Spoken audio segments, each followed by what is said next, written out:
This young man was once a handsome college heartthrob.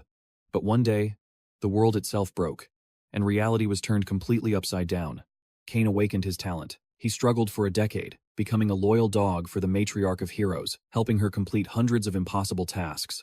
And yet, for a single failed mission, the matriarch of heroes mercilessly crushed him under her heel, casting him into an endless abyss. In his final moments, Cain had only one thing left to say to her.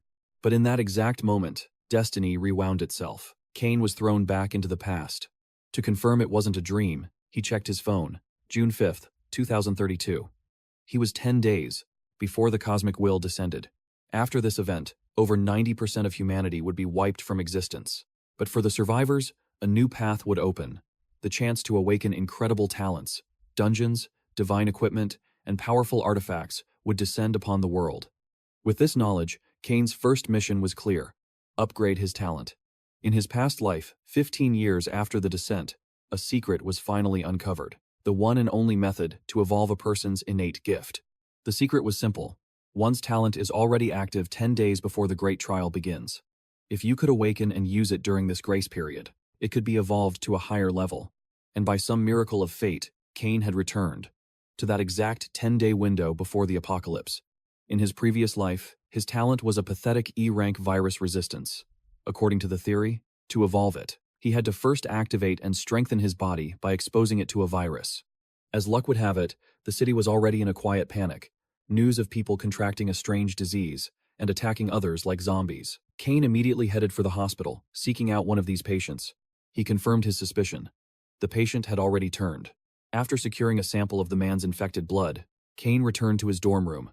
Thankfully, his roommate was out. Cain knew this was an insane gamble. If the theory was wrong, his second chance would end before it even began. But living through that hellish future again, that wasn't an option. So, with unwavering resolve, he injected the zombie serum directly into his veins. The effect was immediate. Cain's body erupted in violent convulsions. He fought to stay conscious, but collapsed to the floor. And in his delirium, the face of the matriarch appeared in his mind. Her phantom whispered to him, tempting him to give up, to embrace the darkness and become her slave once more. Perhaps his hatred for her was carved so deep into his soul that he saw her face even at the brink of death. But that very same hatred became the fuel that refused to let him die. The next morning, the door to his dorm room swung open. His classmates had returned, and the terrifying sight of Cain nearly made them jump out of their skin. "Cain, what happened to you?" one of them screamed. Their voices seemed to pull Cain's consciousness back to the surface. He was dazed for a moment, then acted completely normal. "Oh, you're back? I'm just gonna wash up." His friends let out a sigh of relief. But as Cain looked at his reflection in the mirror, a triumphant smile spread across his face. The theory was correct. He had successfully evolved his talent. He was wondering just how powerful his new talent would be, when a voice suddenly echoed in his mind. "Cain, congratulations. You have been chosen as a pioneer. You have received the title, First Awakener." Cain instantly recognized that voice. It was the cosmic will. This meant he had become a player, a full 9 days ahead of everyone else on Earth. Cain swiped his hand through the air, and just as he expected, a holographic status window materialized before him. For discovering and honing your talent before the Great Trial, all attributes have received a 5% bonus. Additionally, all experience gained is increased by 10%. Cain eagerly opened his talent tab, his heart pounding. What he saw surpassed his wildest dreams. Compared to his pathetic E-rank virus resistance from his past life, he was now in a completely different league. Talent, Virus Sovereign. Rank, SSS. Virus Sovereign, the ultimate ability of the virus-type class. Its wielder can absorb, control, modify, and even create entirely new viruses. However, as a newly awakened user, Cain's power was still limited. For now, he could only absorb them. His absorption range was also tiny. To level up this incredible skill, he needed a massive supply of viruses, and the best place to find a viral buffet was the hospital. With a new purpose, Cain headed back. But as he approached the entrance, he saw chaos erupt. Countless people fled the building in terror, screaming for their lives as the undead swarmed out behind them. Cain suddenly recalled a memory from his past life. He'd heard others talk about River City, how 3 strange incidents occurred right before the Great Trial began. 44. One of those incidents, why, was a city hospital being sealed off. It seemed he had walked right into the epicenter of the event. While everyone else ran for their lives, Cain charged straight into the horde. He tackled a zombie to the ground and activated his talent skill, virus absorption. More zombies were swarming towards him, a terrifying sea of death. But, in Cain's eyes, they were nothing more than a free, all-you-can-eat buffet. Meanwhile, on the 4th floor of the hospital, a swarm of zombies clawed at a flimsy bathroom door. Trapped inside were a nurse named Leo and his beautiful female colleague. The fragile door was about to give way. Leo glanced at the terrified woman beside him, and a monstrous idea sparked in his mind. "I chased after you for so long, and you always said no," he snarled. "Now, it looks like we're both going to die here anyway. So before that happens, why don't you finally make me happy?" "Leo, are you insane? What are you talking about?" she screamed. The disgusting creep reached out with a lecherous grin, but his vile fantasy was never meant to be. Because in the next second, the horde smashed through the door. Leo never imagined they would break through so quickly. Desperate to save his own skin, the coward grabbed the nurse and shoved her directly into the zombies as a human shield. He thought about escaping through the window, but this was the 4th floor. A spineless weakling like him would never dare to make that jump. And for scum like this, there is never a happy ending. Seeing his pathetic fate, you can only think one thing: he deserved it. A few minutes later, Cain had finished clearing the lower levels. Making his way to the 4th floor, he found the female nurse. A fresh bite mark was already visible on her arm. The transformation was only just beginning to take hold. Wasting no time, Cain placed his hand on her and used his power to draw the virus from her body. He knew the military would arrive soon to quarantine this entire hospital. To make his plan a success, he would need a guide who knew this place inside and out. And just as predicted, after he absorbed the zombie virus, the nurse's body stopped convulsing. The light returned to her eyes, and her consciousness was restored. She quickly thanked Aiden for saving her life. He cut straight to the chase. He needed the nurse to lead him to the place with the highest concentration of the virus. It was so urgent, he didn't even give her time to change out of her tattered clothes. She led Aiden to the lab. Inside were all the samples containing the virus. Aiden poured all the test tubes into a single beaker and began the absorption process. The virus points he needed to enhance his talent began to skyrocket. After accumulating a decent amount of virus points, Aiden proceeded to the next step, using every single point to enhance his innate talent. After the enhancement process, his Blackline virus ability saw the biggest upgrade. The core of this virus was to devour and evolve. Suddenly, a zombie appeared, right at the entrance. The nurse's voice snapped Aiden back to reality. After telling her not to wander off, he instantly flashed toward the zombie, lifting it into the air with a single hand. Aiden could feel that his speed had increased significantly. This zombie weighed at least 165 pounds, yet he lifted it without any effort. This thing would make the perfect test subject for his new abilities. Countless tentacles erupted from his arm, trapping the zombie completely. After a short time, the zombie's body had vanished, completely absorbed and devoured by the tentacles.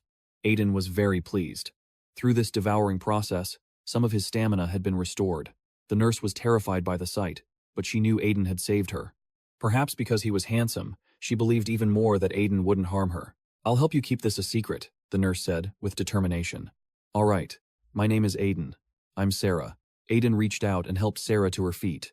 Outside, sirens wailed. He guessed the army and police had arrived to quarantine the scene, which meant it was time for them to leave. Thinking this, Aiden pulled Sarah away. He wanted to escape the hospital through the roof to avoid the military's watchful eyes, but on the way up, they faced another challenge. It was a bald zombie whose size dwarfed the ones on the lower floors, and because Aiden wasn't paying attention, it managed to claw him. Aiden clutched his injured arm, looking at the zombie before him with pure excitement. The appearance of a mutated zombie was something even he hadn't imagined, but with great risk comes great reward. If he absorbed this zombie, his Blackline virus might undergo an even greater evolution. Just as he thought this, the zombie charged. A direct hit from a creature this size would surely flatten him. But his speed far surpassed the massive creature, allowing him to perform a perfect flip to dodge the attack. Aiden then landed a powerful kick. The mutated zombie was more enraged than hurt, and it began to roar madly. Realizing his opponent lacked composure, he intensified his assault. But unfortunately, this zombie's hide was tough as steel. Aiden's barrage of punches and kicks felt like a mosquito biting a tank, and it only angered the creature further. Attacking recklessly like this was clearly ineffective and just a waste of time. Sarah, who had been trembling in a corner, suddenly found a burst of courage, smashed open a fire emergency box, and pulled out an axe. She threw it to Aiden. Just as he dodged a devastating blow from the mutated zombie, he successfully caught the axe. With a weapon in hand, the fight got a whole lot more serious. Soon, a deep gash was torn across the zombie's chest. Seeing a breakthrough, Aiden attacked with even more vigor. His speed and agility completely outmatched his opponent, and the zombie was soon covered in wounds. When it was on its last breath, Aiden brazenly stepped on its head, preparing to absorb the virus. But at that very moment, the zombie used its final ounce of strength to land a devastating blow. Aiden immediately spat out a mouthful of blood. To Sarah's horror, the axe fell from his hands as the zombie's claws dug deep into his flesh. It was trying to tear Aiden apart, but the main character isn't so easy to kill. From the gash in his stomach, countless tentacles began to sprout. Those tentacles quickly enveloped the zombie's body and began the devouring process. Now it was the one screaming in terror, but it was already far too late. Sarah, watching from the side, could finally let out a sigh of relief. Aiden's process of devouring the Tier 2 clawed zombie ended quickly. The Blackline virus had successfully evolved. He obtained the clawed zombie's ability, Bone Claws. This result left Aiden incredibly satisfied. But while he was lost in his new skill, they were suddenly surrounded by the military. "Is that a survivor over there? Hands up. I'll count down from 3. If you don't comply, we will open fire." The soldiers began to count down. But Aiden had no intention of listening to them. He picked up Sarah and continued to flee through a hail of bullets, following her directions. Aiden ran straight for the rooftop. It seemed that after his evolution, Aiden asked for Sarah's address, then leaped straight off the roof. She was so scared she clung tightly to his neck, almost having a heart attack. Aiden leaped between buildings, quickly arriving at the Windcrest residential complex. This was Sarah's home. Although Aiden said he was fine, Sarah insisted on checking his bullet wounds. As a result, Aiden had to take off his tattered shirt, revealing an 8-pack figure worthy of a K-pop idol. Sarah didn't dare to look directly, but she allowed herself a quick glance. It would be a waste not to appreciate a physique like this. "Look, there are still some spots that haven't completely healed. If I were to eat you, I could probably recover instantly. So, what do you say? Want to offer yourself up?" Aiden joked like a rogue, making Sarah's face turn bright red. "If you were going to eat me, you would have done it a long time ago. That's where you're wrong. I didn't eat you before because the circumstances weren't right." Aiden suddenly leaned his face close to Sarah's. "But the circumstances right now are quite suitable." As soon as he finished speaking, he decisively reached out and tore off the remaining tatters of clothing on Sarah's body. This story was escalating at an incredible pace. As a single guy, all I can do is curse my luck. Scarlett's face was as red as a tomato, but she was completely captivated by Cole's raw power. And let's not forget his handsome 8-pack physique. So, she took the initiative, suggesting she needed a shower first, to make the meal even more delicious. Cole agreed, sweeping her into the bathroom. Beneath the steaming water, they fell into a passionate French kiss. As for the details, I can't exactly describe what happened next. I'll leave that to your imagination. While the two were busy in the bathroom, Cole's phone buzzed nonstop outside. It was a message from his roommate, Mason, and the campus belle, Chloe. "Cole, where are you?" The campus belle. "Chloe is looking for you." "Hey, are you dead or something?" His roommate mentioned he'd gone to River City First Hospital. Strange things were happening before the trials descended. The hospital was quarantined, an explosion rocked the outskirts, and a monster slaughterhouse emerged. Cole was out grabbing breakfast. He tried to recall memories from his past life, but he was fuzzy on the third event. Intel on it had been scarce, and in his previous life, it seemed no one paid it much attention. Just as he bought breakfast, Scarlett called. She said 2 strange men had shown up at her house looking for him. They left a message. Seraphina Thorne wanted to see him. Scarlett thought they had to be scammers. Why would the Queen of River City seek out an ordinary student like Cole? "They're really looking for me," he said. "Just have them wait outside the door." After giving Scarlett instructions, Cole hung up and opened WeChat. Seraphina Thorne was the mother of Chloe, the campus beauty he had a complicated relationship with. It seemed the young lady couldn't reach him, so she unleashed her mother's influence, and if Seraphina could find Scarlett's private home, it meant she already knew something. So, Cole obediently followed the 2 men to meet her. Seraphina Thorne was a self-made tycoon. She rose from nothing to become the richest person in River City, respected in both the underworld and high society. She was the ultimate authority. After the trials began, she awakened an A-rank talent, and in his past life, she quickly built a powerful force, a faction all her own. She eventually unified River City during the chaotic 3-way war, becoming its one true queen. Right now, her 2 bodyguards had brought Cole to a frozen warehouse on the city's edge. In his past life, Seraphina was a being that Cole could only look up to in awe. But things were different now. He silently calculated the benefits of recruiting this woman into his own ranks. If he could, he'd be able to accomplish so much more before the will of the universe descended. Lost in thought, Cole's gaze fell upon a pair of red high heels. The 2 bodyguards behind him bowed respectfully to Seraphina Thorne. She looked far younger than her age. Who would believe this face belonged to the mother of a university student? As soon as she saw Cole, Serafina spoke first. "Student Cole, my apologies for bringing you here, but I have some matters that simply can't wait." "Aunt Serafina, why were you looking for me?" "I was looking for you because Chloe came home in a panic, saying you'd gone missing at River City First Hospital. She asked me for help." Serafina suddenly stepped forward, grabbing the hem of Cole's shirt. A bewitching smile played on her lips as she whispered, "I brought you here because I wanted to see for myself what kind of charm the boy who made my Chloe so worried really has." Serafina was undeniably a stunning woman, but Cole wasn't a kid with a taste for antiques. He disliked beating around the bush and asked her real purpose directly. Seeing how direct he was, Serafina didn't waste any more words and made her offer. She wanted Cole to become one of her people. She even generously promised to make him her son-in-law if he was interested in Chloe. "I don't see any reason why you'd want to recruit me. Anyone who witnessed your heroic display at the hospital would want you on their side, don't you think?" Serafina's frankness truly startled Cole. He distinctly remembered destroying the hospital's cameras and power supply before he left. But the River City Queen's capabilities were truly formidable. Her people had managed to recover a portion of the recorded data. Furthermore, one of her agents, Luna, was also inside the hospital. According to her report, a powerful individual had wiped out all the zombies. They even had video footage of Cole escaping with Scarlet. "My luck has always been quite good," Serafina chuckled, holding up the video. "Moreover, among the survivors evacuated from the military quarantine this morning, I found a colleague of Scarlet's named Liam. Cole thought that Sleazebag was already dead. Turns out he was a tough one to kill. After his intense night with Scarlet, she had tearfully told him about Liam. Then they got back to more important matters." So, Cole's impression of the guy was faint. Back to the present situation, since Serafina seemed to hold a lot of information. Cole decided to play along for now. He first wanted to know where the survivors were being kept, but Serafina was a cunning fox. She kept all her information hidden. Only if Cole agreed to join her would she reveal anything. "Aunt Serafina, you know far too little about me.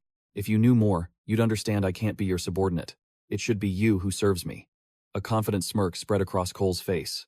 He then flashed his newly evolved bone claws. Serafina never expected to meet someone so audacious, and her assistant, Jax, quickly moved to protect her. "Is this a mutation from the zombie virus?" "Wrong. Become my subordinate, and I'll tell you what it is." Serafina's interest in this young man grew by the second. She pushed Jax aside and took a few steps closer. "You underestimate me. It'll take more than a set of claws to make me submit. Besides, Student Cole, you already have a beautiful young nurse. Why would you be interested in an old woman like me?"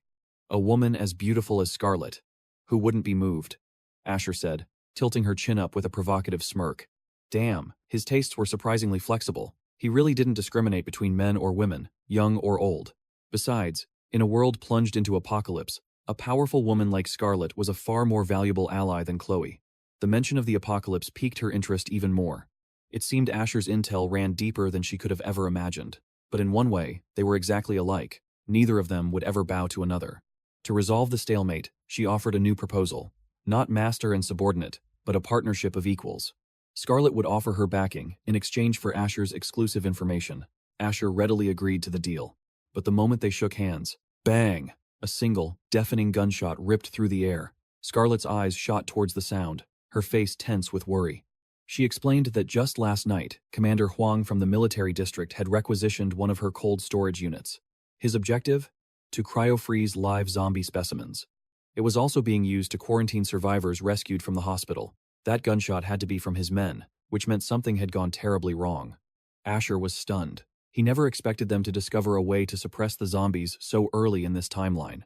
The creatures became sluggish in low temperatures, but they couldn't possibly know the truth. Extreme environments drastically increased the mutation rate. A thought suddenly sparked in his mind. A cold storage facility on the outskirts and a mutated zombie? Could this be the location of the Second World Event, the infamous suburban explosion? Just the thought sent a jolt of excitement through him. He had to see this for himself. He wondered what kind of mutation this one would be. Meanwhile, the soldiers on guard were in a desperate fight for their lives. Holy crap, this thing was hideous. Its body was a massive, grotesque lump of flesh, sprouting countless twisted faces and limbs.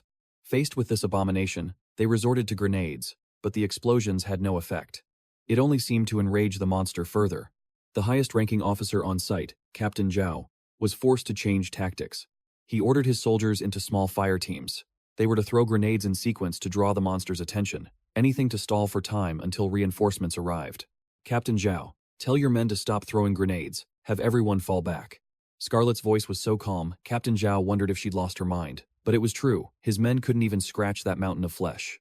A suicide charge now would be pointless. Scarlet ordered the soldiers to protect the facility staff and the other survivors. As for the monster, someone else would handle it. And that someone was, of course, Asher. However, this zombie's mutation was far beyond what he'd anticipated. Looks like it was time to test out his newly acquired skill, bone claws. With razor-sharp talons extending from his hands, Asher faced the grotesque giant alone.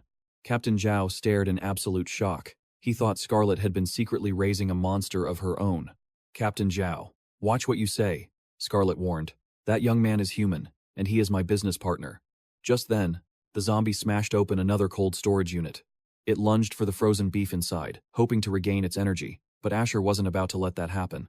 His devour ability allowed him to instantly absorb the massive quantity of meat. Since it was premium guns to grade, not only was his stamina fully restored, but his blackline virus even evolved slightly.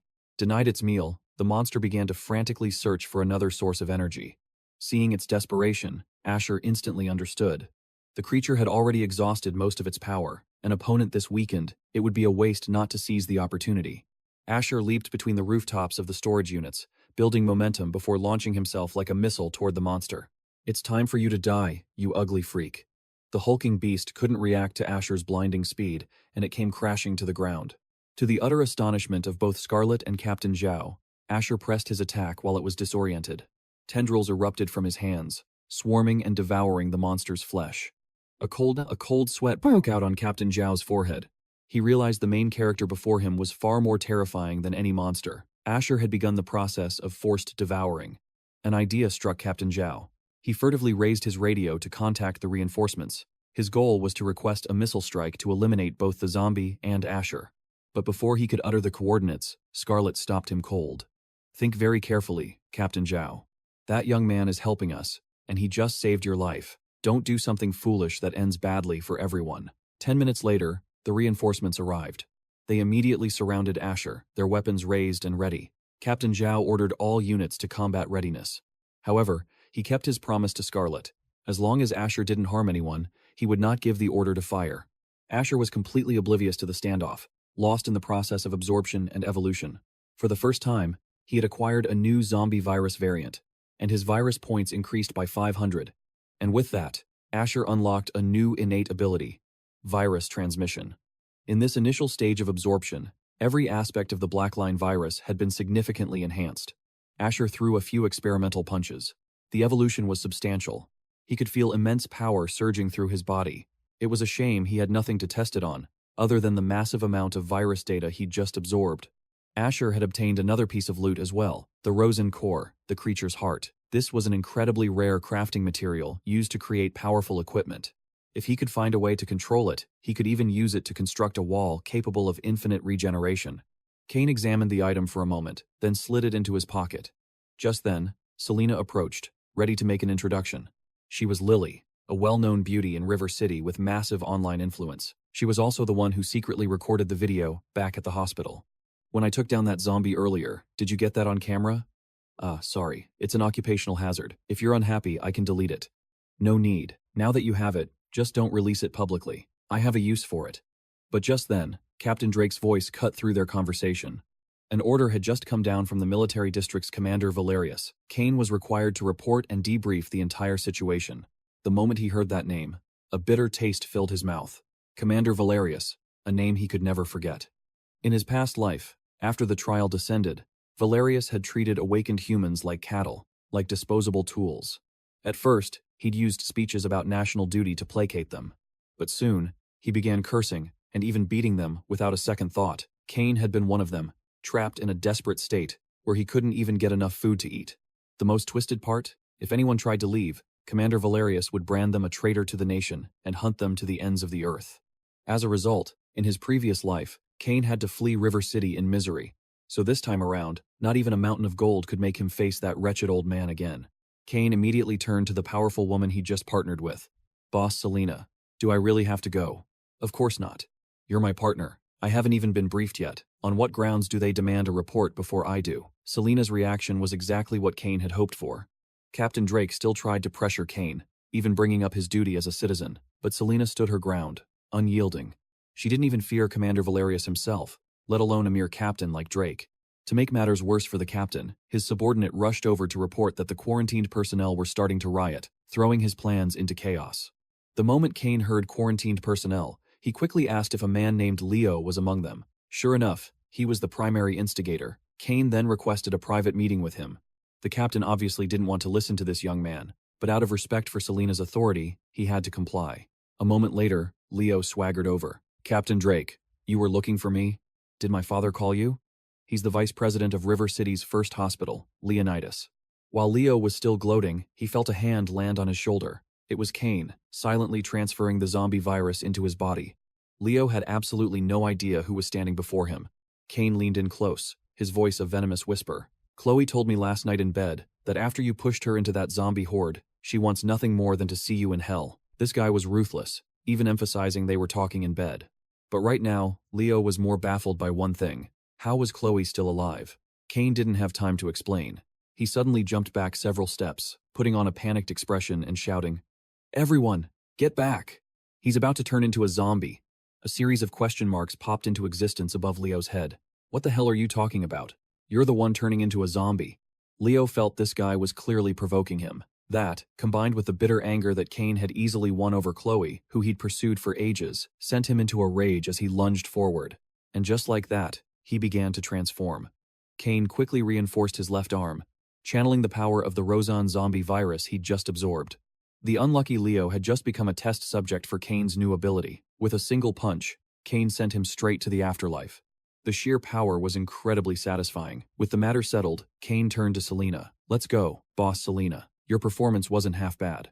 Consider it a passing grade. When we get back, I can tell you a few things." Selena had witnessed Cain's power several times now, and knew he would only grow stronger, eventually surpassing her.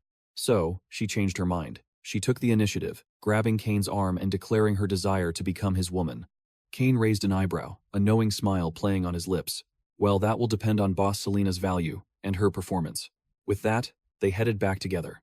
Selena invited Cain to her home for a meal. Cain agreed, and then opened his item inventory. Defeating that giant zombie didn't just net him its nucleus. He also received 2 skill books. It seems the main character's luck is no joke. The first skill was Blood Frenzy. Upon use, all stats would increase by 3 points for 10 minutes, with a 1-day cooldown. During the cooldown, however, all stats would be reduced by 50%. Cain scoffed. Using this was basically a guaranteed loss after the buff wore off. He checked the other skill, Muscle Augmentation. After use, muscle mass would increase dramatically, doubling the growth efficiency of strength and stamina. It sounded appealing, but it was even more unsuitable. Using it meant becoming a muscle-bound freak for life, drastically reducing agility, and more importantly, making it harder to pick up girls. Although both skill books were useless to him, they were still highly valuable, especially for new awakeners in the early stages of the trial. Cain figured he could trade them for a fortune or use them as gifts to win people over. Speaking of money, Cain checked his total assets: 6 gold coins, 35 silver coins, and 6 copper coins. The trial was about to begin. He needed to build his own forces. With that thought, Cain didn't hesitate to spend 5 gold coins to create a group chat, a place to gather the pioneers. He would help them prepare before the real trial descended. Cain swore he would build his own empire, one where he could even force the goddess Hera to become a lowly dog at his feet. After a 3-hour drive, they arrived back at Selena's villa from the suburbs. Cain then told her everything about the Cosmic Will's arrival and the beginning of the trial. Realizing the apocalypse was imminent, Selena became even more desperate to join him. But Cain only needed 2 kinds of people: the capable and the absolutely loyal. Selena was supremely confident, even when it came to pledging loyalty to a younger man. Her pride was stung, but facing the coming apocalypse, survival was all that mattered.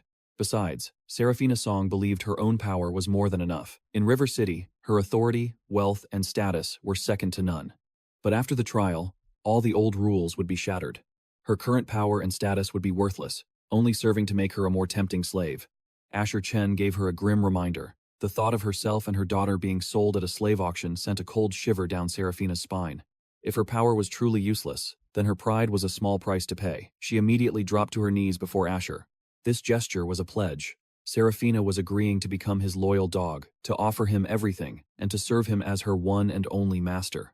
Asher watched as the woman once called the Queen of River City knelt humbly at his feet, a smirk of satisfaction spreading across his face. "Come now, show me that famous charm of yours one more time." Besides, I have a few other tasks I need you to handle. Serafina immediately texted Luna. First, she was to get the video of Asher from Lily and take the girl home to rest. Second, she was to write an article about Asher and post it in the top spots of every major online forum. Make it go viral, then send the post ID to the user, White Emperor. Though Luna was confused, she followed the orders without question. However, it seemed Lily was reluctant to leave, completely entranced by the hero who had just saved her.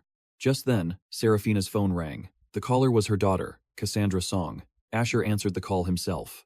The moment the young heiress heard his voice, she bristled. Asher, why are you answering my mother's phone? Where is she? She's busy and can't talk. Get over here. We have important things to discuss. Although Cassandra was furious, she reluctantly agreed. She launched into a long tirade, scolding Asher for not replying to her messages, only to realize he had hung up on her ages ago. Burning with humiliation and anger, Cassandra swore she would one day make him kneel at her feet, completely unaware that her own mother was doing that very thing at this moment. Desperate for Asher to protect her daughter as well, Serafina used every sweet word and seductive gesture in her arsenal to win his favor. The next morning, Cassandra followed her mother to a secret warehouse on the city's outskirts. She fumed the entire ride, convinced Asher had tricked her mother with some lie.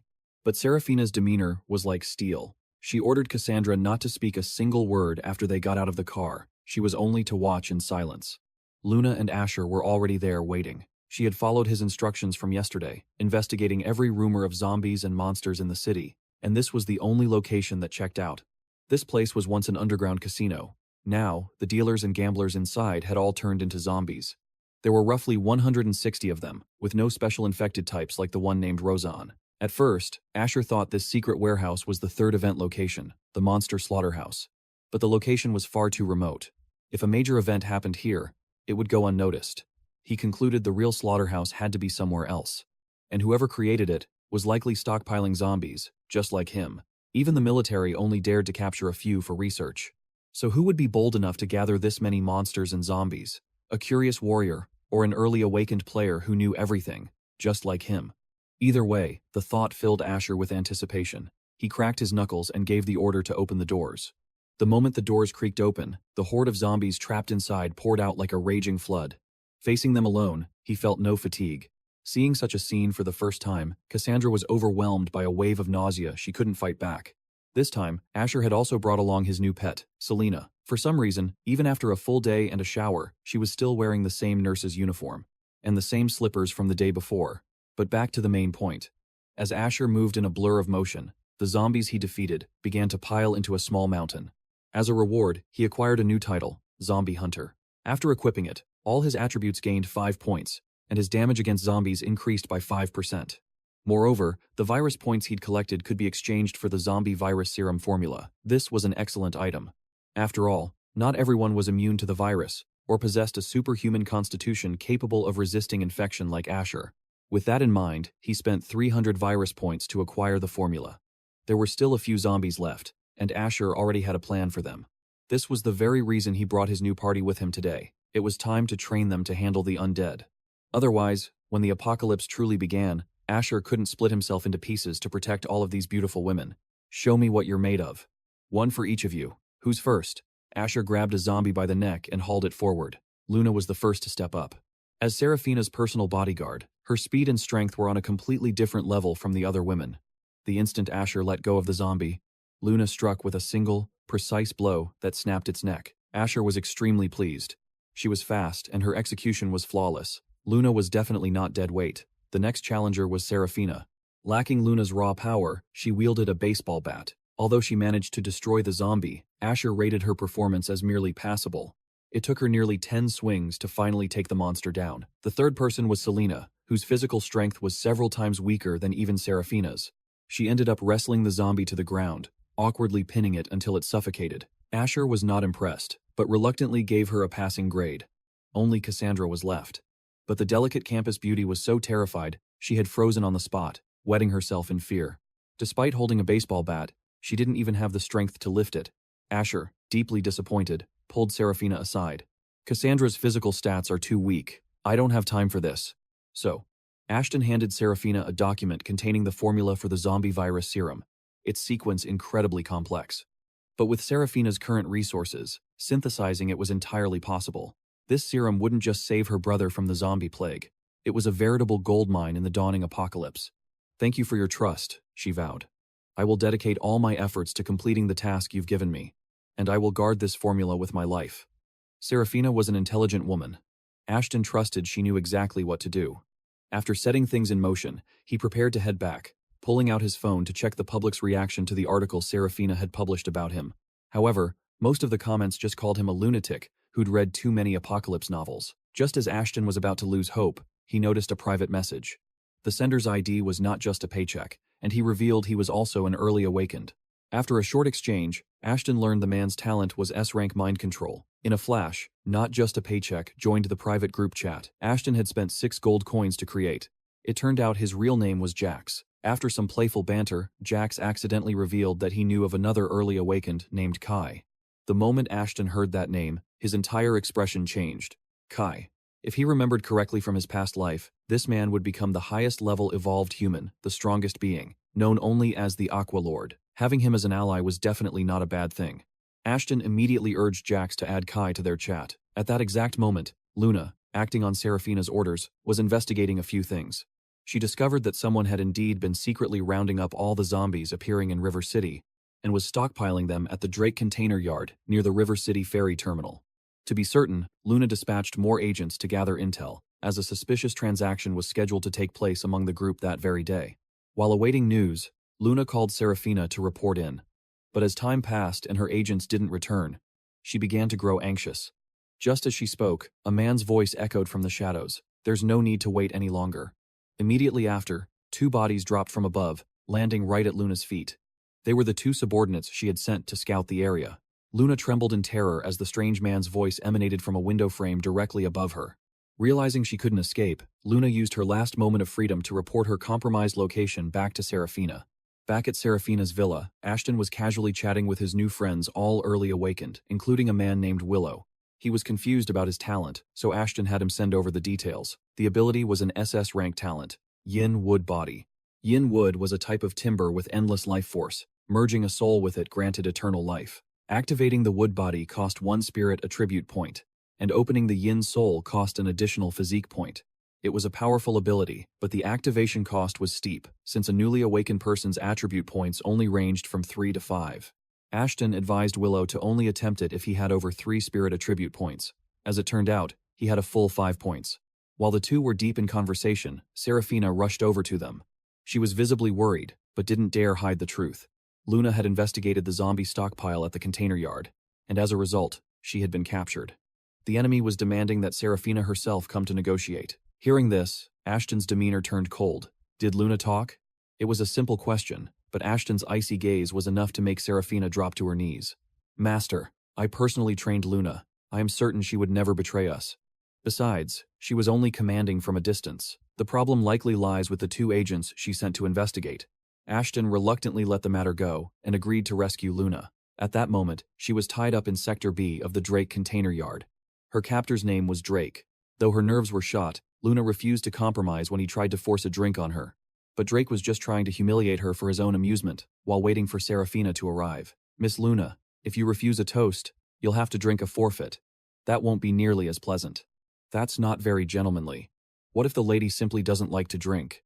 The one who answered Drake was not the trembling Luna, but Ashton, who had appeared without making a single sound. He casually moved Drake's dinner table and sat down, coolly cutting a steak. No matter who his opponent was, this silent entrance made Drake feel a sense of overwhelming danger. He instinctively backed away. "Who are you? Who I am is irrelevant. I'm here to take her home." Luna's eyes lit up, her favorability toward Ashton skyrocketing. "Did Seraphina send you?" "No, wait.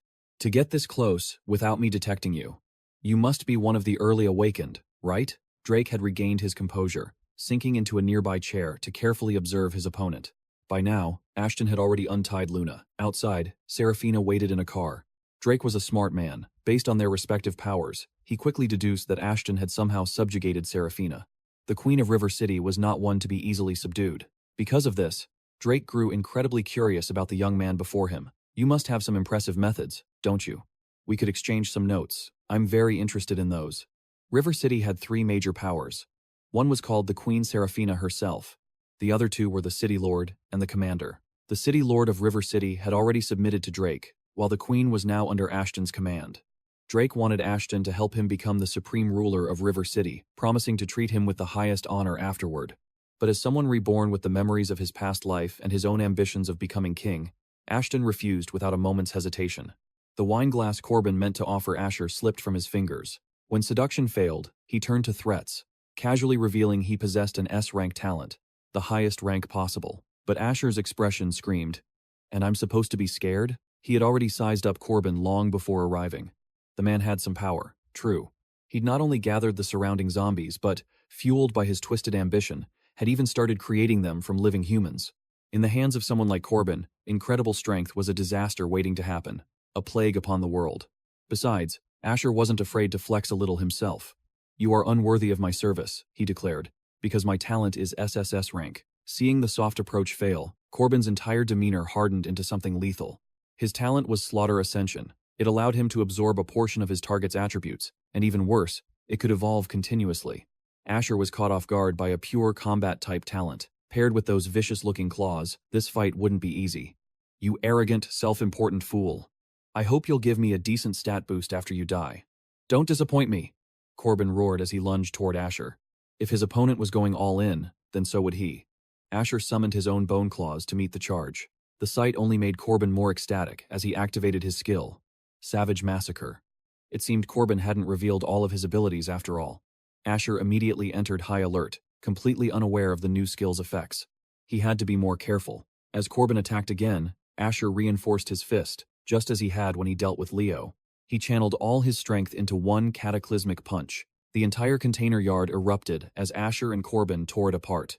That bastard truly lived up to his pure strength talent. Even after fighting for so long, his strength showed no signs of weakening. In contrast, Asher seemed to be at a disadvantage, his muscle and raw power slightly inferior to Corbin's. "Aren't you SSS rank? Stop hiding your power and show me what you've got." Corbin relentlessly provoked him. "My talent has been active from the start," Asher replied coolly. "You just failed to notice." Just as he finished speaking, Corbin grabbed him with one hand and hurled him straight into a shipping container behind them. The look in his eyes was one of pure contempt. He believed Asher's physical strength and speed were leagues below his own, and that everything up to now had been a pathetic bluff. "Let me tell you, against absolute power, your pathetic little tricks are..." Before Corbin could finish his taunt, he suddenly coughed up a mouthful of blood.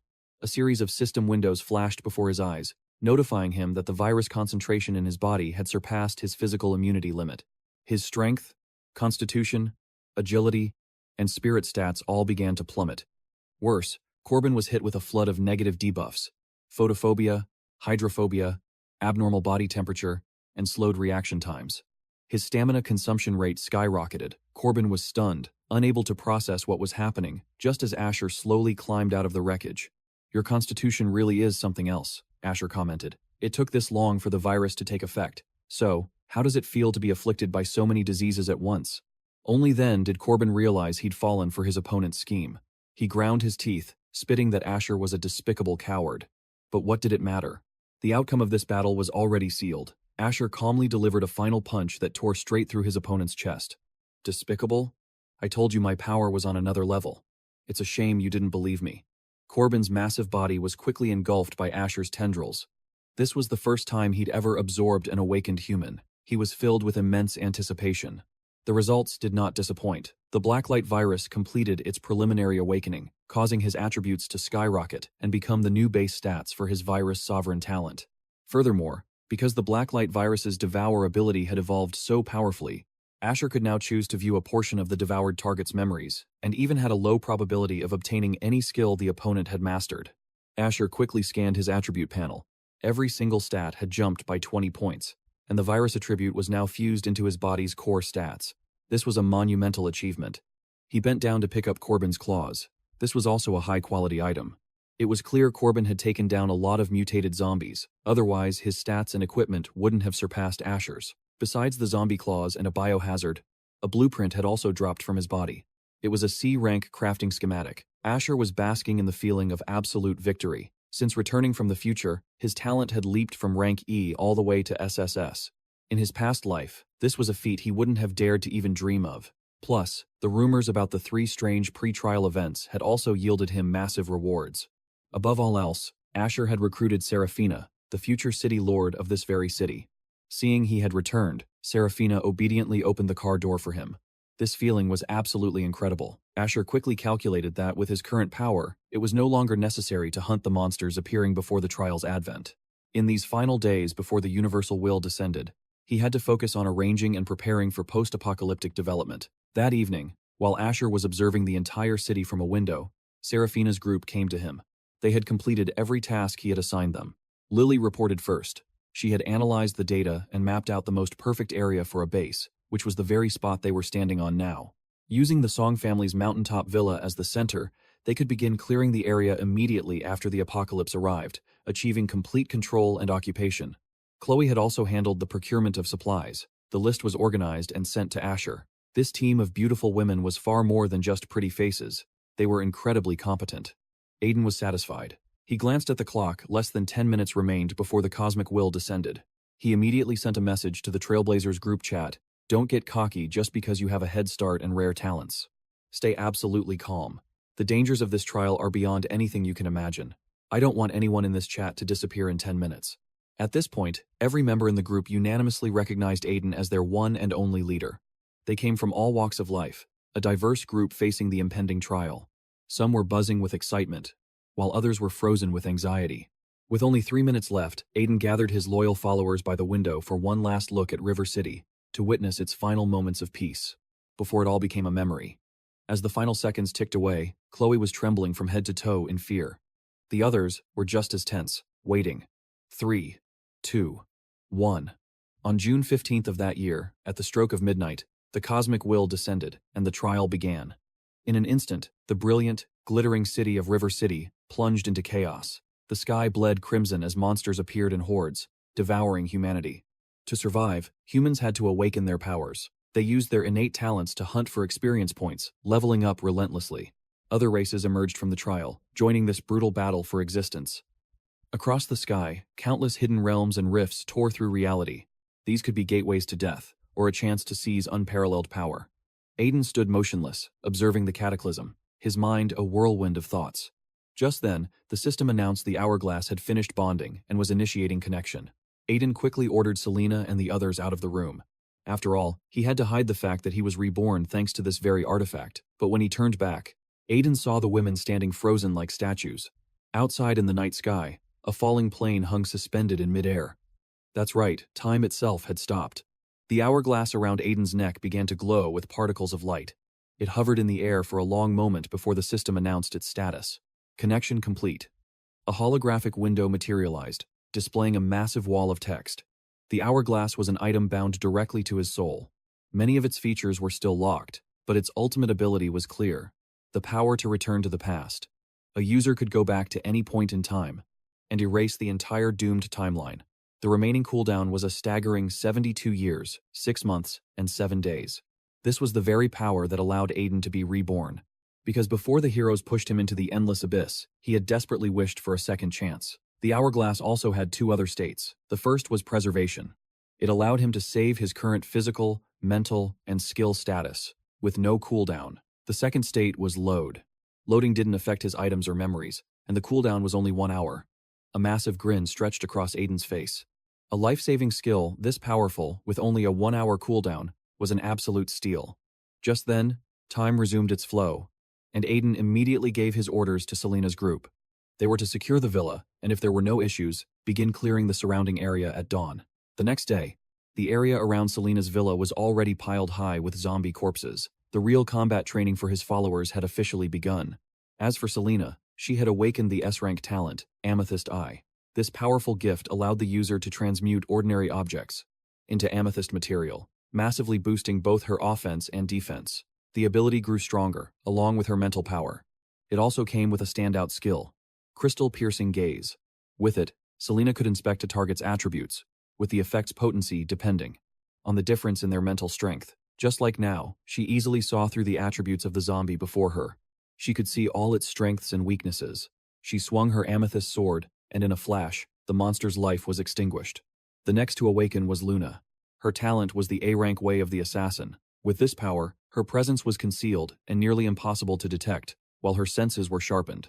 Her agility in darkness increased by 30%, and the attack speed of her first strike on a target was boosted by 100%. Luna stood amidst a horde of zombies, but thanks to her concealed presence, she remained completely unnoticed. Seizing the perfect moment, she charged in with her bare hands. Alone, Luna easily handled a dozen zombies.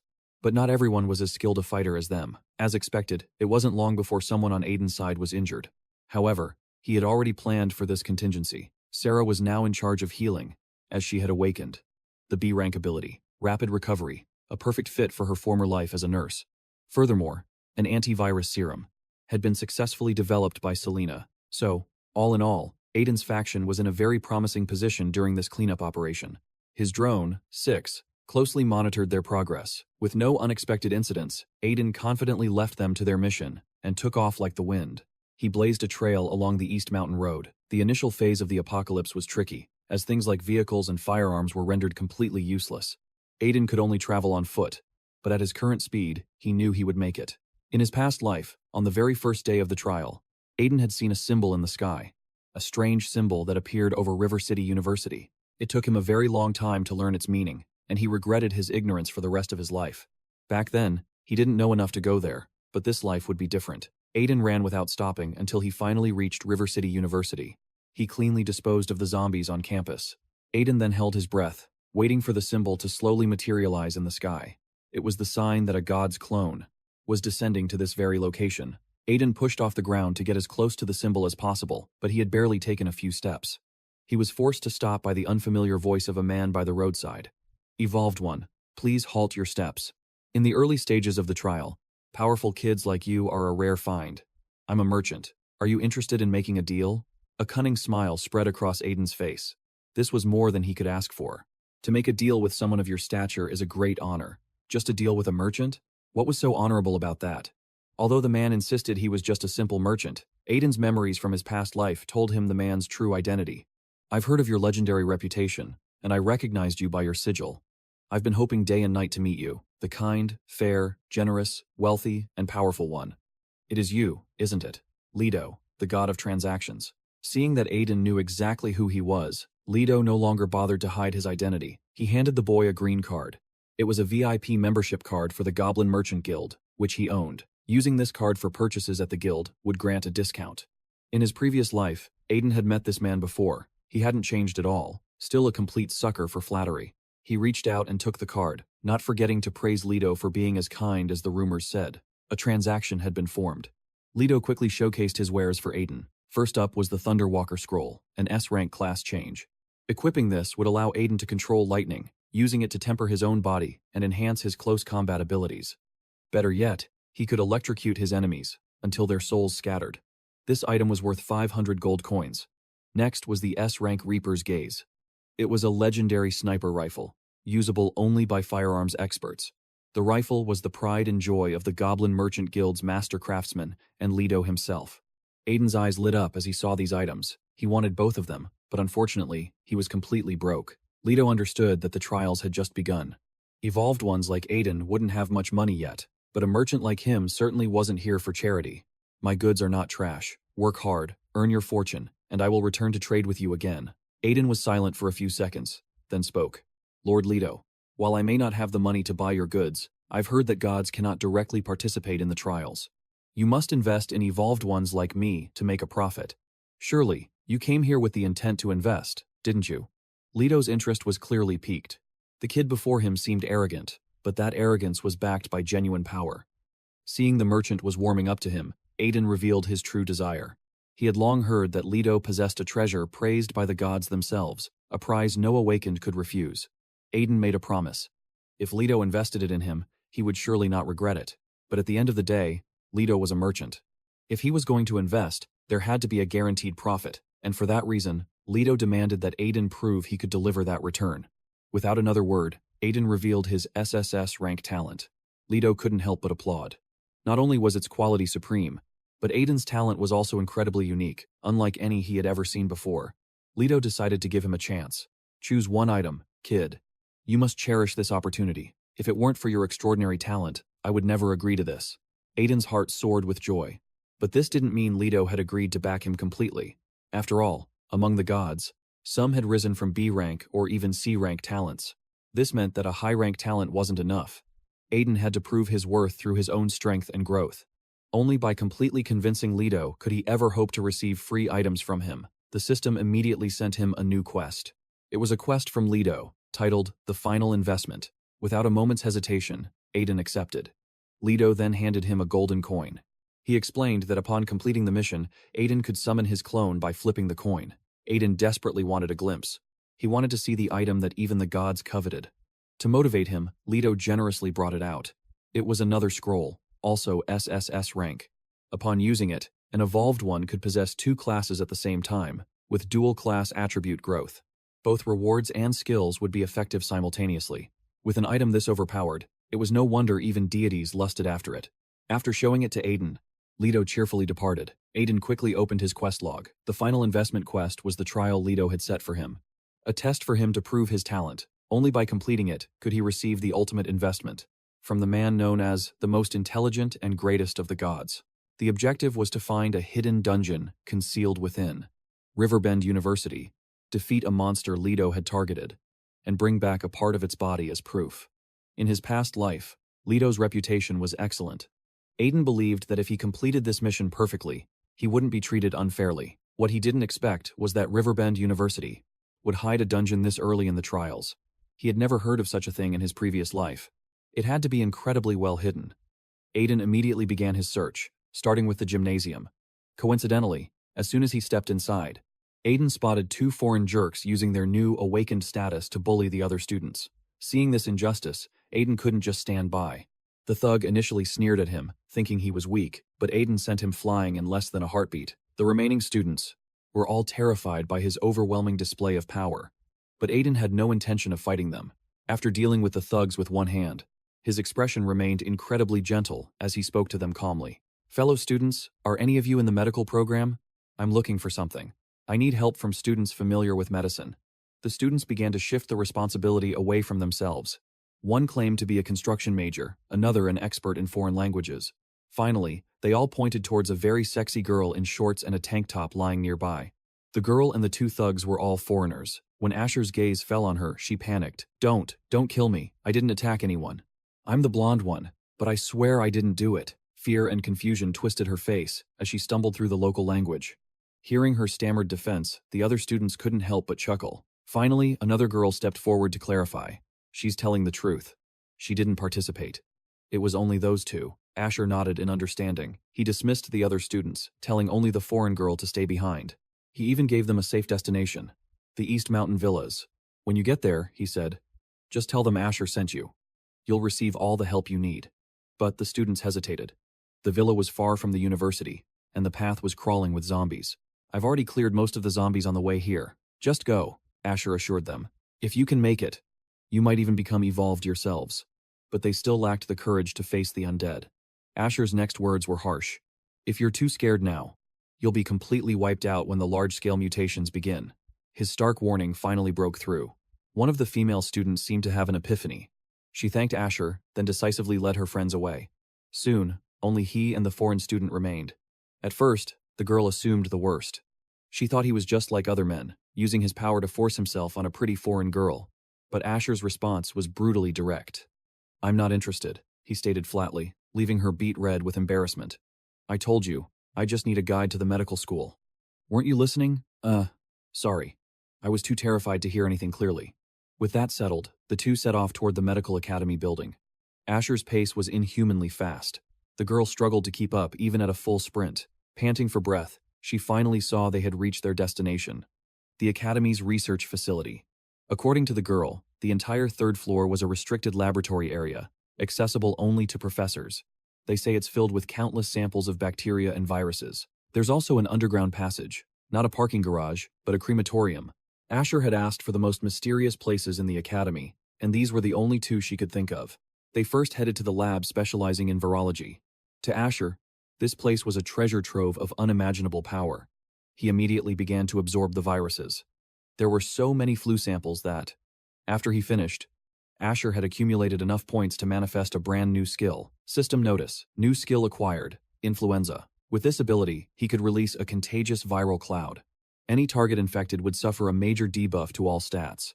It also came with a crippling side effect: sneezing. This simple reflex could interrupt any chant or spell casting. Compared to the Roseanne virus from the mutated zombie, its raw damage was weaker, but that status effect, the sneezing, was absolutely perfect. Asher had never paid much attention to the common flu viruses he'd absorbed, but after successfully evolving it into a skill, he realized he needed to be more strategic. The evolution consumed a few points, so with the remainder, Asher decided to enhance his Blackline virus. After all, it was the most powerful viral strain in his entire system. Once the enhancement was complete, Asher unlocked a new passive skill: wall crawling. It allowed him to cling firmly to any surface by manipulating the Blackline virus. His sense of balance and direction also sharpened dramatically, but that wasn't all. A second passive skill emerged. System Notice. Passive skill acquired: Combat Trance. This skill boosted his concentration, dramatically enhancing his vision and reflexes to twice their normal level. It also gave him complete mastery over every muscle in his body. Asher decided to test its effects immediately. With a single punch, the solid concrete wall before him exploded into dust. The foreign girl was so terrified she barely dared to breathe. But then a strange thought crossed her mind. If he was this times powerful, then his performance in other times areas must be legendary. The moment she thought it, her face flushed a deep crimson. What a strange girl. Asher was completely oblivious to her bizarre train of thought. Not that he cared. They left the third-floor lab and descended into the underground morgue. Down here, the darkness was absolute, with no power at all. As they navigated the pitch-black halls, Asher suddenly sensed a bizarre aura. He approached a specific room, and the moment he opened the door, his instincts were confirmed. Before them was a doorway pulsating with a sinister red light. This was it, the entrance to the hidden dungeon of the university. Asher reached out and touched the gate. System Notice. You are entering a special dungeon. Mission: clear the morgue within 2 days. Failure: the dungeon will be permanently destroyed. In an instant, the room filled with countless gurneys, each one draped in a pristine white sheet.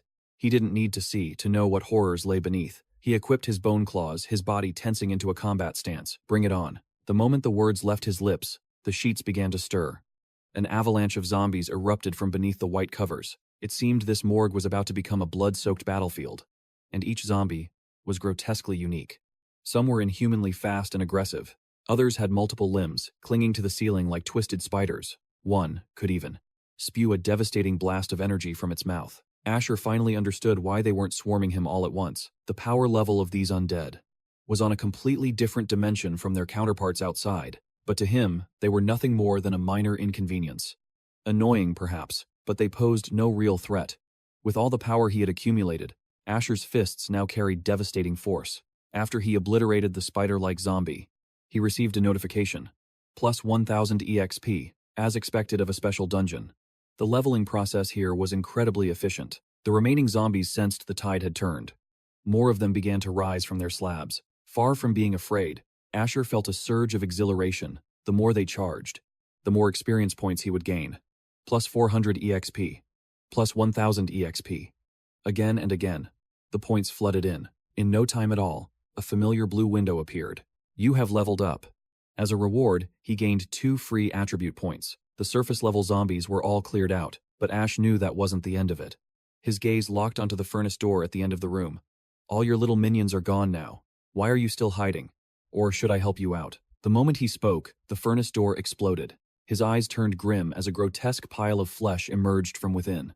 It was a hideous, quivering mass, seemingly more sluggish and useless than the zombies. But for some reason, Ash felt a surge of pure danger. He had to finish it before it could transform, so he immediately charged toward the fleshy heap. He unleashed his evolved flu virus, attempting to neutralize his opponent. But just as his power flared, a devastating blow sent him flying. He clicked his tongue in annoyance. He hadn't been fast enough. The pile of flesh had already morphed into a biomonster with rippling 8-pack abs. Stepping out of the furnace, the monster aggressively lunged toward Ash. Its ferocity was on a whole other level than the pathetic zombies outside. Naturally, its power was leagues beyond them as well. Ash dodged its attack with lightning speed, feeling the battle lust ignite in his veins. Since his rebirth, nothing had been strong enough to force Ash to fight with his full strength. This creature, however, was perfect. It was a chance to truly hone his body. The two clashed in a grueling battle, and an hour later, Ash still hadn't taken his opponent down. Because it possessed incredible high-speed regeneration, constantly healing itself. Interesting. Infinite regeneration. Oh really? I'd like to see just how immortal you are. It was time to use the hourglass. With the artifact in his hand, as expected, the opponent's recovery process slowed immensely. After an hour, it began to tremble, unable to stand steady. Another hour passed, and it collapsed. One more hour, and it was finally reduced to a pile of minced meat. Ash's patience had worn thin, and he directly stomped the gooey mess into oblivion. Taking down the level 8 biomonster boss earned Ash a clean 10,000 experience points, launching him straight to level 5 and granting him 2 more free attribute points. At the same time, Ash had successfully cleared the instance. This dungeon was now converted into a permanent one with a 3-day refresh timer. Ash's entire successful run had been recorded. The system prompted him to upload it as a paid dungeon guide video, with all proceeds going directly into his pocket. Ash chose to remain anonymous and uploaded the video online. Immediately, Serena, who was receiving treatment at home from Dr. Alara, received a notification. The awakened, known as Ash, had uploaded a guide for clearing the nightmare-level Cold Steel Crematorium secret realm. The price to watch the video was 1 copper coin. Both of them immediately paid to see it, and at the same time, countless others were doing the same. After watching, their universal reaction was one of complete awe. The monster's recovery ability was far stronger than the video creators. Yet he still managed to win so spectacularly. In the Trailblazers group chat, messages exploded with praise for Emperor Ash. This news made Ash, still inside the dungeon, swell with a bit of pride, but he was lingering for a reason. He was staying to devour what was left, to exchange it for specialized evolution points for his Blacklight virus. Specialized evolution points, unlike talent evolution points, could only be used to evolve the Blacklight virus's abilities and skills. But at this moment, that wasn't a bad thing at all, because just a moment later, the Blacklight virus successfully evolved, boosting Ash's life recovery speed by an additional 300%. Furthermore, it activated a new passive ability absorbed from the biomonster, the A-rank skill, cellular regeneration. This skill allowed the user to heal wounds at the fastest possible speed by consuming a certain amount of stamina or excess energy. It could even restore severed limbs. Ash was overjoyed. The drop rate for passive skills was incredibly low, yet he had managed to get an A-rank 1. He was truly favored by fate. All the time and effort spent taking down this nightmare-level boss was completely worth it. But the boons from the biomonster weren't over yet. From its corpse dropped a biochemical demon-class change scroll. It was A-rank and a unique item. This was an evil class that specialized in absorbing other life forms to improve itself. It had the ability to stimulate its own cells to enhance its strength and recovery. When using it, one had to be careful, as excessive absorption could cause genetic degradation or mutation. To use this class change scroll, Ash had to reach level 10, and his constitution stat had to be 15. He stared at the scroll for a long time. A unique, A-rank class sounded appealing, but the risks went hand in hand with the rewards. Besides, his Blacklight virus was already incredibly powerful. Whether he should use this item or not required careful consideration. Along with the scroll, a test tube containing a C-rank gene essence had also dropped. It was a perfect grade essence. Using it would greatly enhance his constitution. Each awakened could only use it once. This item had no harmful effects, so Ash didn't need to think twice, immediately popping the cap and drinking it all. After using it, his strength was permanently increased by 2 points, his constitution by 6 points, and his agility by 3 points. The last item was a tattered piece of cloth, or more accurately, a large patch of human skin. The system introduced it as a special item. Although it was only D rank, it contained a lot of genetic data. It possessed excellent defensive capabilities and could reduce the problem of skin sagging. After equipping it, it increased agility, constitution, and defense by 10 points each. Additionally, it had 2 special functions, body sculpting and dynamic skin. Wearing it long-term could improve one's physique to become more beautiful.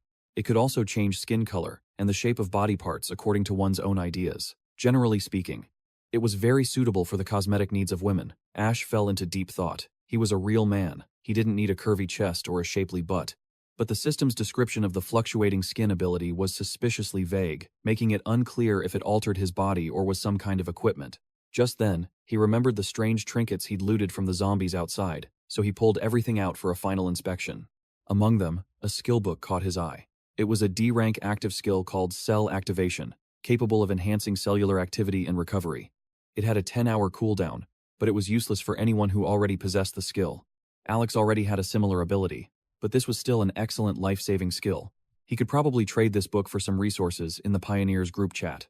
With the instance now completely cleared out, Alex carved off a piece of the biomonster's body, preparing to hand it over to Leto.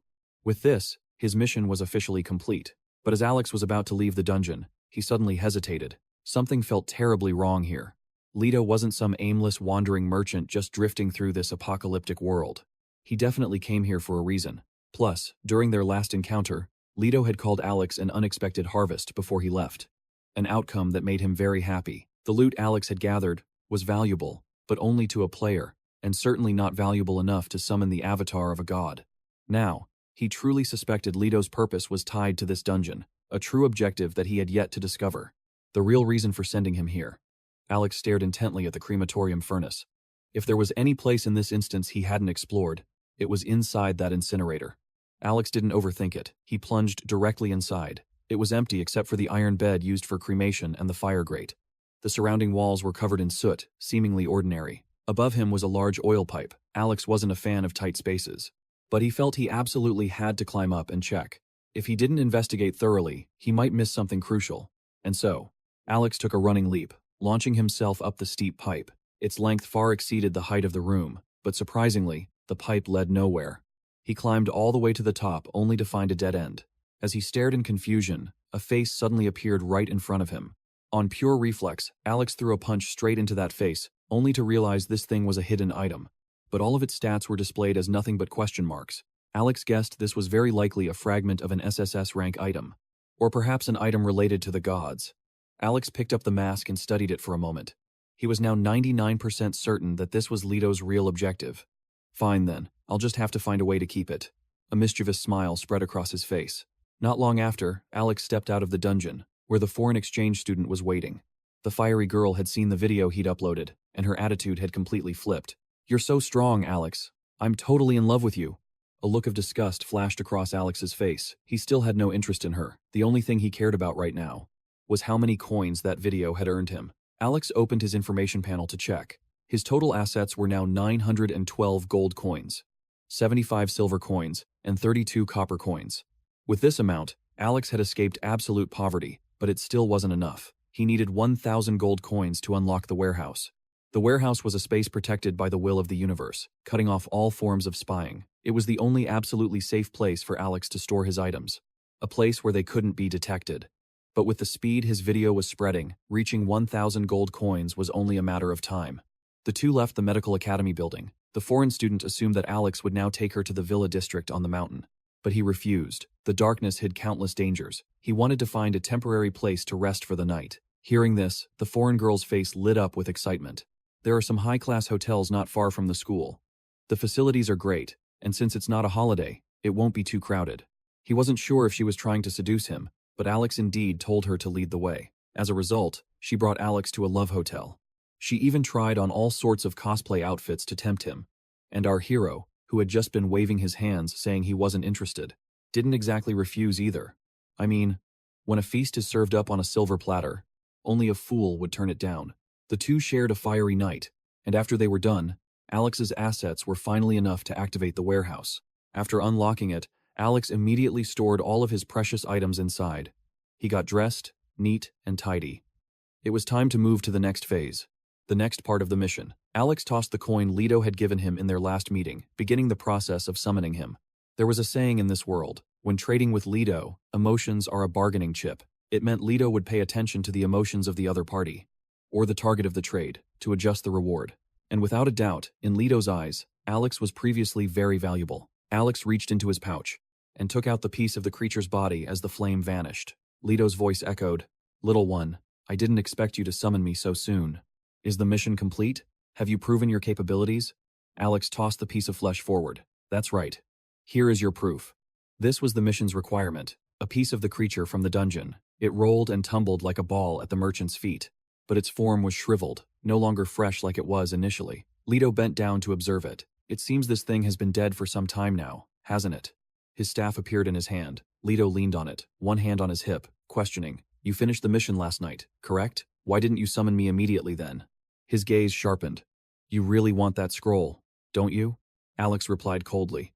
"Because I didn't understand." He spread his arms wide to explain. "I respected you. I honored you. So why did you hide the dungeon's difficulty from me?" His voice grew colder. "Only after I entered the instance did I learn it was a nightmare-level dungeon. If I hadn't played a few cards myself, I would have been a goner back there." Leto stepped down. observing him. So, that's your nature, young one. I understand your frustration, but there is an explanation. In truth, it was all part of the trial. A smirk played on his lips. With a treasure of this caliber, I couldn't just hand it to someone who can't handle unexpected variables. Do you understand? Asher's anger began to fade, replaced by confusion. He let out a sigh. All right, I get it. So what's the reward? And the next quest? Leto turned back, his voice low. Very well. Hiding that information was a misstep on my part. But more importantly, you have proven your strength. Then, he raised his hand. You may choose any reward you wish for completing this trial. The next quest will be the final one for the ring. How does that sound? Asher bowed his head respectfully. I appreciate your explanation and your generosity, Lord Leto. Leto snapped his fingers. Now, the selection is limited to items of B rank quality or lower.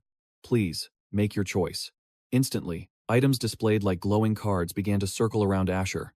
He reached out and selected the blueprint for a town portal scroll. I'll take this. Leto let out a sound of surprise. The blueprint for a town portal scroll? That cunning smile returned to his face. You have a sharp eye, and your objective is crystal clear. In that case, let us proceed to the final stage of the quest. Asher listened, a jolt of surprise running through him. A system notification appeared. The deity Leto wishes to grant you an SSS rank quest. Ultimate investment, final round. Obtain 2 SSS rank class scrolls. Do you accept? Yes, no. Asher stumbled back 2 steps, his voice filled with shock. 2 SSS rank scrolls? That's an impossible task, Lord Leto. He spoke softly. You must know, not even the gods are born with an SSS rank profession. The corner of Leto's mouth curled into a smirk. Of course, I am aware. My own first class was a mere A rank. But, his eyes darkened into bottomless voids. This is my greatest treasure. Naturally, it demands the absolute best. After a moment of thought, Asher steeled his resolve. All right, it seems I have no other choice but to accept. The scene shifts to the East Mountain Villa area. Piercing screeches shatter the dead of night as a monstrous beast appears. What's horrifying is that it's feasting on a human. A level 5. Rank 2 mutated giant rat. The level gap is too massive to see any other stats. Luna peered out from behind a large rock. The mutated rat sniffed the air constantly. They're showing up more and more frequently. Even if we combined both our teams, we'd be completely wiped out. Quinn was terrified. Level 5? Its stats must be 3 or 4 times higher than ours. She panicked. We can't possibly deal with it. What should we do? She turned to her vice captain. We cannot engage this thing. We need to retreat immediately, but we must leave someone behind to keep watch. Suddenly, Luna's eyes shot wide open. She must have seen something. The mutant rat had caught their scent and charged forward, shattering the boulder they were hiding behind. She quickly pulled Quinn away, shouting, Everyone, scatter now. The sheer force of the beast's charge sent everything flying. Luna helped the other woman to her feet. She urged, Quinn, we have to get out of here, right now. Quinn tried to gather her energy, gasping, It's too late. It's too fast. Just then, the mutated rat became even more terrifying, lunging straight for the two of them. Without warning, a swirling vortex appeared directly above its head. Asher descended from the sky, slamming a kick into the rat's skull and crushing it into the ground. Quinn cried out with joyous relief. Asher! He stood on the defeated monster's head and smirked. Looks like I made it just in time, huh? Asher began giving orders. Luna, call people to clean this place up, compensate the families of the fallen generously, and Quinn, you come with me. Give me a full report of what happened. Back at the East Mountain Villa, everyone was gathered inside the main building. Asher held a report in his hand, sneering. After clearing out the undead, during the inspection process, numerous mutated rats, each over a meter in length, suddenly appeared. The initial point of contact was in the eastern sector of the villa complex. Luke spoke softly. My sincere apologies, Master. Those beasts appeared from nowhere and destroyed 6 warehouses. The total number of casualties has exceeded 100 people. The specific details are here. Asher took the paper, his voice firm. None of you are at fault here. It seems there will be no rest for a while. All of you, go and get some sleep. I will personally sweep the villa and clean out the remaining rats. I will also investigate their source, Quinn spoke up. We appreciate your concern, but it wouldn't be right for us all to rest while you have no one to assist you. Therefore, I would like to recommend someone to you. Asher was practical and didn't refuse, simply nodding. That's fine. Quinn then turned towards the main door. You can come in now, Jade. The door slowly swung open. A woman with a captivating figure walked inside. Quinn introduced her. This is Jade.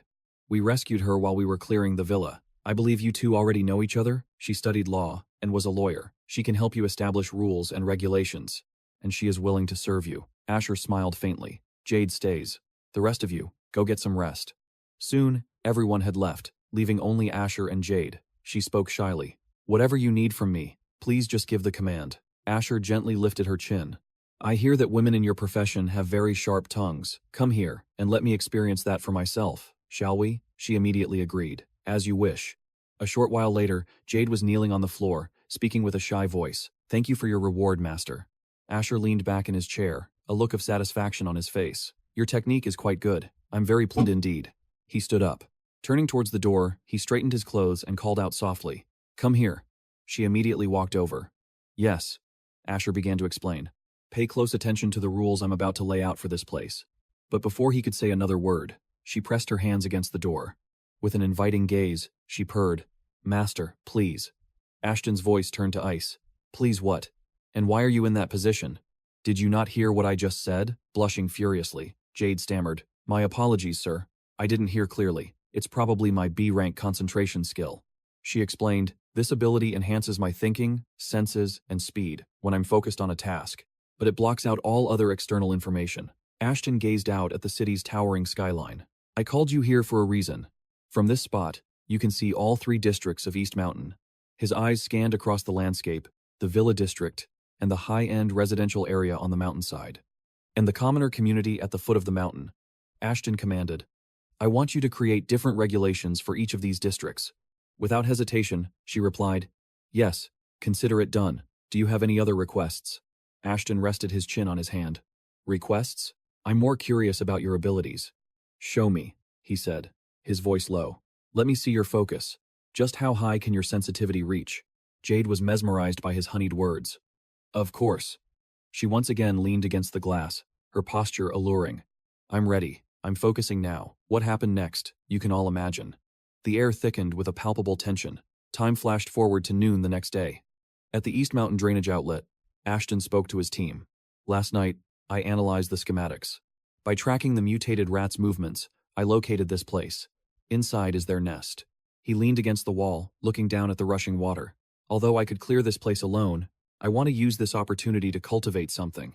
To raise a group of trusted allies, people who can protect everyone when I'm not here. That's why I've chosen you. I brought you here to level up. Ashton turned to face them. To become the core pillar of the villa's new order. Are you all prepared? In perfect unison, they knelt and roared, We are ready, master. He brushed his hair back with a smirk. Rise. Having men call me master is a bit odd. From now on, you will call me Emperor Ashton. They accepted with burning enthusiasm. Yes, Emperor Ashton. Ashton's foot stepped into the cold water below. He walked to the sewer entrance and placed his hand on the iron grate. With a single motion, he tore it clean off. Let's begin. A system notification appeared. Special quest triggered. The sewer dwellers. Seeing this, Ashton asked with some surprise. A quest. Did you all get it? Violet replied. Yes, we received the notification too. Frost confirmed. A mission. The objective is to eliminate all mutated rats and the Rat King, and to investigate the source of the mutation. Rewards will be determined upon completion. Another man from the back spoke up. Emperor Ashton, we've all received a similar quest. A few moments later, the team ventured inside. Violet looked around, whispering, It's so dark in here. Good thing I had people bring torches. Ashton noted, It's cleaner than I expected. Suddenly, a skittering sound echoed from a corner. Ashton raised his hand, signaling everyone to stop. Stay sharp. Everyone, be careful. They're here. The moment he finished speaking, a swarm of mutated rats poured out like a broken hornet's nest. Ashton clenched his fists, power crackling around them. And there's quite a lot of them. The team charged forward, unleashing a flurry of attacks that instantly obliterated the first wave. Ashton shouted, All of you, advance. If they're not dead, hit them again. After the skirmish, one member called out, I found a piece of rat leather equipment over here. Violet gave a status report. This section was cleared quickly. We've cleared 16 pipe sections so far. We must be getting close to the source. A man pointed ahead in terror. More are coming. Wait, it looks like there's only one. Violet chuckled lightly. Just one? Let me test my skills. But Ashton reminded her, Don't forget. Use your reconnaissance skill first. She nodded. Of course. Violet's eyes focused. Crystal insight. Suddenly, her face went pale with terror. This is wrong. This is a boss. It's a level 7 boss. The mutated rat charged, and Violet screamed in panic. I can't read all of its attributes. Its strength is nearly 39, speed over 40, and its constitution. In that instant, Ashton shot past her. She cried out, "Emperor Ashton, be careful," but then she froze, letting out a gasp of shock. Ashton descended in a blur, landing a devastating strike directly on the rat. An item information window popped up, describing equipment worn by a plague messenger. Wherever they walked, death and pestilence followed. Ashton smirked. Equipment? And it's part of a set? To think the Rat King would drop a set item. A set item, huh? Ashton inspected the gear, slipping a boot onto his foot, although the grade is a little low. But if I collect the full set, the effects will be multiplied. Ashton's gaze fell upon the now dead Plague Rat King. The only objective left is to investigate the source. Now, Violet was on high alert, her eyes darting around cautiously. We've passed through 5 more pipe sections, but we haven't seen a single rat. Ashton raised his hand. Wait. The system began flashing urgent notifications. Ashton thought to himself, it's normal for sewers to have viruses, but the ones I'm absorbing now. These are things that didn't exist on Earth before the cataclysm. Their type and quantity could even harm an evolved human. His eyes narrowed. It seems the source of this plague isn't far. Ashton turned and gave an order to Violet. You and the others can't go any further. Turn back immediately. Violet obeyed. Understood. He then proceeded alone. Interesting. With every step, the virus points I gain increase. Ashton wondered just how high the score would climb once he found the source. After walking for some time, he finally reached the innermost chamber. So this is the place. From within, a bizarre, grotesque figure emerged, making even Ashton reel back in shock. For me, this place is a paradise. A suffocating, malevolent aura radiated from the figure. Ashton observed it closely. Is that a corpse? So this is the source of the plague? Asher mused, analyzing the sheer concentration of the virus in the air. His gaze fell upon a corpse clutching a scroll, certain that this artifact was the origin of the nightmare. Without hesitation, Asher pried the scroll from its dead grasp. He unfurled it. This wasn't a system item. There were no instructions. Instead, ancient text glowed faintly. The high priest has offered his life, so that this prophecy may be left behind. Our great God, in the trial of igniting the divine flame, has reached supreme godhood. We offer this world as a sacrifice to etch our God's mark upon this trial. Our very lives will become the staircase for his divine awakening. Our spirits will be eternally by his side. Our names will echo through eternity. The Plague Sect, where all things decay, but life never ends. Asher frowned. The Plague Sect? He'd never heard of such a group. Shaking his head, Asher rolled the scroll shut. Doesn't matter. I'll just absorb every last virus here, and my power will undergo a massive evolution. Absorb virus, he commanded. Suddenly, his arm twisted and contorted. Dark, root-like veins erupting from his skin, startling even him. What's happening to me? A sinister aura began to pour from his body, flooding the entire chamber, and then a system window appeared.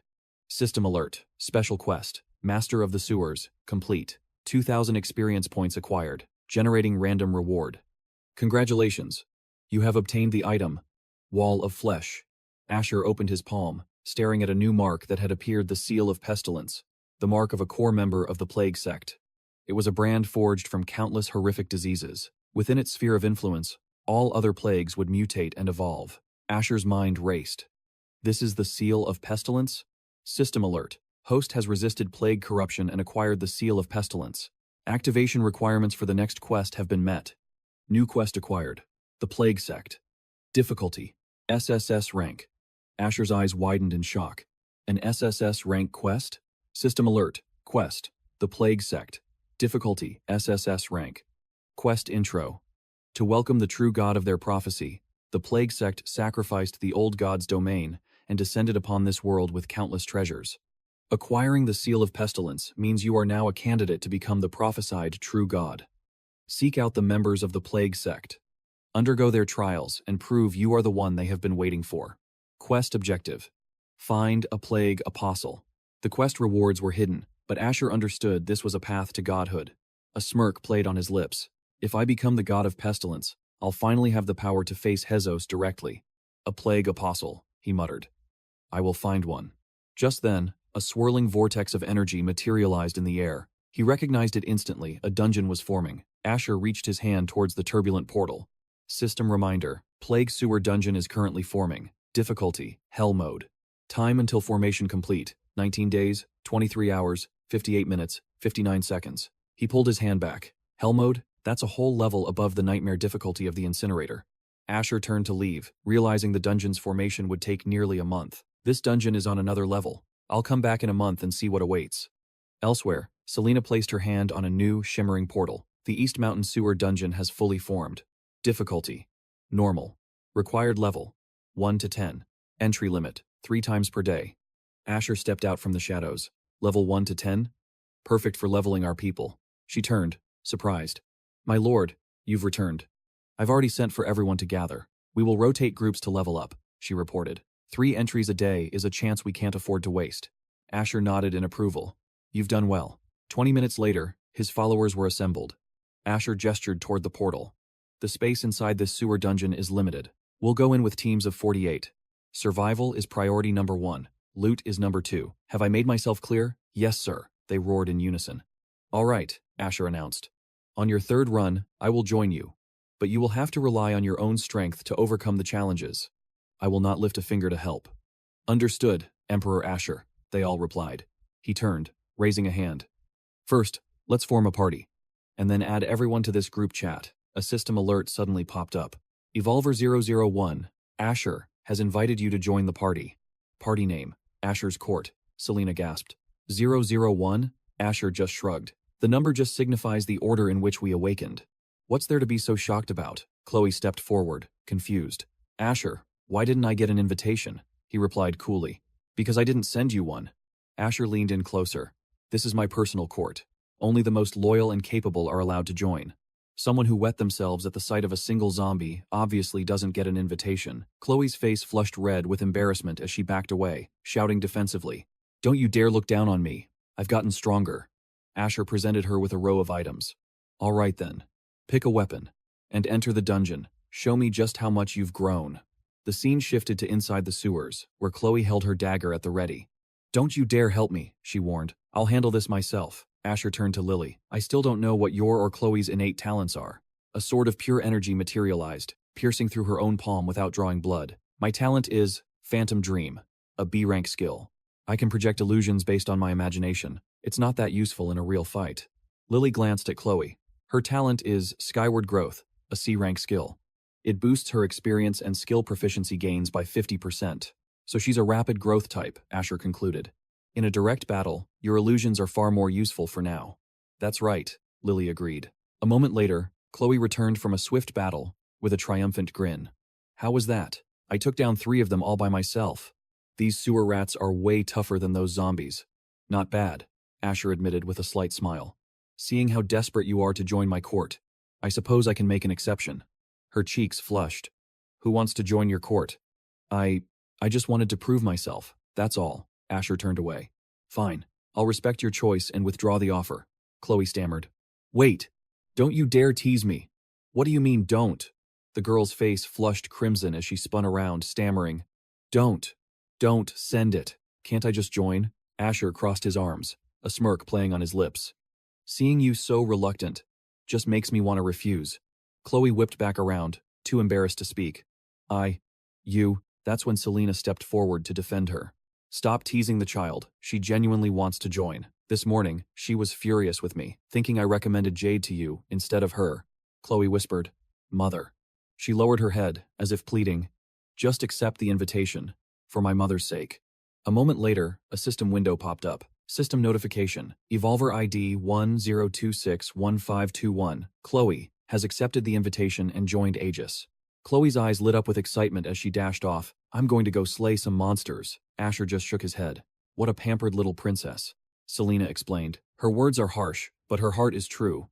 And don't you worry. Once the dungeon is cleared and we're back at the villa, Selena patted his cheek. I guarantee she'll be calling you father. Asher praised her. A woman like you is incredibly decisive. Selena struck a charming pose, a playful glint in her eye. In this new world, one must be decisive. The times have changed too quickly. Chloe is a young lady who has never known true hardship. For her to have a father like you, her gaze softened, is a blessing. Meanwhile, in the luxury suite of a faraway hotel, a young woman was relaxing in a steaming bath. This is pure bliss. Thanks to the monarch's amazing advice, I can live this comfortably even in the apocalypse. Suddenly, a system notification appeared. System notification. Evolver Asher's party has achieved the first clear of the East Mountain Sewers dungeon. Normal difficulty, levels 1 through 10. A new system prompt appeared for all evolvers. Asher has uploaded a video guide for the East Mountain Sewers Clear. Viewing price, 10 points per watch. The woman's closed eyes snapped open. Willow sat bolt upright, shouting, "The Monarch! He cleared another dungeon already." Her hand shot out, tapping the screen. "He's on another level. I haven't even seen a dungeon yet." 10 points. "Oh, Willow. I'm going to go broke." Asher's face appeared on the screen, and she tilted her head, brushing her wet hair. But why are there so many women with him? Elsewhere, a man slouched in his chair, grumbling at a screen. This little girl has talent, but her real-world combat skills are pathetic. "I want to see Asher in action. Skip ahead for me. Hurry up." He analyzed the situation. The monsters deeper in are high level. Even with Asher's guidance, there's no way these girls can clear it. He'll have to make his move eventually. Another viewer's eyes went wide with shock. "The boss is here. It looks incredibly powerful." A man with dark skin asked his companion, "Well, how strong is that lowly Easterner, really?" The white-haired man scoffed. "It's nothing to worry about. It's just that our luck is bad, and we haven't found a dungeon yet. There's no way he's stronger than my S-rank talent." But the man watching the video corrected him gravely. "No, he one-shot the boss. He's leagues stronger than me." Back in her room, Willow lay on her bed, calculating. That must have been the level 10 boss. The Monarch is unbelievably strong, and his combat advice for those women, it was brutally effective. She sighed dreamily. "If only I could be in the same city as the Monarch. It would be a dream come true. I'm so jealous of those girls, getting his personal guidance right there on the front lines." The scene shifts to the study in Selena's villa. Asher spoke. "Now that everyone has cleared the dungeon, we've acquired a decent amount of low-level equipment. You, Jade, and Lily need to coordinate as soon as possible. Establish the economic and equipment trading rules for our base." Selena nodded. "Understood. Are there any other orders?" He brought out a pile of incredible items. "There's one more thing I need to entrust to you." Asher gestured to the treasures. "Surely you understand how important these are, don't you?" She picked one up, her eyes widening. The Wall of Flesh. An item that can devour blood and flesh. To create a fortress wall, far more powerful than anything we could ever build. If we use this correctly, it will give us an overwhelming strategic advantage. Selena then picked up a scroll. After use, teleports to a marked city within 10 seconds. This is a true life-saving treasure. With these items, we can become the undisputed rulers of River City in no time at all. She then unfurled a piece of fabric. Just by changing its shape, it can transform into any piece of equipment. Asher sat down, a curious look on his face. "What is it? You seem less impressed by this item than the other two." Selena leaned over the desk, her voice a low whisper. "How could that be? You are the true master of this place. Therefore, an item that can satisfy times your time's desires is the most important treasure of all." He replied, "I don't know the first thing about women's equipment. Think you can show me a few surprises?" She slid over the desk, her body pressing close to his. "Oh, there will be a surprise, but it won't be from me." Selena continued, her cheeks flushing slightly. "Like I said, I want Chloe to officially call you Father. Let me go get her ready. Please, wait just a moment." Night fell upon the sprawling villa. A new shadow seemed to trace itself upon the young girl's elegant form. In the master bedroom, Asher held the peacefully sleeping girl in his arms. Across the bed, the alluring figures of several other women rested, their long night finally over. He glanced back before pulling on his shirt. 3 dungeon runs today, and only 1 piece of the plague set dropped. He held out his hand, looking at his inventory. "If I can get 1 piece from every 3 runs, I should be able to complete the full set in 3 days. Just then, a notification appeared. System message. "Mimi, a member of chat group 001, wishes to send you a private message." Asher walked out, gently closing the door behind him. He was a little surprised. "Huh? Mimi?" Mimi's message appeared before him. "Greetings, my Lord Monarch. I have seen your strategy video, and I can tell. Can you devise a fighting style based on my specific talents and abilities? The truth is, I'm not skilled in combat at all. So, I was hoping to receive your guidance, my lord." Reading her message, Caden tapped the screen. So, it was instruction she wanted. Caden typed back, "Guidance requires me to have a solid understanding of your powers. If you trust me, tell me about your unique talent. Only then can I truly help you." On the other side, Somnia read his message with intense focus. "If you don't want to reveal your talent, just showing me your attributes is an option. But I won't be able to see much from stats alone." Her fingers flew across the keyboard as she replied, "No, it has to be my talent. I'll send you the details now." Caden slid his hands into his pockets, thinking. In his past life, he'd never heard of a girl named Somnia, But everyone in this group was a pioneer. Her talent couldn't possibly be ordinary. Suddenly, Caden's eyes shot open. This is? A brilliant light flashed from his screen, revealing a dreamscape score of 31. The sight stunned him.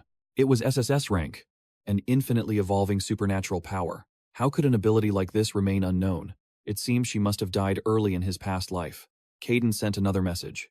An SSS-Rank talent is incredibly complex. Can you tell me exactly what its effects are? Somnia agreed. Of course. My Dreamwalker skill lets me enter a dream world that's identical to reality. I can also use it to enter the dreams of others. And what's more, I can acquire all sorts of items within the dreamscape. She added another message. Dream weaving allows me to alter anything in the dream world. Though, for now, the number of things I can change is very limited. And with shared dream, I can invite others into my dream world by creating a dream totem. A smirk played on Caden's lips. As long as her real body isn't found, this ability makes her practically invincible. Somnia typed rapidly. I think I can send you a dream totem in the form of a picture and invite you into my dreamscape. Could you guide me there? He replied. I can't agree to that. Inside your dreamscape, I would have no protection whatsoever. She tried to persuade him. Please, don't refuse. I can form an evolver's contract with you, guaranteeing you won't suffer any harm. Caden's eyes widened in surprise. An evolver's contract? He typed back. An evolver's contract is recognized by the will of the universe, and it requires at least 10 gold coins, doesn't it? If you can afford 10 gold coins, why are you asking me about combat skills? Somnia replied. The monsters I kill in the dream world also die in reality. Through dream weaving, I can also control the spawn rate of monsters in the dreamscape. That's how I have enough gold. But I can also offer you other gifts, like these two. A new message popped up. Spiritual Perception, a D-rank skill book. Caden sighed. Her ability was terrifyingly powerful, easily rivaling his own Monarch virus. She sent another item, a town founding order, a special F-rank tool. He played it humble. Please, even if I'm strong in a dream, I'm extremely weak in reality. Biting her lip, Somnia pressed on. I have a very strong feeling that if my combat skills don't improve, I'm going to die, sooner or later. Caden thought to himself. Her intuition is correct. Her power does nothing to improve her physical body. That's her fatal weakness. He messaged her back. All right, send over the evolver's contract. If she's willing to bind herself with a contract, he thought, then of course I have to help her. A talent this powerful is someone I absolutely must recruit to my side. A system notification appeared. Evolver Somnia has sent you an evolver's contract. The contract stated that Somnia promised not to take any action that would cause him any harm or negative effects. If she violated the contract, she would lose her status as an evolver. The contract was valid for 24 hours. Decline or agree. He pressed the confirmation bar. I agree. The moonlight deepened outside. In a separate bedroom at the Song Villa, Caden lay in bed, thinking about the dream totem. The instructions were to relax and stare at it for 3 minutes. If the observer was on guard, it would take even longer. Somnia sent him an image of a single card. He looked out at the night sky. If this ability evolved to the point where she could see the future in dreams, it would be truly terrifying. Closing his eyes, Caden drifted into sleep after the exhausting day. In his dream, he was astonished to see Somnia appear before him. She introduced herself. Hello, Lord Caden. My name is Somnia. I'm the one who just made the contract with you. Caden quickly introduced himself. My name is Caden. Just Caden is fine. So this is your dream world? This place doesn't seem suitable for combat training. Somnia set down a teddy bear she was holding. Oh, we're not training here. She manifested a swirling portal. I've already cleared out a gymnasium not far from here. The sight stunned him. A swarm of ethereal butterflies fluttered through the space, leading toward the gym. Caden opened the door and looked inside. This is the gym. Your dream world is this massive? Somnia shook her head. Not exactly. The dream world exists independently. It doesn't depend on me. As a dreamwalker, I can only enter and transform it. Ah, and from my explorations, it seems the dream world is beginning to mirror the real world. Caden let out a small laugh. So, that's how it is. I understand now. In that case, let's begin your training here in the gym. She ran ahead first. Let's go. Within the Dreamscape's gymnasium, on the basketball court, Somnia snapped her fingers. Let there be light, she commanded. Instantly, the pitch-black room was flooded with brilliant light. Caden walked closer and asked, Are you still a middle school student? Misty offered a faint smile. Before the apocalypse descended, I was a novelist. Cain then moved towards the stairs and took a seat. If you want to improve your real-world combat skills, the best way is through actual fighting. Don't use your dream world abilities to attack me. Let me see your current combat level first, Misty explained. My attributes in the dream world will improve too, matching my own spiritual power. My current spirit stat is 48, so you better be careful, my lord. Cain stood. Don't worry. Come at me with everything you've got. She agreed. All right, here I come. With that, Misty charged forward like a wild beast, swinging her fist, but her attack was useless. Cain had already sidestepped the attack with ease, making her punch nothing but air. He critiqued her instantly. Your center of gravity is unstable. You can throw a punch, but you can't retract it. That's a fatal flaw. Misty's face flushed with embarrassment, puffing her cheeks before windmilling her arms for another attempt. She spun around to attack again. Cain chuckled. What is this? The flailing fist style for 5-year-olds. He stepped back again, causing her to charge past him. First, control your center. A punch you can't pull back is your greatest weakness. Cain sat down, watching Misty. She stumbled about before sighing in defeat. Second, you need to know your target, instead of just swinging wildly. He then lunged toward her. Third, observe your opponent, and stop focusing only on your own attacks. Cain's hand shot out, stopping Misty's wrist in midair. All right, I have a grasp of your skill level now. For now, just remembering those 3 points is good enough. He added softly. I was only using a speed stat of around 20. And you still couldn't react at all, she whispered, ashamed. I'm sorry. I'm just too pathetic. Cain smiled. What are you apologizing for? Just keep practicing, and you'll get stronger. Misty replied shyly. I understand. Time passed. 7 days later, at the East Mountain Villa, Violet rested her hands on a chair. She reported, Master, the rules for East Mountain have been posted everywhere. We also have people stationed at each notice board to explain them. Cain grunted in approval. Good. The East Mountain settlement is finally on the right track. He turned to her.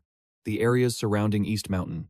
I've already cleared them out over the past few days, Cain then declared. From now on, the management of this place is in your hands. I'll be leaving tomorrow morning. She looked puzzled. Why are you leaving so soon? I thought you'd stay a few more days. Because of your plague set. You're still missing one piece. A system window appeared. Plague set, 4 out of 5, all attributes plus 10. Applies a weakening resistance debuff. Attacks will inflict a random plague debuff. He concluded, I don't have time to hunt for a single E-rank item. There are far greater opportunities and treasures out there waiting to be claimed. I have to seize them for myself. Violet moved in closer, embracing Cain. Then you must think of us and return safely, my lord. Otherwise, if your White Palace floods, there'll be no one here to manage the disaster. Cain was slightly surprised. My territory can flood? He lowered his voice. In that case, go and gather the others. Tonight, we will discuss how to handle this drainage issue thoroughly. She immediately agreed. Of course, master. Night fell, and in the late hours. The girls rested in bed with expressions of extreme pleasure, their faces showing complete satisfaction. Cain, too, was immersed in a sea of enjoyment. The scene shifts to the next morning. Cain was already awake and dressed, stepping outside quietly to let the girls sleep. But as soon as he stepped out, he saw Frost waiting. Cain asked, Are you looking for Violet? She's not awake yet. She denied it. No, sir. I came to see you. He raised an eyebrow. What's wrong? Frost reported. Someone is causing a disturbance in the settlement at the foot of the mountain. Cain turned to leave. And you're coming to me for this? Haven't the rules of East Mountain already been established? He spun back around, his voice turning cold. Do you not know how to act according to the rules I've set? She clasped her hands, stammering slightly. My apologies. We have the situation under control. But one of them claims to be your former classmate. Before she could finish, Cain interjected. Take me there. Frost immediately complied. Understood. The scene changes to the East Mountain residential area at the base of the mountain. A young man points and yells. It's Cain. I can see Cain. Frost turned to him and said, These are the ones who are dissatisfied. They're unhappy with our fee of 1 coin a day. They want protection for their homes and the settlement for free. They want safety without paying the price. A man yelled, Cain, it's me, Leo. Cain walked down the steps, his voice calm. Leo, I know it's you. Our rules are not unreasonable. 1 coin is what you earn from killing a single zombie. Even if you can't fight, there are other profitable jobs inside the settlement. So why are you gathering a mob to cause a riot? Leo gestured to the people behind him, declaring, This isn't about the money. It's about you being wrong. In the apocalypse, we have to help each other. Now that you have resources, you have a duty to help everyone survive this crisis. Leo shouted as if he were a saint. Listen to my advice as your former student president, Cain. If you wish to achieve great things and benefit the world, then abolish this rule. The people will be grateful to you for it. Cain just chuckled softly. I can't be bothered to waste my breath on a hypocrite like you. Cain's voice turned serious. Everyone, listen up. My word is the law here. If you can't handle it, then get out immediately. In 3 minutes, anyone who doesn't leave will be killed without mercy. Cain crossed his arms, completely unfazed. He then gave the order, Frost, start the countdown. She stood beside him, glanced at the crowd, and replied, Understood. Leo just smirked. A mocking smile spread across his face as he shouted defiantly, We don't need 3 minutes. I absolutely refuse to leave. I am here representing the welfare of all these people. Everyone here will stand with me. They'll appreciate what I'm doing for them. A nearby security guard, his face filled with rage, finally yelled out, Stop spewing crap. It's just one lousy coin. A burden? For those of us who built this place? The only ones complaining are the selfish and the parasites. We have no duty to protect people like that. The guards, armed with shields and steel, echoed the sentiment. Useless dead weight.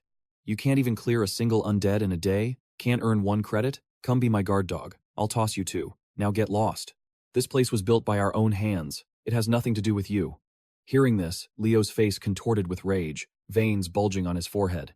You people, he scoffed, waving a dismissive hand. Fine, I'm leaving.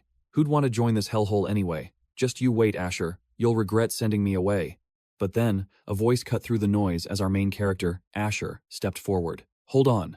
A smirk instantly spread across Leo's face. What's this? Having second thoughts already? In the next instant, razor-sharp violet claws erupted from Asher's hand. He crouched low, and with a single fluid motion, slashed horizontally across Leo's waist. A man standing nearby froze, his eyes wide with shock, as a spray of warm blood hit his face. The other agitators scrambled backwards, falling over in terror. As Leo's bisected body crumpled to the ground, Asher stood tall, one hand on his hip, casually flicking the blood from his claws. You weren't wrong about one thing. Letting a bitter piece of trash like you escape, that is something I would truly regret. Look, Serafina opened her system window, gazing down at the terrified crowd. 2 minutes remain. Are you not leaving? A young man nearby immediately dropped to his knees. He pleaded desperately, I'll obey the rules. I'm willing to accept punishment for causing this riot. Please, just give me one more chance. Asher's claws retracted seamlessly into his hand. You're a smart man, he said calmly. The penalty is 5 contribution points. Your status will be restored in 1 month. The young man shouted his reply. I accept. Thank you. Thank you so much. The other instigators hastily fell to their knees as well. We accept the punishment. Please, give us a chance. With that, Asher turned to leave. His parting words were for Serafina. The rest is in your hands. She bowed respectfully. Understood. You can count on me. As he walked away, a new notification pinged on his system screen. A message from Dreamer. Master. It's so hard to increase my power. My spirit stat is high. But I don't have a single offensive skill. Asher quickly typed back. Patience. It will come. I'll keep an eye out for a spirit-based attack skill tome for you. Her reply was instant. Master, what city are you in? Once I'm able to leave my base, I'll come find you. He answered softly. River City. Dreamer's excited reply flashed on the screen. That's so close. I'm in Waverly City. An idea formed in Asher's mind. If you're willing to join me, I can come and pick you up. Really, that would be amazing, she replied. Asher looked up, a memory from his past life surfacing. Waverly City. In my past life, the S-rank class quest I found was right near there. It may not be a triple S rank, but its reward could be traded for vital resources or information. Asher looked towards the horizon, his mind made up. First stop, Waverly City. Meanwhile, in a derelict hotel in River City, Brody stared out a grimy window. Ethan, what's our food situation? Ethan turned to him, his face grim. Not good, Brody. For more than a dozen of us, we've got less than 3 days. Brody's fists clenched so hard his knuckles turned white. Damn it. It's all because of that special undead. It slaughtered 5 of our people without a sound, and its senses are impossibly sharp. He glared at the monstrous red tyrant, prowling the street below. It senses us if we even go down to the 10th floor. How are we supposed to get out the front door? Ethan hugged his own arms and sighed in defeat. It looks like we're going to starve to death in here. Suddenly, Chloe pointed out the window. Guys, look. Over there. 2 blocks away, a dark figure blurred across the skyline, leaping from rooftop to rooftop. Brody followed her gaze, squinting in disbelief. What in the world is that? All I can see is an afterimage. Ethan gasped beside him. Don't tell me. It's a new type of special undead. Hearing that, Brody immediately moved to pull the curtain shut, Something that can leap across buildings is too dangerous. We need to hide. But Chloe rushed to stop him. Wait, I think, it's a person. Ethan scoffed in disbelief. A person? That's impossible. Brody was just as skeptical. Are you sure you're not seeing things? Chloe's brow furrowed as she shot back coldly.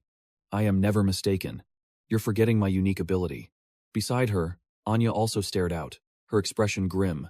Then, her eyes narrowed. It's coming this way. Outside, Asher landed silently on a rooftop. A low growl from below caught his attention. The tyrant on the street looked up. A notification flashed in Asher's vision, and a grin spread across his face. A tyrant? Perfect. What an unexpected prize. I just so happen to have a weapon blueprint that requires tyrant bones. He peered down from his perch, observing his prey. He murmured to himself, smashing it with a warhammer will ruin the drop rate and compromise the integrity of the bones. In the next moment, he launched himself off the roof, diving towards the tyrant as his left arm also began to mutate. I'll just have to take its head clean off. Back in the hotel, Ethan strained to see. I can't make it out. Chloe, what's happening? Anya warned from behind him. You all shouldn't be watching. This is too dangerous. Chloe stared, her brow furrowed in concentration, and shouted in disbelief. They're fighting! His arms just transformed into a pair of massive claws. Behind them, Brody gritted his teeth. See? I told you it was some kind of monster. What kind of human can just sprout claws? Suddenly, her eyes shot wide open in astonishment. He killed it. The monster is dead. It looks like. He's absorbing it now. Then Chloe's expression shifted to one of pure shock. Wait a second. There he was. Below, Ethan stood victorious over the corpse of the tyrant zombie. Immediately, a system window materialized before his eyes. System alert. You have eliminated the elite tyrant zombie, an attack and defense enhancement type. You have received 2,000 experience points. Alert. Mutated elite entity devoured. Stage 3 all aspect tyrant zombie. The blacklight virus has absorbed its full power. Alert. You have received 800 virus points. You have received the exclusive blacklight virus and 5,000 evolution points. One by one, the notifications flashed across his vision. Alert. Blacklight virus has acquired a new form, muscle reinforcement. The screen flickered, displaying another alert. Alert. Blacklight virus has acquired a new form, bioshield. Ethan stared at the transformation spreading across his arm, speaking with awe.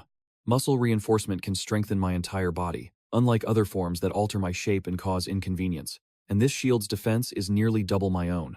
This guy is a total whale. Up above, an ecstatic Vicky threw open the curtains, shouting at the top of her lungs. Ethan! It's really Ethan! Hearing the commotion, he instantly looked up, puzzled. Who's there? Ethan was utterly baffled. He stared blankly at the figure in the high window, but all the other windows on that floor were sealed shut. The curtains in Vicky's room were snatched closed. Brian clamped a hand over her mouth, yanking her back from the ledge. Vicky, are you crazy? How can you be so sure that's the Ethan you know? What if it's a monster disguised as him? Sierra, hiding behind a crate, quickly agreed. That's right. He easily killed the monster that had us trapped for so long. If you want to die, don't you dare drag us down with you. Suddenly, he scaled the wall to their window, calling out, Is anyone in there? Hello, my name is Ethan. Someone just called my name, right? Overcome with excitement, she shoved Brian away and rushed back to the window. Ethan, it's me, Vicky. Seeing her face, Ethan calmly replied. Oh, you're Miss Song's best friend, aren't you? I was wondering who it was. Hearing this, Vicky's face filled with worry as she asked about her friend. Ethan, do you know what happened to Sarah? Is she all right? Inside a hotel in Jiang City, he sat down beside her, explaining things to the group. I've established a stronghold in the East Mountain Villa district. Hundreds of people are living there now. And Sarah Song is helping me manage the place. So yes, she is very safe. Vicky's face flushed with relief, unable to hide her joy. Really? Brian frowned, stunned into silence. He established a base? With hundreds of people? Ken's lip twitched in a sarcastic smirk. The Queen of Jiang City is managing things for you. You've got to be pulling our leg, bro. Ethan leaned back against the chair, crossing his legs. Go and see for yourselves. I don't typically tell lies that can be so easily exposed. Suddenly, a figure gently turned the doorknob and walked in, yelling excitedly. Ethan! Hearing his name, Ethan turned his head and shouted back, Alex? Alex pointed at Ethan, his voice loud with excitement. I told you I just heard someone call your name. Leo adjusted his glasses as he followed behind them. Mason saw him and yelled out too. It's Ethan, it's really you. A huge smile spread across Ethan's face as he stood up from the chair. What are you guys doing here? Alex walked over, slinging an arm over his shoulder as he began to explain. On the day of the descent, Jay wanted to help our campus queen Vicky at her part-time job, so he brought a big group of us along. Mason gave a forced laugh and pointed at Leo behind him. We were going to ask if you were free at the time, but Leo kept insisting you were busy. Ethan smiled and gestured to the side. Are there a lot of Jiang University students here? If you want, you can all come back to my base at the East Mountain Villa District. He held up a bag in one hand and gave them a thumbs up, questioning them. But there's one rule there. You have to pay 1 copper coin every day. Can you all accept that? The group immediately agreed with excitement. Of course we can. Brian remembered the tyrant zombie and cried out.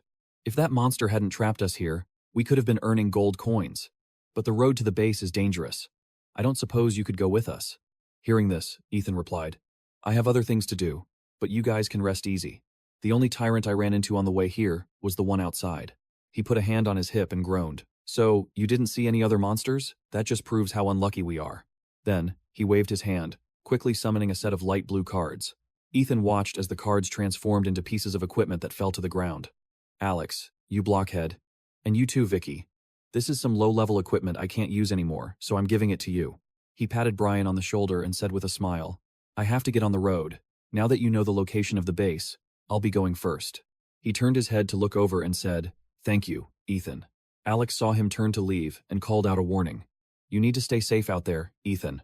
A moment later, Ethan leaped from the rooftop of one building to the next. A message notification immediately flashed. Mia is requesting a chat. Mia's message appeared on the screen. Master, your King Han is complaining in the group chat. I think my new ability can help him. Ethan knelt on the ground and replied, There are too many groups. Just tell me directly what happened.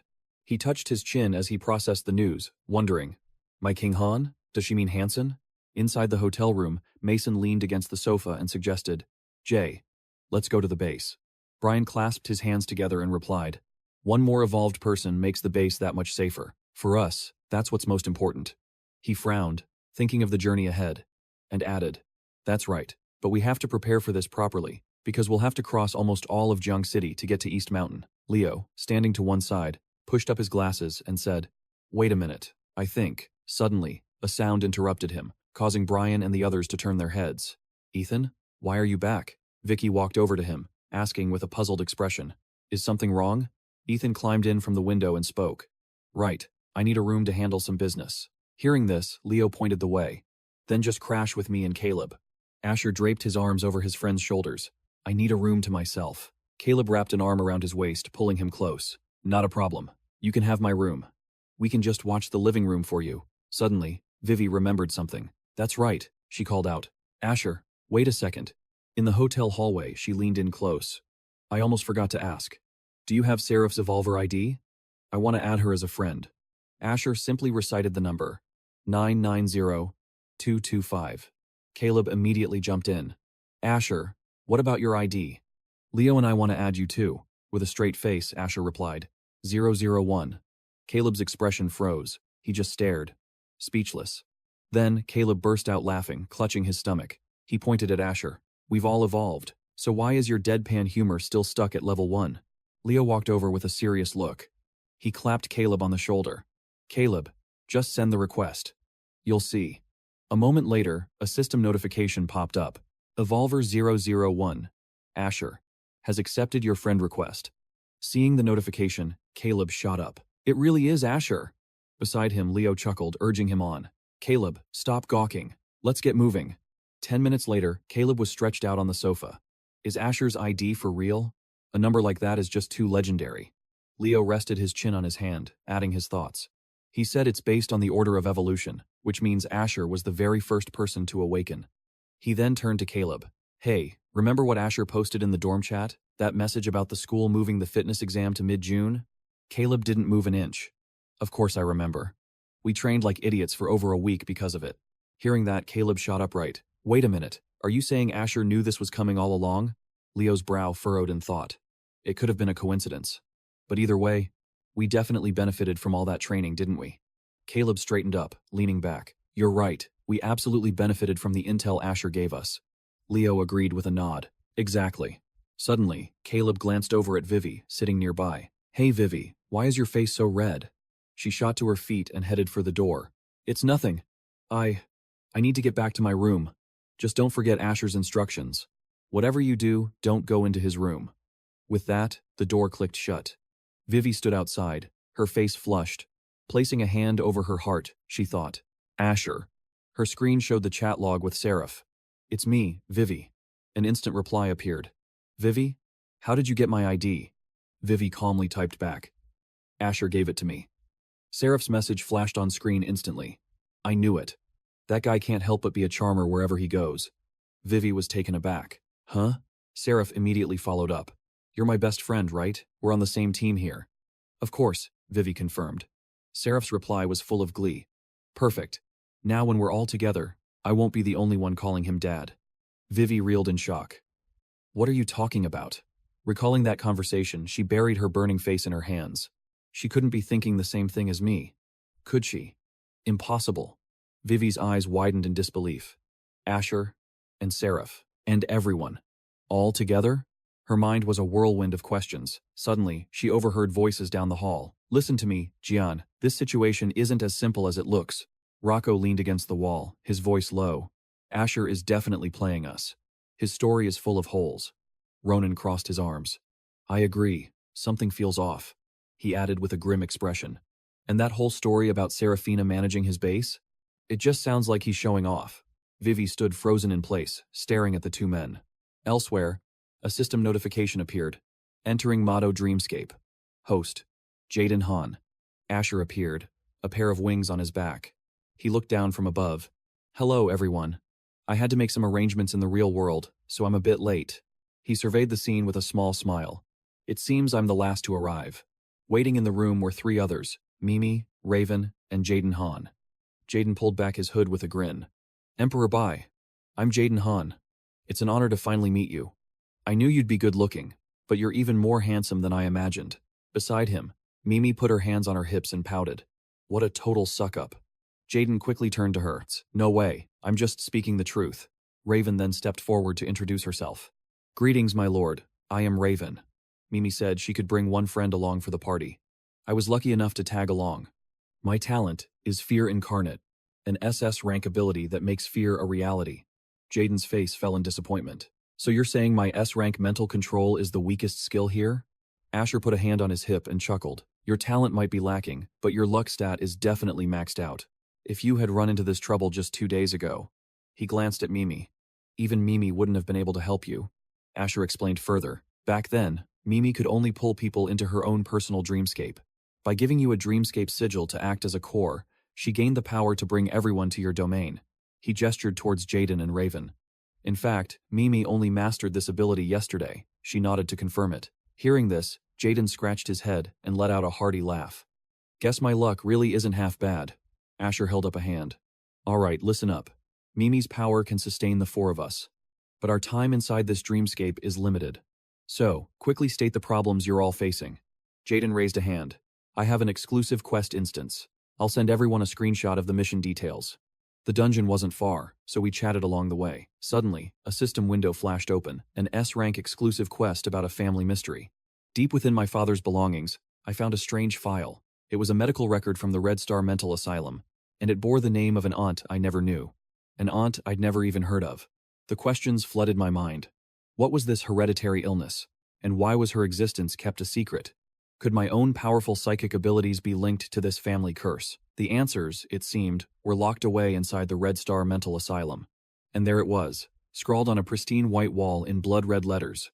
Red Star Mental Asylum, floor 16. Liam pointed a shaky hand at the dimensional gate. So, this is the Red Star Mental Asylum? By the time I found this place, it had already turned into an instance dungeon. He glanced back at me, his expression grim. I tried going in once, but I had to bail almost immediately. Liam crossed his arms, a shadow of worry on his face. Those nightmare-level monsters, ranging from level 5 to level 12, I was no match for them, and I couldn't just grind and come back later. The first time I retreated, the universe itself sent a warning. It said my presence had been noted, and that another might claim the prize if I didn't act. A small smile played on my lips as I reached for the portal. I know. Just then, the party notification popped up. Do you wish to enter the Red Star Mental Asylum dungeon? Yes or no? I looked back at my team and yelled, Let's move out, and we stepped into the Motto Dreamscape. The four of us materialized inside the chilling halls of the asylum. Raven scanned our surroundings, a cold sneer on his face. Heh, just a pathetic little mob, he scoffed. But Mia, standing beside him, hugged her arms tightly. I don't know. Something feels wrong about this place. Liam shot them a look. Don't get cocky. We just got here. But even the trash mobs in this dungeon are no joke. Stay sharp. Suddenly, a grotesque figure lurched out of the shadows. A twisted monster nurse. Raven stepped forward instantly. Everyone, stand back. Let me test the waters. The creature shrieked and lunged straight for him. But Raven didn't flinch. He simply raised his hand, activating his SS rank ability. Incarnation of Terror. A wave of pure dread washed over the monster. It collapsed to the ground, clutching its chest as its heart seized in fear. He faced the paralyzed creature and casually lifted his hand. With a single, sharp snap of his fingers, he commanded, Law of Terror, Rupture. In an instant, the monster's heart exploded as a system notification appeared. Party members have slain the demented nurse. Experience points distributed. Mia touched her chin, impressed. Whoa, that looked like a villain's ultimate move. Liam shouted with excitement. That was insane. I couldn't help but chuckle. Not bad at all. A blue skill card materialized in Raven's hand, piercing sonic burst. It actively unleashes a psychic attack of sharp sonic explosions, dealing mental damage in a wide area. The sound generated by this skill will attract nearby monsters. Raven's eyes lit up as he read the description. Hey everyone, check this out. Our luck is in. It's an area of effect skill. I put a hand on my hip and grinned. Liam, Mia, you're both psychic types. You two can decide who gets it. Liam just smiled and shook his head. I'll pass. All I'm after are the quest items from this run. Besides, my own abilities have a similar effect. Hearing this, Mia's face lit up.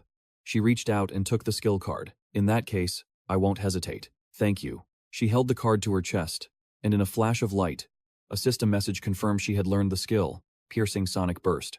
Once the light faded, I turned to her. Mia, give that new skill a test run. She looked up at me, concerned. Master, the damage radius isn't that big, but the sound it makes will travel really far. It'll lure out every monster hiding in the patient rooms. I just tilted my head and smiled. That monster luring effect is exactly what we need. Hunting them down one by one is too slow. Trust me, it'll be fine. Hearing my confidence, Mia nodded. Okay. She then held out her hands, unleashing the skill, piercing sonic burst. Pulsing rings of pink energy radiated outwards from her, and from every direction, monsters began to swarm toward us. A smirk grew on my face. The aggro effect is even better than I thought. Liam's eyes went wide at the approaching horde. There are way too many of them. From behind us, Raven's voice cut through the noise. Everyone, focus. Don't get distracted. Mia looked back at me, her voice trembling slightly. Master, are you sure about this? There are so many. I just gave her a calm, reassuring smile. Of course, it's not a problem. I cracked my neck, a glint in my eye. This is the perfect chance to test something out. My new and improved skill. Hearing that, Liam's confidence surged. He summoned his throwing knives and grinned fiercely. When the boss talks like that, I know we're good. Let the slaughter begin. In a blur of motion, his blades flew, piercing through the chests of the first wave of monsters. Beside him, Crow raised his hand. Tendrils of pure darkness erupted from the ground. He clenched his fist, harnessing the very essence of fear. Black tentacles shot out, coiling around the iron bars on his command. Meanwhile, Dream aimed her cannon at the horde of monsters and unleashed hell. She stared calmly at the sea of flame she had created. Blade and Crow glanced over, their jaws dropping. Is that? She just licked her lips, a smirk playing on her face, aiming the massive weapon forward once again. Awesome. Let's go for another round. Blade's eye twitched as he asked, a rocket launcher? Her dream creation ability is just too overpowered. At this rate, will she be able to create a Gundam next? Crow replied with absolute certainty, without a doubt. But then, suddenly, his gaze fell on Cain, and a flicker of confusion crossed his face.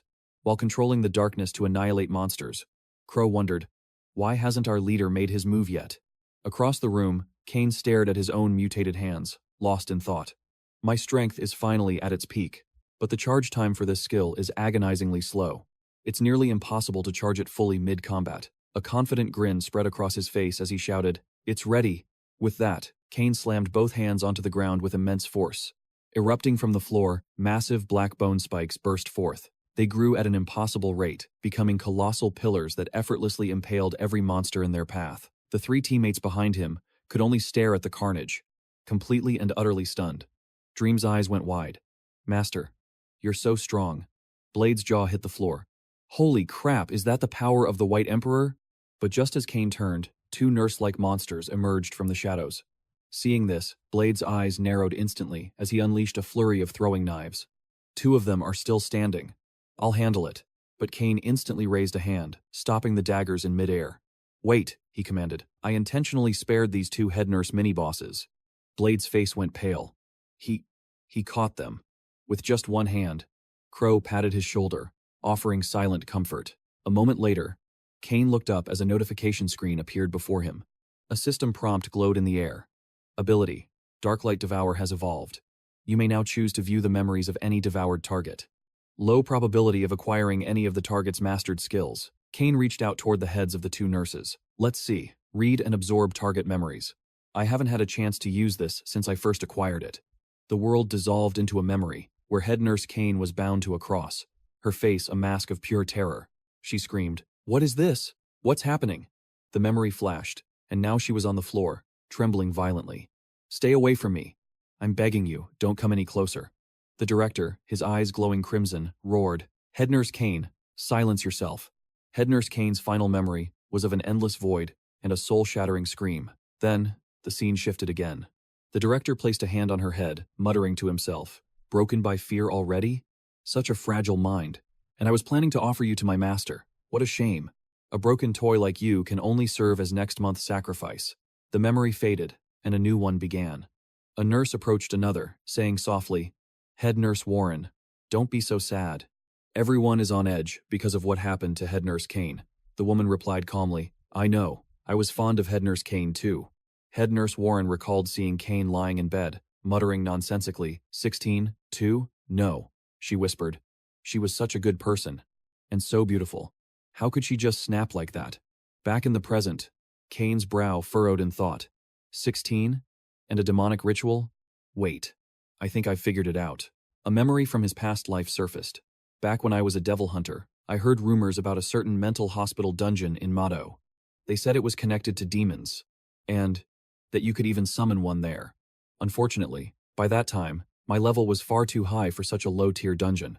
I just glanced over some posts about it on the evolution forums and forgot about it. Cain turned to his team. "All right, let's go find the clues for Blade's unique quest. Everyone, stay on high alert. We stick together, no matter what." His gaze pierced the darkness ahead. There's a good chance something far more powerful is lurking in this place. A relatively powerful existence. After a tense half-hour, the entire hospital was shrouded in an eerie silence. Blade cautiously ascended the staircase, muttering to himself. "It seems we lured out every monster in this building. We haven't seen a single one in ages. We've searched 3 floors and found nothing." Dream, walking ahead, looked up thoughtfully. "That's not entirely true. We have found one clue." Crow stepped forward, adding, "The number 16 keeps appearing with unusual frequency." He scanned the hallway ahead, but whether it's 16 or 18, what I really want to know is why the final boss of this dungeon hasn't shown himself. Could he be so terrified of the White Emperor that he's afraid to even appear? At the far end of the corridor, crimson shards of bone began to coalesce. A chilling voice echoed through the hall. "Young man, you seem rather arrogant." Blade instantly channeled his skills, shouting, "Who's there? Show yourself." From the inky blackness, a pair of monstrous legs with blood-soaked claws stepped into the light. The figure's eyes glowed with a malevolent red light. "I am the director of the Red Star Asylum and the chosen apostle of Solomon, the 16th of the 72 pillar demons."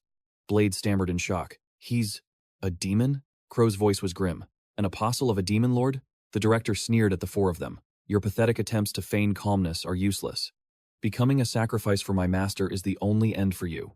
His gaze fell on Dream. "However, you, girl, if you willingly pledge your loyalty to my master and bear his children," the director said with a sickening grin, "I can make an exception and spare your life." Dream's face contorted in disgust as she screamed back, "In your dreams, why don't you go bear your master's children?" A smirk touched Cain's lips. "A low-class demon born from a mere human. Aren't you getting a little ahead of yourself?" Dark energy began to swirl from his mutated arm. "If you've really got the power to back up that talk, then show me what you've got. Stop wasting my time with your pathetic games." The director raised his hands as crimson energy rapidly coiled around him. "You humans truly know nothing of the world. Allow me to educate you." He threw his head back and roared, spreading his arms wide. "Let me show you the true power my master has granted me." In the next instant, a massive, Spectral image of the director's face lunged toward them. Blade's eyes shot open in terror. He collapsed to his knees, clutching his head. What? What is this overwhelming pressure? Dream clutched her head, crying out in fear. Master! Cain gritted his teeth, cursing internally. Damn it, I hate these spiritual-type demons the most. They're just a constant, grinding pressure on your mind. My mental fortitude is high, but without any spiritual abilities of my own, this is going to be a problem. Using it all would be a huge disadvantage. Asher immediately charged towards the warden. This had to end quickly. Asher raised his arm, thrusting his razor-sharp claws at the old man. The warden ducked his head and roared. Perfect timing. From his body, abyssal black flames surged outwards. Asher silently morphed his arm into a shield to block the attack. The warden laughed boisterously, a wide grin plastered on his face. You actually have some skill to block that. He shot Asher a contemptuous look, adding, but you'll never break through my hellfire. And the end result? You'll be crushed by my mental pressure. Asher's brows furrowed in deep concentration. Staring at his wary opponent, the warden's mouth gaped wide. It's a dead end. There's no escape. Now, in this inescapable death trap, just struggle and scream for me. Show me your face of utter despair. But suddenly, Liam touched his own forehead and let out a soft chuckle. A surge of blue energy erupted from his body, instantly dispelling the blood-red aura. Crow looked at his own hands and asked, Is the mental pressure fading? Kneeling on the ground, Mia regained her senses. Why didn't you use a power like this sooner, Liam? He simply touched his forehead again. He let out another soft laugh. I'm not exactly sure what happened, but it seems I just needed to release a bit of my own mental energy to counteract his pressure. The warden stared at him and roared, Liam, so you're a descendant of the legendary Han clan. The master's bloodline within him pulsed with a crimson light as he yelled, Don't think your fancy bloodline is enough to save you. My hellfire can still turn you all to ash. Hearing this, Liam held out his hands and strode forward. Aren't you just the master's dog? So, why are you trying to murder the master's own descendant? Aren't you afraid he'll stomp you to death for this? The warden's face twisted in a snarl as he shouted back. Your clan were nothing but traitors to the master. Killing you might even earn me a reward. Now turn to ash in my hellish fire. He tilted his head back, gathering flames, and screamed, Hell! Crow instantly shot forward. Don't let him cast that spell. Stop him. But suddenly, the warden bent forward with a massive sneeze. Crow skidded to a halt. Old man, did you catch a cold or something? Liam asked with confusion. Is this some kind of new technique? From the back, Asher stood with his hands on his hips. The effect was slower than I expected. It seems your constitution is pretty high for a demon. Not bad at all. The warden coughed uncontrollably. Watching Asher approach him, he gasped, What did you do to me? Asher leaned in close to answer. It's just a little skill that causes enemies to sneeze uncontrollably. I just happened to upgrade it recently. His voice echoed as he added, This skill is called Pulmonary Infection Flu. The system window immediately appeared. Skill. Flu has evolved into skill, Pulmonary Infection. Once released upon a target, it enters stage 1 within 1 second to 10 minutes, depending on the physical difference between both sides. Stage 1. All attributes gradually decrease, and 3 to 5 random illness-type debuffs appear. All spellcasting will be affected by the sneezing effect, causing inaccuracy, delays, or outright failure. Upon entering stage 2, physical constitution will drop below half. The warden coughed violently, denying it in a panic. Impossible! How could I possibly get sick? The system window updated. Stage 2, all recovery abilities minus 90%. Causes lack of focus. 5 to 10 random illness. Debuffs appear. Respiratory ability begins to decline. He staggered, leaning against the wall for support. He denied it again. I'm a high-level being. How can this be? No. Suddenly, a new notification flashed. Stage 3, loss of respiratory function. Asher looked down on him with a smirk. Not a bad effect, huh? Seems even demons need to breathe. It was definitely worth all the virus points I spent on that upgrade. As the warden collapsed, a system alert rang out. System alert. Hell Dungeon sub-boss eliminated. Apostle Warden Thorn, level 12. Based on combat contribution, you have received 30,000 experience points. When Asher turned to look back, Mia and the others were standing frozen, trembling in fear. Asher raised a hand, confused. What's with you guys? Liam covered his mouth and replied, Dude, the virus. Mia covered her mouth too. Master, I don't want to get sick. Asher just smiled calmly. Relax. As long as I don't intentionally release it on you, you won't be affected. Mia collapsed to the ground, gasping for air. Asher, that skill is completely overpowered. He simply opened his system menu. Stop the flattery. That demon just had a low constitution. That's why it was so effective. Besides, plenty of monsters don't need to breathe. He looked at Liam and asked, "The stage clear alert. And the strategy video upload prompt." "I got them both. How's your quest log looking?"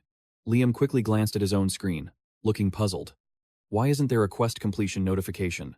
Asher grinned widely. "That means there's still a side quest left in this dungeon. Let's go find it." He glanced back at his team. "Oh, right. I'm uploading the clear video. Does anyone want their face hidden to stay anonymous?" Crow covered his face. "Please hide my face, leader." Mia hugged her knees and added, "Me too, please." Liam smiled and clasped his hands. "Keep it discreet for me." But first, let's see what loot the boss dropped. Then you can help me find my side quest." Immediately, an evolution notice appeared on screen. Player Asher has led his party members, Mia, Liam, and Crow, through the Nightmare Dungeon. Red Star Asylum, levels 5 through 12. A strategy video copy has been uploaded. Viewing price is 5 coins per view. Violet sat on her sofa, staring at the video on her screen. The other 3 were also stunned, as the very same video appeared on their own system windows. In another room, Leon propped himself up with one hand, a cryptic smile playing on his lips as he watched. A figure appeared on the screen, his face completely concealed. His arms had become razor-sharp claws, and the powerful aura he radiated was overwhelming. Leon and Leo fell completely silent. It was Yvonne who broke the tense atmosphere, even though his face is hidden. Those clawed arms. I remember them perfectly. Judging by his past videos, that is 100%. Asher. With an air of pure arrogance, Talia crossed her arms, a smug smirk playing on her lips as she spoke. "Well? Why the sudden silence? Cat got your tongues? Weren't you two just so eager to objectively analyze the situation and call Kai a liar?" Leo's expression soured, his eyes glued to the screen with a flicker of disbelief. Isn't Kai still supposed to be in his hotel room? But he quickly composed himself, turning to Ryan. Besides, even if that is Kai, this video only proves he has incredible combat strength. It doesn't prove that his so-called settlement is real. Hearing Leo's words, Ryan found a shred of reason to grasp onto. He shot up from his seat, his voice laced with a new kind of fear. He's right, and that might be even more terrifying. Have any of you even considered this? As he spoke, a horrific image flashed through his mind, Kai, absorbing and devouring all of them. A new wave of dread washed over his face. What if he's luring everyone to his base, only to use us as fuel to cultivate his own power? That's the most terrifying possibility of all. Talia couldn't stand it anymore. She stood up abruptly, challenging him directly. "Leo, everyone here can see you have a grudge against Kai. He shared his equipment with everyone, except for you. And you, Ryan. Are you two still going to deny this?"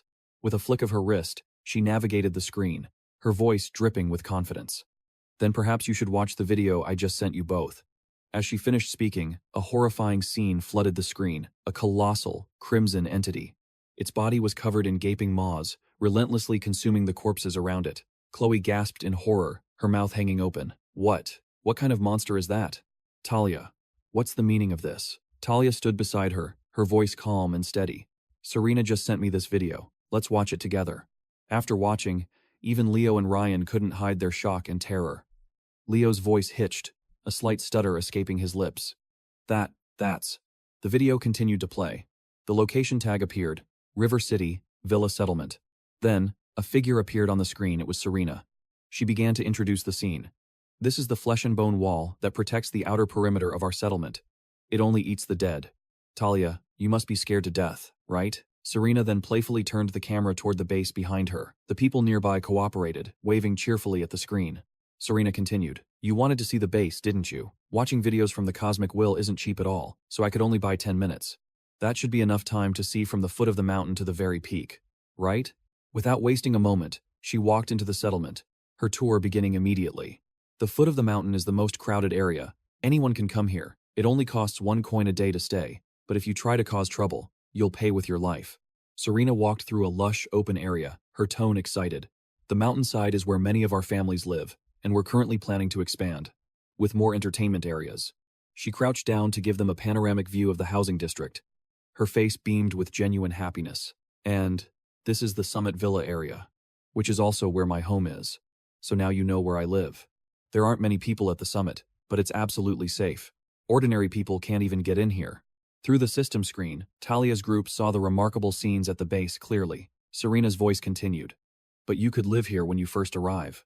Even though you said Kai hasn't made a move on you yet, It's only a matter of time with that lecherous fiend. As she said this, a faint blush crept onto her cheeks, but she quickly shook it off and said her goodbyes. Anyway, hurry up and get here. I still have so much to tell you. Okay, I have to go to a dungeon run now. I need to upgrade my physique. Otherwise, a few of us won't be enough to handle Kai. Chloe immediately seized on the key part of that sentence. She turned to tease Talia. Us? Have you ever asked Serena just how many women that man Kai has? Across from her, Talia's face turned beet red. She couldn't even lift her head, her voice trembling slightly. That's not important, Chloe. She covered her face with her hands, huffing in embarrassment. She was already regretting her decision. Asterisk. I really should have watched this by myself first. Asterisk.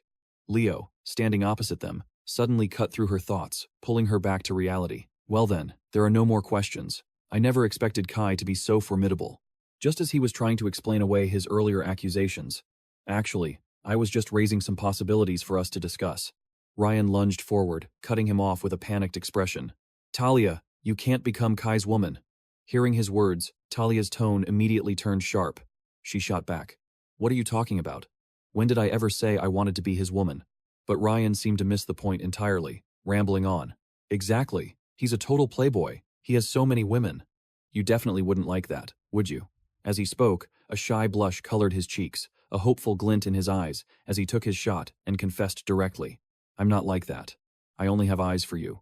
But faced with his heartfelt declaration, Talia simply held up a hand to stop him.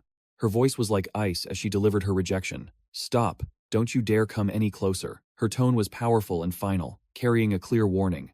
Ryan, who you like, or how many people you like, has nothing to do with me. I've already rejected you countless times. Her gaze was cold and sharp, and I'll say it one last time. I don't have even a single shred of feeling for you. Stop liking me. At that exact moment, inside the demonic dreamscape of the Crimson Star Psychiatric Hospital dungeon, on the 4th floor, Kai had just defeated the director.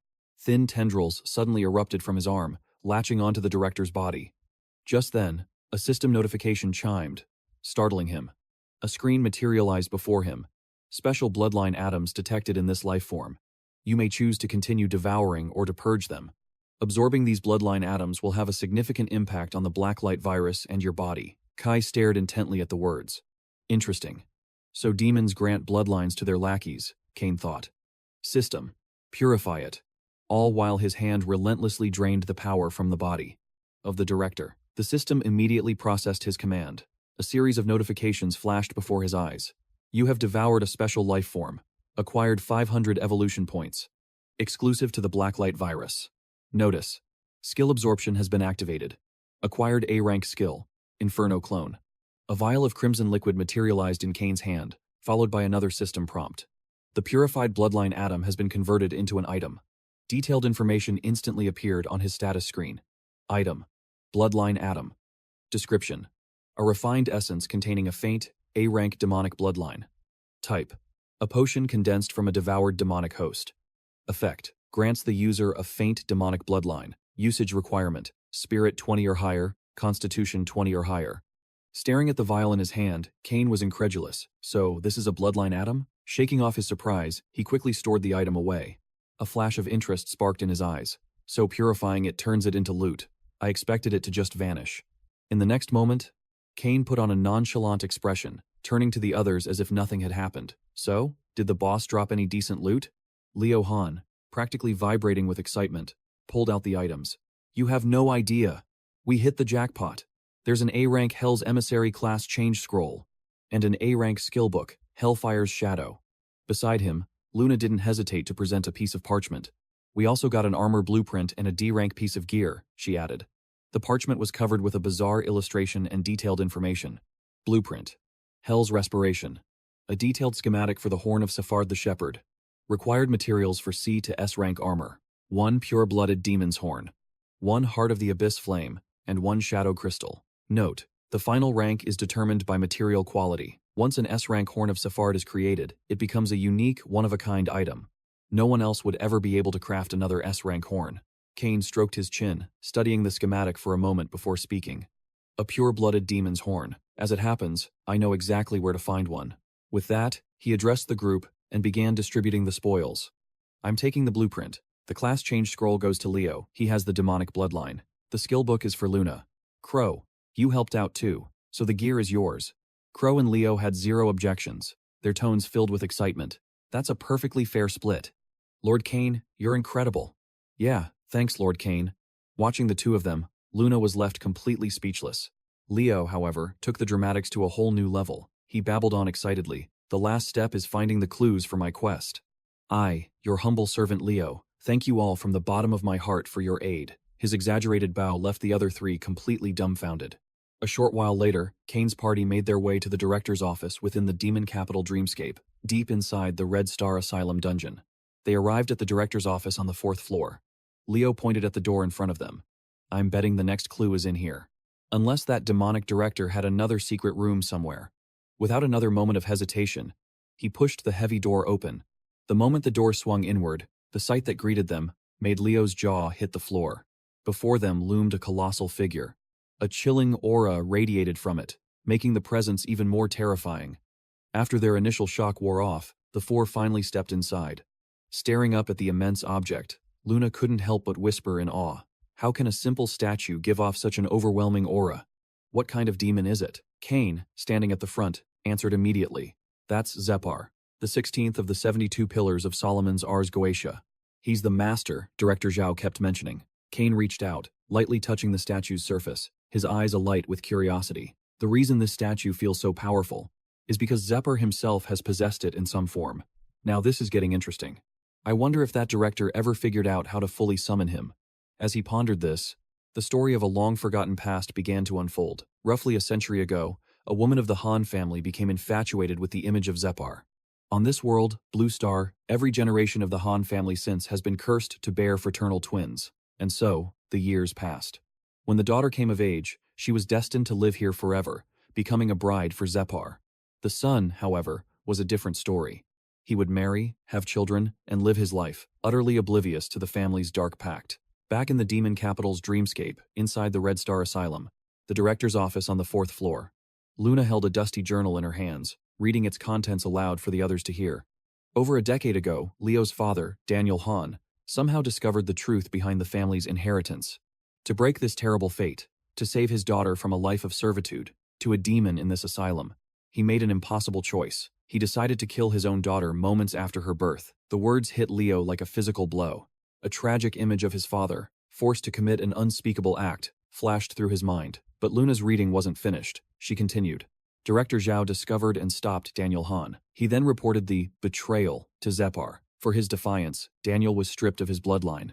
Zepar took Leo's infant sister, raising her as his own. And as a reward for his loyalty, Director Zhao was granted a demonic bloodline. After finishing the last entry, Luna tossed the journal aside in disgust. She summarized its contents with contempt. That's the gist of it. The rest of this lunatic director's diary is just him whining with jealousy over the Han family's power, calling Daniel Han a fool, and gloating about his rewards. After so long, just piecing these clues together was our absolute limit. Just as she finished, Leo stepped forward, speaking as he walked. After Boss Misty gave her report, I received the next part of the quest. Thanks, Boss Misty. Honestly, reading those logs was painful. We're lucky to have you. She simply replied, Don't mention it. I enjoy hunting for clues this way. It was only then that Misty noticed what Asher had been doing. Unable to contain her curiosity, she asked, Master, you've been studying this statue ever since we got here. Is something wrong with it? In response, Asher calmly reached out and touched a sharp edge on the carving. Of course there is. The moment his fingers made contact, a hidden door ground open. The three of them stared in shock. Crow was the first to react, stammering, what is this? Leo couldn't help but swear, Holy crap, it's a secret room. Misty's eyes widened with curiosity. There's more hidden here? One by one, Asher's party entered the secret chamber within the Red Star Asylum. After descending the long staircase for what felt like an eternity, Leo finally broke the silence. At this depth, we must have gone from the 4th floor all the way underground. Right? At least 2 or 3 stories down. I've been counting the steps. Asher remained perfectly calm, a slight smirk on his lips as he reassured them. We must be close. If my guess is right, what lies below is. Just then, a doorway finally appeared before them. A faint light spilled out from inside. Asher's voice continued, steady as ever. The place where Director Zhao summons the calamity, or the place where he communicates with it, or the place where he offers its sacrifices. Stepping through the doorway, the four were met with a chilling sight. Cross-shaped pillars wrapped in heavy chains. In the center lay a bizarre runic symbol, like some kind of magic circle had been activated here. Asher walked to the center and knelt, picking up an object from the ground to inspect it. Crow, who was right behind him, spoke up. The stench of blood in here is overwhelming. Seeing Asher's actions, Misty grew curious. Master, what are you looking for? Asher finally stood, his voice low. I've shared the item's info. See for yourselves.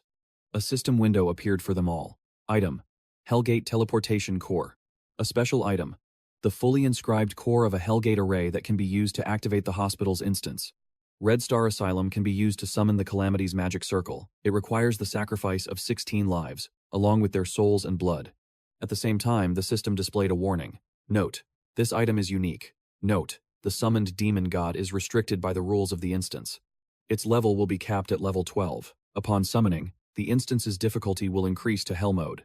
Reading this, Leo couldn't hide his shock. Summon a demon god? Crow was equally stunned. There's a level restriction after you summon it. But Misty was practically bouncing with excitement. Master, if we summon it and kill it, we'll be unbelievably rich. Asher shot down their excitement with a single question. I'm only level 8. What about you guys? The three of them gave their painfully low numbers. Level 5. 4. 3. About to hit 4. Hearing their answers, he slowly drew a finger across his throat, his tone cold and mocking. That's right. Summon it, and you'll all be instantly wiped out. You're not even level 10. You don't have a class or any decent gear. Where do you get the nerve to think about killing a level 12 demon god? Leo just laughed and scratched his head sheepishly. Well, isn't that why we have the White Emperor here with us? His naive expression left Asher speechless. But in the end, he had to spell it out for them. Even with me, it's impossible. There's a massive difference between a true demon god and one with a diluted bloodline. You all should know this, right? Wait until you hit the instance's level cap and get your class advancement, then we can come back here. Hearing that, Crow immediately turned to Misty. In that case, you high rankers have to promise to bring me along next time. She gave him a playful wink and agreed instantly. Deal. You'll get first priority. A short while later, the four of them made their way back to the surface. Misty spoke up. So, I guess this instance is cleared. Does anyone else have anything they need to do? Leo, however, still seemed troubled. Hey, you high rankers, there's still something I don't quite get. He ran a hand through his hair and continued. That fledgling demon. He had a younger sister. I'm wondering if these things just suddenly appeared when the apocalypse began. Asher responded in a low voice. I don't know if they came from the void or if they've always existed.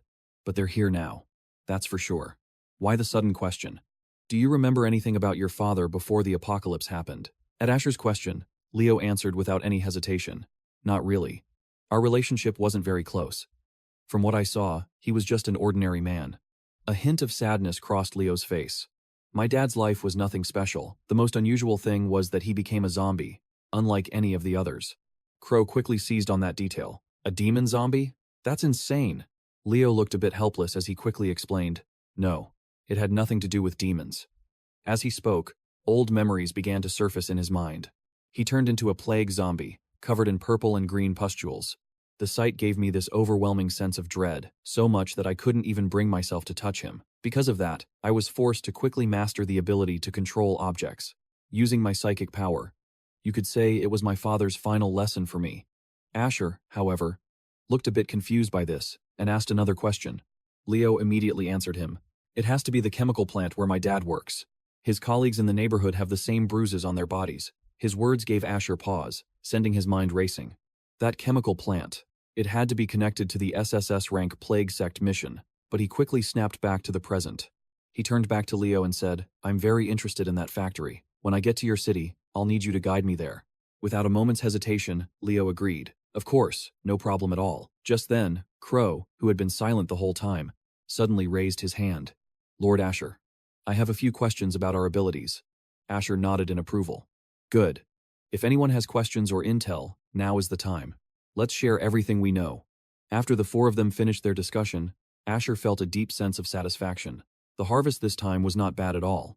He had actually managed to find clues about the Plague Lord's mission. With that settled, Asher returned to his room to rest. As he was lying on the bed, drifting into a dream, the sound of non-stop coughing echoed in his ears.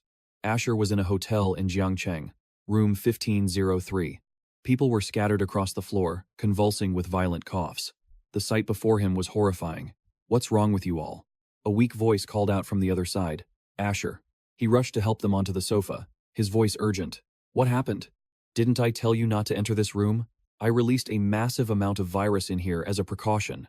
The two men continued to cough, but managed to choke out the words.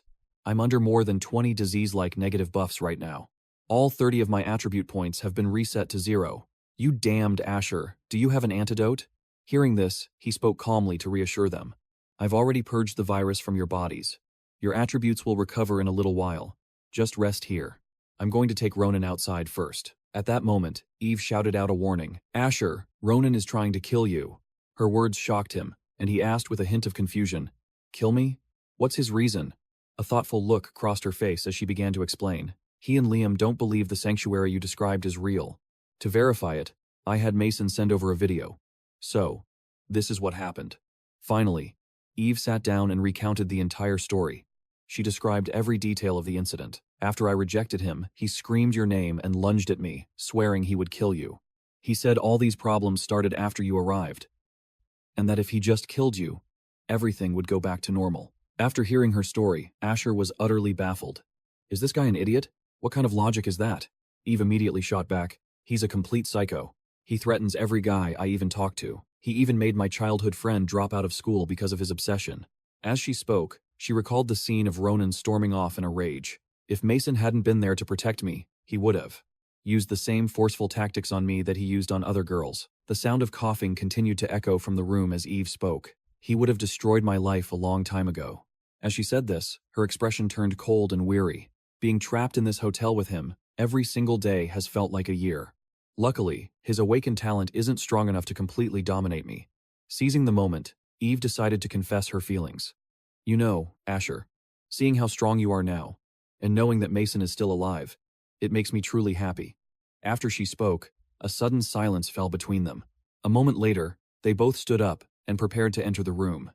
Eve asked with some concern, Ronan has been stuck in your trap for so long. Is it possible he's dead? Asher replied beside her. No. A large quantity of a common virus will rapidly weaken one's attributes, but it still takes quite a while for it to become lethal. Hearing this, her voice trembled slightly. Then, I have an idea. His curiosity was piqued. What do you want to do? A chilling look flashed across Eve's face, her voice dripping with hatred. I despise him to my very core. I want to make him die with his eyes wide open in despair. Just then, the door to the room swung open. The person trapped inside could clearly see the two figures standing in the doorway. Ronan's eyes turned bloodshot as he witnessed the scene. Asher and Eve were kissing. Flashing back to a moment before, Asher had proposed the idea. If you want to truly break his spirit, a single kiss should be enough, right? Eve had quickly agreed, more than enough. What are you waiting for? This is my first kiss, by the way. Time flew by quickly. 2 days later, deep in a forest, Asher moved like a shadow. He leaped from branch to branch through the mountains outside Wuchang. Suddenly, a system notification chimed. A private call request from Violet. Asher paused, his gaze fixed on the display. He answered, What is it? Violet was sitting with her legs crossed arrogantly, tilting her head as she glanced at a paper in her hand. Let me give you a status report. Our people have intercepted Eve and the others along the river. They are on their way back to base now. Asher's voice came through the screen. Well done. The scene was Violet's study, in her private villa. She tossed the paper onto a nearby table and stared into the screen. There is one more thing. Lately, many people on the Evolution forums have been discussing a mysterious chat group, a place where only the strongest masters gather. Rumor has it that you are the leader of that group, and it's filled exclusively with the newly awakened. Those who awakened their talents not long ago. They're being called the vanguards. Violet's gaze sharpened, her voice low and probing. Is this even real? Cain mused, his eyes fixed on the glittering city from his high vantage point, calmly replying to chat group 001. What? Of course it is. Did you forget the post I asked you to promote a few days ago? The woman leaned forward, a playful glint in her eyes. So then, doesn't that mean countless high rankers will soon be working for us? Precisely. So, what's our move on those posts in the Evolution Forum's 001 group? A voice asked as he launched himself from a tree. Landing softly on the ground, Cain replied, Don't worry about it. I'll make the call after I see the articles. For now, just send me the titles with the most engagement. Understood. Quinn quickly agreed to Cain's request, arranging it immediately. Suddenly, a new feed popped up with the information. Clarifying a pre-apocalypse post. Proof the so-called White Emperor knew about the universal trial beforehand. Video analysis of the White Emperor. Top players confirmed as members of the same chat group. Monsters existed before the trial even began. This means evolvers might have existed from the start, the admin of chat group 002 stated, confirming from his own experience that it was highly likely.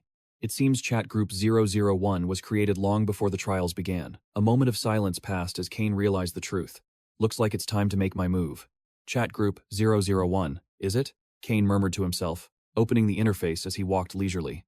This wasn't just about gaining immense influence and power. It was about giving the group members a sense of shared purpose, a collective honor. It would make recruiting the true masters within the group that much easier later on. He continued his slow, deliberate pace through the forest, his boots pressed against the lush green grass. But suddenly, the land withered. The plants decayed around him, forcing Cain to a halt.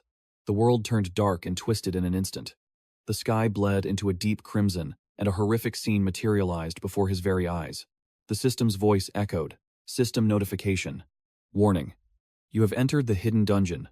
Village of the Heretic Cult. Cain looked at the system panel, his fists clenching as an excited grin spread across his face. I'm finally here.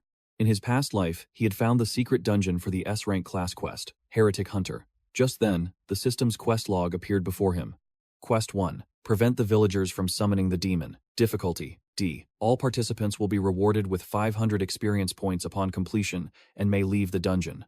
Quest 2. Eliminate all infected villagers. Difficulty, C. All participants will be rewarded with 1,500 experience points upon completion and may leave the dungeon. Quest 3. Annihilate the demons summoned by the villagers and slay every last tainted soul.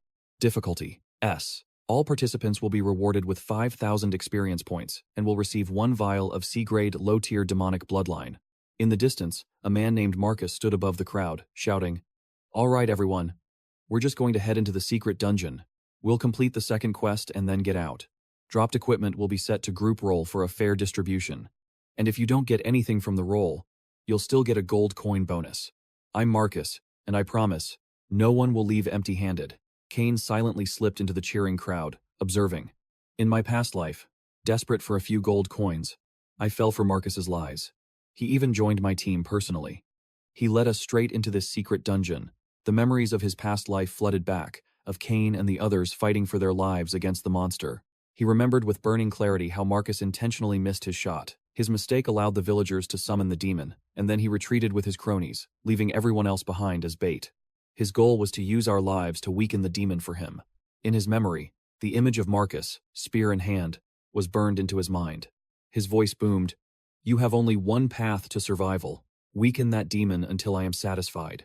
By the time everyone realized it was a trap, Brother Marcus had already surrounded the battlefield, mercilessly slaughtering any evolver who tried to escape. No one there could fight back. They were cut down in an instant. That bastard Marcus had recruited nearly 100 people, all of them solo players. He targeted small, struggling teams from the nearby area.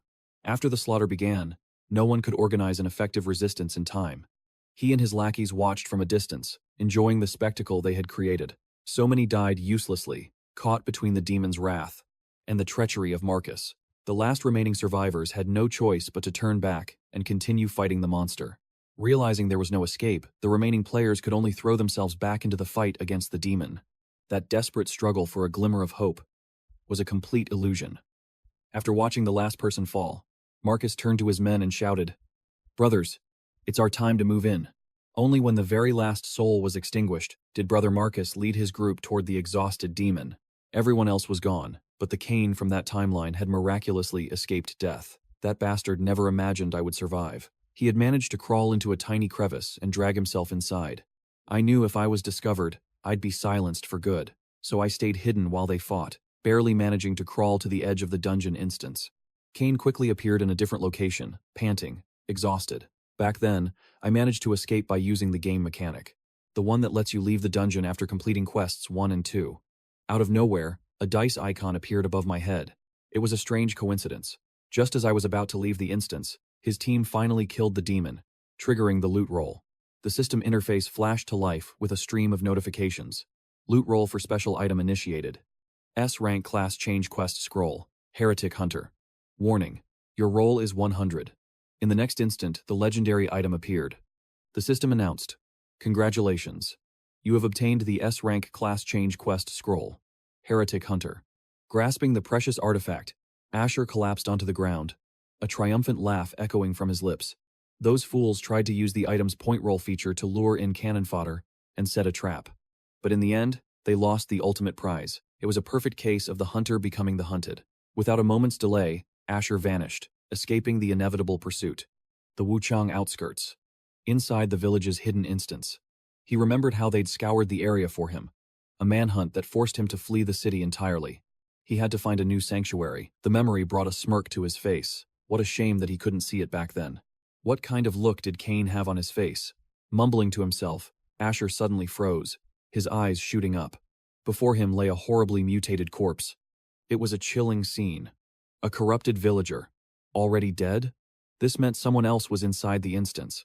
Asher advanced cautiously, his eyes scanning every detail. He muttered under his breath, "In my past life, it took Cain another 2 months to slay this demon and clear the first instance, didn't it?"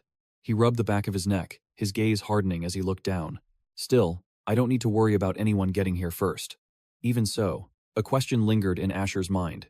Who could have possibly discovered this hidden instance so far ahead of schedule?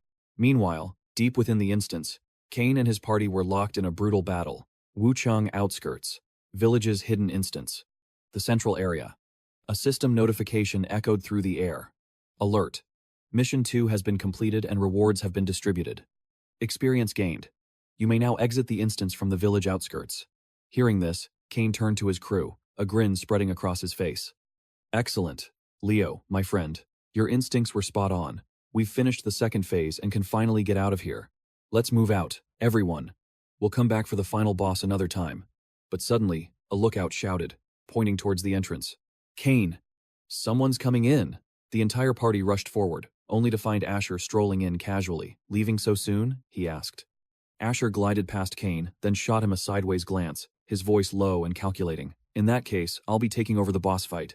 You don't mind, do you? Cain forced a strained smile. Not at all. Be my guest. And just like that, Asher's question was answered as a knowing smirk touched his lips. So it was Cain's party after all. He couldn't believe they found this place ahead of schedule. Cain, for his part, tried to act nonchalant. He offered a hollow warning. Watch yourself. That's a level 11 demon-type boss. Asher simply continued deeper into the chamber. He gave a dismissive wave over his shoulder. Thanks for the heads up. See you around. In an instant, a colossal monster materialized before him. The beast stared down, its voice dripping with scorn. An interesting little bug. You either have no fear of me, or you've accepted your impending doom. Is that why you're so composed? At this, Asher let out a soft chuckle, his eyes closing for a moment as he spoke with chilling calm to the monster. I'd simply forgotten. It's been so long since I faced a lone fiend, especially a low-level one like you. In fact, I want to slaughter every last one of you. The monster ignored his words, raising a massive claw to strike. Insolent human, now you die. Before the beast could even finish its roar, Asher moved like a phantom, a blur of motion that passed straight through its body. He was a demon hunter for 15 years in his past life, and he had slain countless fiends. The monster stood frozen, a chilling silence descending as blood began to pour. He knew their every action and every weakness. He could trace the path of every sinew in its body. With his back turned, Asher clenched his fists, unleashing his power. The monster collapsed, its body falling apart in gruesome sections. As the creature fell, a series of system notifications flooded his senses. Alert. You have slain the Fiend Clan warrior, Ale Orlando. Tier 2 boss defeated, acquiring 130,500 experience points. Alert. Mission 3 completed, receiving a reward of 5,000 experience. And 1 C-grade low-tier demon bloodline potion. A satisfied smile touched Asher's lips as he glanced over his shoulder. This feeling. It's so familiar. Looks like my skills haven't rusted one bit. Meanwhile, Cain's party couldn't contain their shock, shouting in amazement. Cain! I just got a participation reward, 5,000 experience points, and a bloodline artifact. I got it too. He stared at his system window. His fingers trembled as he muttered, an instant kill. From behind him, Leo spoke up. Cain, is he going to absorb the boss's corpse? Cain turned, his brow furrowed. Let's go. We need to see this. All the while, the system notifications continued to chime. Alert. You have devoured a unique species and received 350 exclusive evolution points for the blacklight virus. Alert. Bloodline gene rejection selected. Demonic bloodline potion acquired. Item grade, A rank.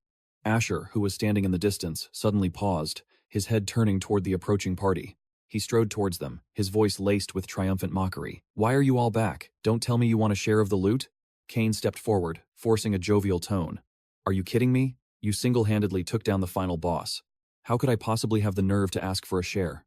Asher's eyes narrowed, watching Cain's every move with cold intensity. "There it is," he thought, "that phony righteous act of his. Too bad for you. I already know exactly what kind of person you really are." Asher deliberately displayed the loot he'd acquired. "You know, this boss dropped some pretty incredible items. Take a look. A B-rank fiend bloodline potion, an A-rank demon bloodline, and there's even a level 5 demon hunter class change scroll. Here." He dangled the items like a prize, his voice a venomous whisper. "Are you absolutely sure you're not interested?" Unable to resist the allure of such powerful items, Cain's hand slowly reached out for the glimmering vials from him. Beside him, Leo also moved to take the offered artifacts. He glanced over and whispered, "Cain, this is everything the party just earned." Cain forced a laugh, quickly explaining, "Well, if I said I wasn't tempted, I'd obviously be lying."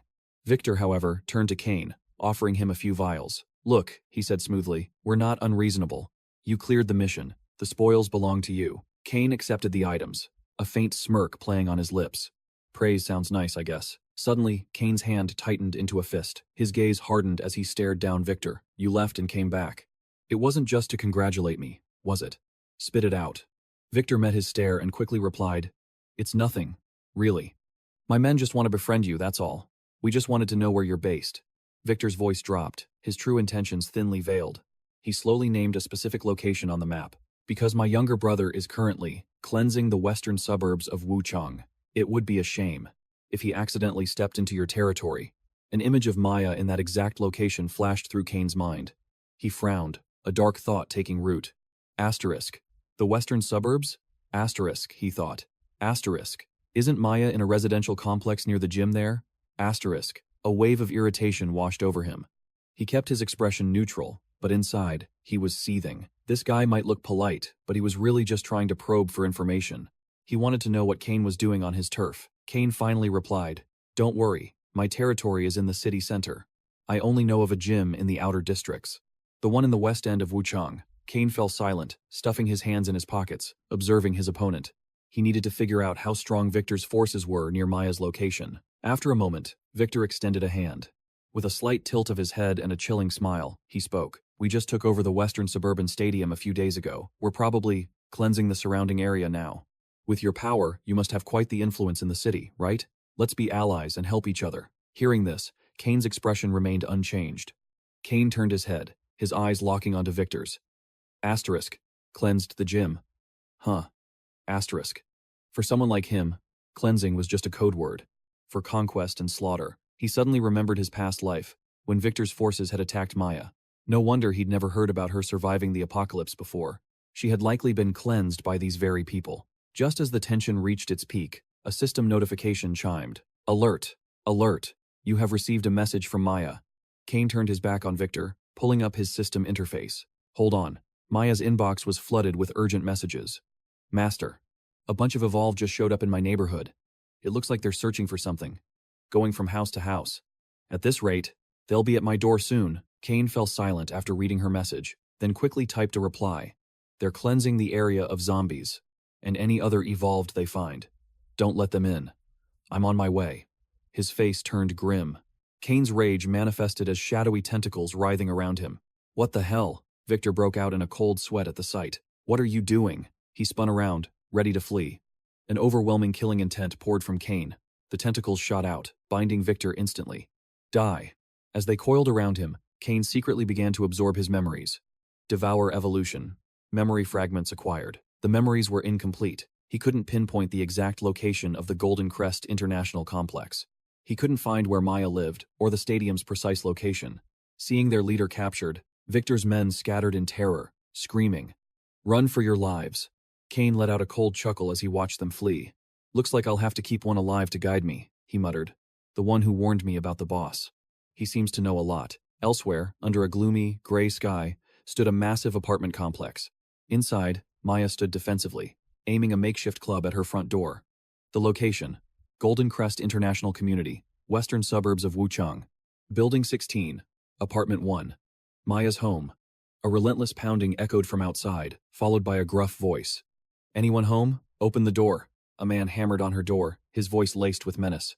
"I'm counting to 3. If you don't open up, we're coming in ourselves." Maya trembled, but she gripped her club tighter. She forced her voice to sound strong. "You're not welcome here. Go away. If you force your way in, don't blame me for what happens next." The men outside just scoffed. They exchanged condescending glances. Well, brothers, sounds like a lady in there," one sneered. "Hey, sweetie, what are you gonna do? Be rude to us?" "Don't worry, little girl. Get ready. Big brother is coming inside right now." Sweat beaded on Maya's forehead. Fury erupted from Maya as she screamed one word: leave. The moment the word left her lips, a powerful sonic wave blasted outwards.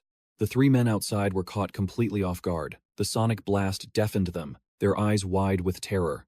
Inside, the wooden club slipped from her nerveless fingers, clattering to the floor. Maya had poured too much power into that attack. She collapsed to the floor in exhaustion, coughing uncontrollably. Staring at the blood on her palm, she thought worriedly, asterisk, damn it. This skill requires a strong constitution to handle. Asterisk. Asterisk. Just 1 second. And my throat feels torn apart. Most of my stamina is gone. Asterisk. The sudden silence from outside finally caught her attention. Asterisk. There's no movement at all. Asterisk, she realized. Asterisk. With the power of that psychic blast, I should have at least knocked them out. Asterisk. An eerie silence fell around her apartment, broken only by the sound of her own ragged coughs.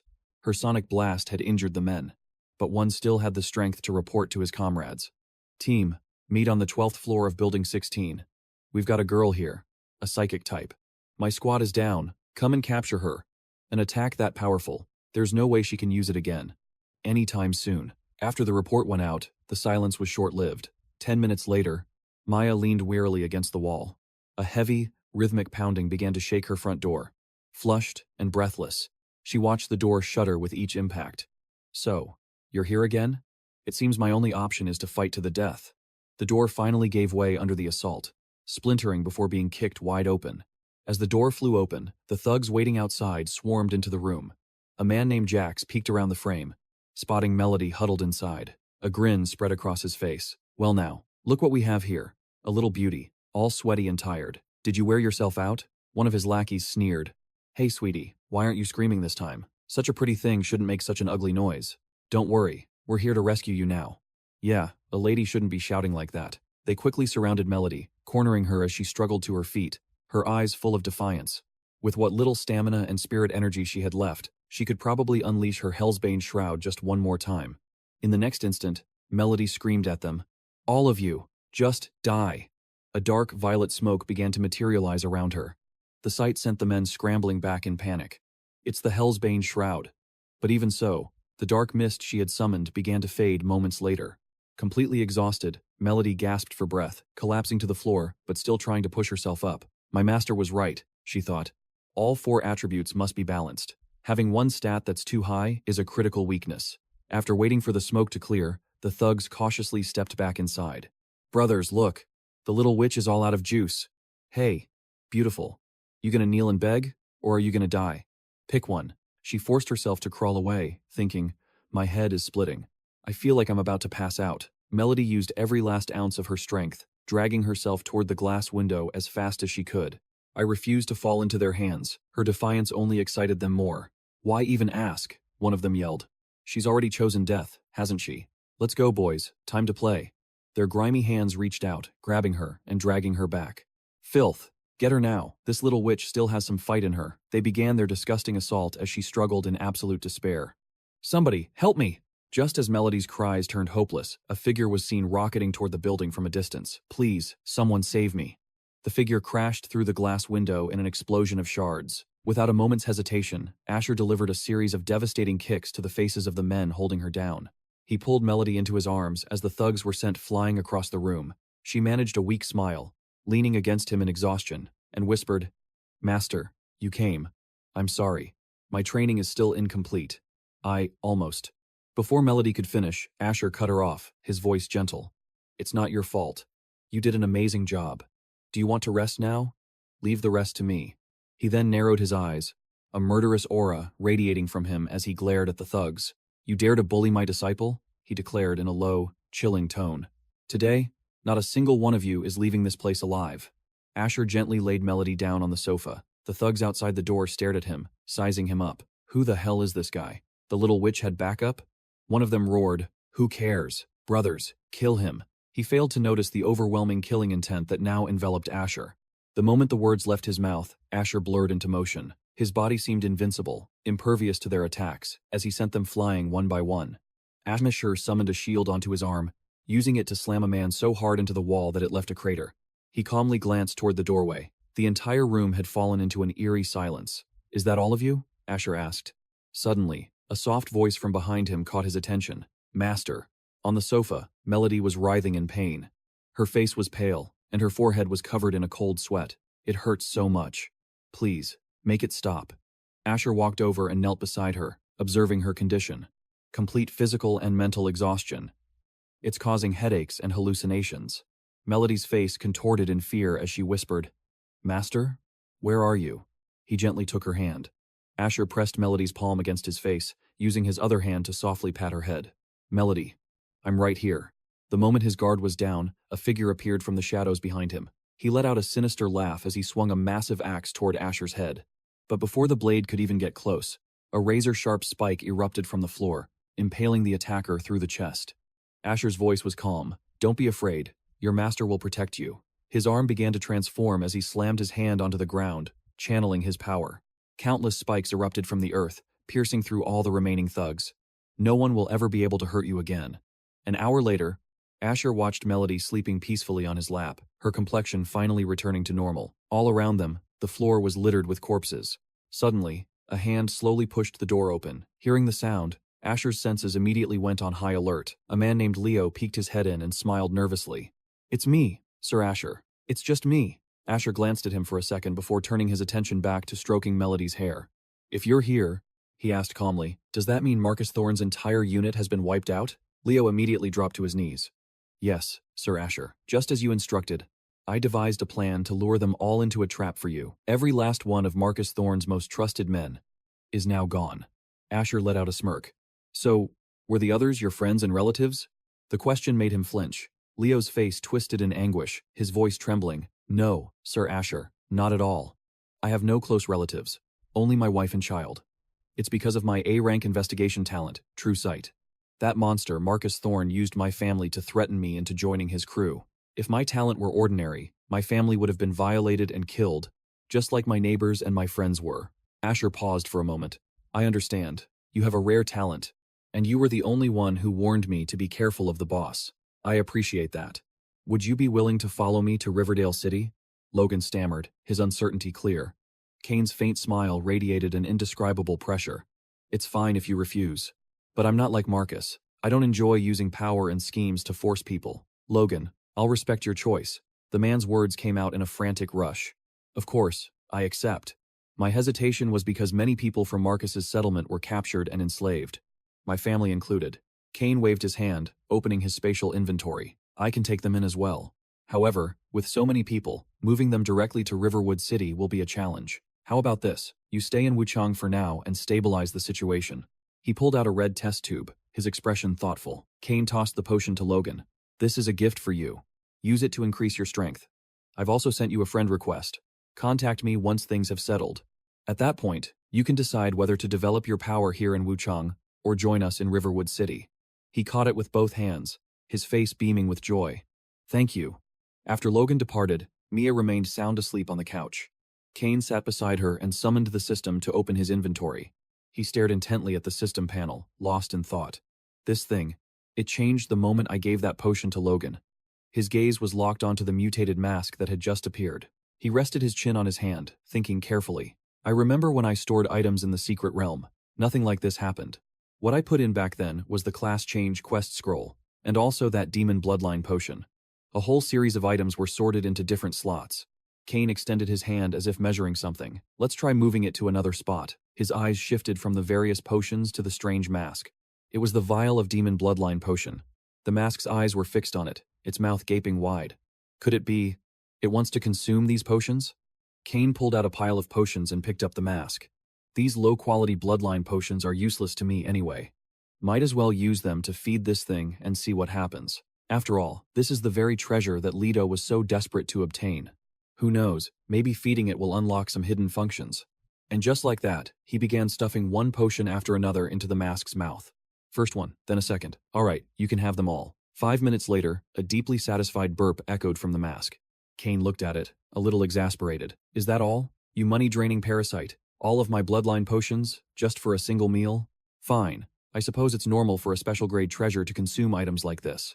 A moment later, before Cain's stunned eyes, the mask spat out a grotesque, mutated object.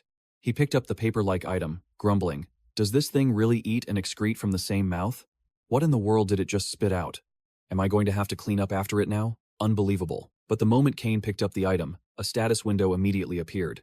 This was the essence of common demon bloodline. A+ rank, a potion-type item. A condensed tonic of demon bloodline refined by a special method. The effect becomes stronger the higher the user's stats are above the requirement. Usage requirement. Strength plus constitution plus agility must be greater than or equal to 75. A satisfied smile crept across his face. It can actually purify the demon bloodline, combined with the demon bloodline that I acquired in the secret realm. This means I have a limitless supply of high-grade demon bloodline essence, doesn't it? From the system's inventory. Cain withdrew a red scroll. In his rush to save Mia, he hadn't even had a chance to examine this class change quest scroll. A status window instantly materialized. S-rank Demon Hunter class change quest scroll. It can only be dropped by the very first pure-blooded demon ever slain. A unique and special class change quest scroll. Completing the quest within will transform it into a Demon Hunter class change scroll. Quest requirement. Use the scroll to enter the first layer of the Abyss. Within the Abyss, slay 100 demons and 100 fallen ones. Only then can the quest be completed and the Abyss be exited. Entering the Abyss this time, I won't just rush the quest and leave in a hurry. Wuchang's West District. The Golden Brilliance International Apartment Complex. Inside Mia's bedroom. Cain leaned back against the headboard. He waved his hand, dismissing the system panel. The demon's main headquarters, the Abyss, is a place filled with both danger and opportunity. Just then, Mia slowly opened her eyes. She sat up, groggily rubbing her eyes with both hands. When she lowered them, she saw Cain sitting there, and her eyes immediately filled with tears. Master!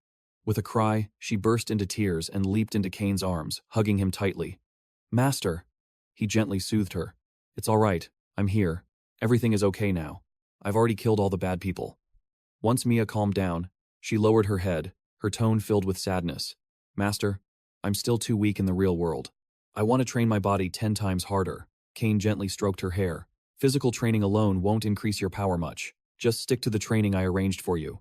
Your main focus now is leveling up and understanding and controlling your skills. Mia frowned. But leveling up requires so much experience, and I've already cleared out all the nearby monsters in the dream world. She bit her lip as fresh tears welled in her eyes. I don't have the ability to travel far. And I can't find any dungeons. Cain chuckled softly. How are you feeling right now? After you've rested a bit, how about we head back to Riverwood City? There are more than enough dungeons there. Hearing this, Mia's spirits instantly soared. She scrambled, trying to get out of bed. I feel great. I don't need to rest. Let's go now, to Riverwood City. Cain suddenly grabbed her wrist. Hold on. He effortlessly scooped Mia up into his arms. If I let you walk on your own 2 feet, we wouldn't reach Riverwood City even by next month. Carrying her, Cain leaped gracefully out the window. Hold on tight, and don't open your eyes. If the wind pressure gets too strong, just tap me. And just like that, they sailed from one rooftop to the next.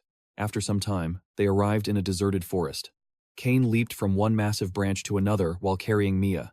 Wuchang. The mountains on the outskirts, the entrance to the secret realm village. The two of them landed on the ground. How strange. The plants here were unnaturally withered and dead. A system window popped up. Entering hidden dungeon. Village of demonic faith. As they ventured deeper, Mia cautiously scanned their surroundings. She gasped in amazement. Wow. The whole landscape just changed in an instant. So this is a hidden dungeon, Asher explained. One of the key differences between a dungeon and a raid instance is the entrance. Only a cleared dungeon gives you an entry prompt. That's why stumbling into a new hidden dungeon is so incredibly dangerous for an evolver. She nodded, her eyes sparkling with admiration. I get it. You know so much, Master. So, should I start pulling mobs? Asher stopped and turned to face her. This isn't the dream world, Mia. Every skill you use counts. It's safer near the entrance. Wait for me here. Without another word, Asher vaulted into action. He leaped effortlessly across the jagged rocks, easily dispatching a group of demon kin. But then, Mission 3's objective changed. It was no longer about killing random demons. The new goal, slay all demonic guards and the Dark Priest. But the bloodline potion was no longer listed as a reward. Did this mean he couldn't get it? Asher dashed forward using his unique abilities. One enemy after another fell before him in an instant. No matter what, he had to take down the boss first. Wuchang, in the mountains outside the city. In the central square of the village dungeon, Asher landed silently on a wall. Below, a strange group was gathered, seemingly performing some kind of ritual. The moment Trent saw him, he roared to the others. An intruder! Gripping his weapon tightly, he let out a sinister laugh. Perfect! A new sacrifice for our demonic masters. But in a flash, Asher vanished from the wall. Trent was stunned for a critical second. Suddenly, Asher reappeared right behind him, activating Evolved Anomaly, Vanish, and wrapping his power around the man's body. Trent struggled with all his might, but it was completely useless. The remaining cultists drew their swords, surrounding Asher in an instant. As their blades swung down, Asher manifested a shield, crouching low to block every single strike. Then a system notification chimed. Dungeon Boss, Dark Priest, level 15, has been defeated. Acquired, 45,000 experience points. This creature possesses special bloodline factors. Choose to absorb or discard. Warning. Absorbing these factors may affect the dark virus. And your core self. Asher looked at the system window and let out a satisfied laugh. Nice. I can still use Evolve Devour to seize the demon's bloodline. In that case, I won't be holding back. He slammed his hand on the ground, and countless spikes erupted from below, impaling the remaining cultists. Asher then gathered their corpses. System hint, C-rank demonic bloodline potion has been extracted. So many bosses can drop bloodline potions too, he mused. And at the same rank as the main boss. He glanced at the two bodies he held. He analyzed them carefully. It seems elite mobs can also drop potions, but normal ones can't. That makes sense. It'd be too easy otherwise. Wuchang, outside the city, at the village dungeon entrance. Mia sat on a rock, looking bored. Master must have killed the boss by now. And probably a bunch of mini-bosses and elites, too, she pouted, resting her chin on her hand. He wouldn't just forget about me, would he? I haven't done anything. And I haven't gained any experience at all. I'd even be happy to just get a single hit on the boss. Suddenly, Asher's shout snapped Mia out of her thoughts. Mia, get your skill ready, he yelled while sprinting towards her. Use your largest area of effect destruction skill. Don't worry, they aren't monsters. With your full mana pool, you can definitely handle this. Though she was confused, she trusted him completely. Okay. With that, Mia opened her mouth wide. She unleashed a massive sonic wave toward the corpses flying through the air.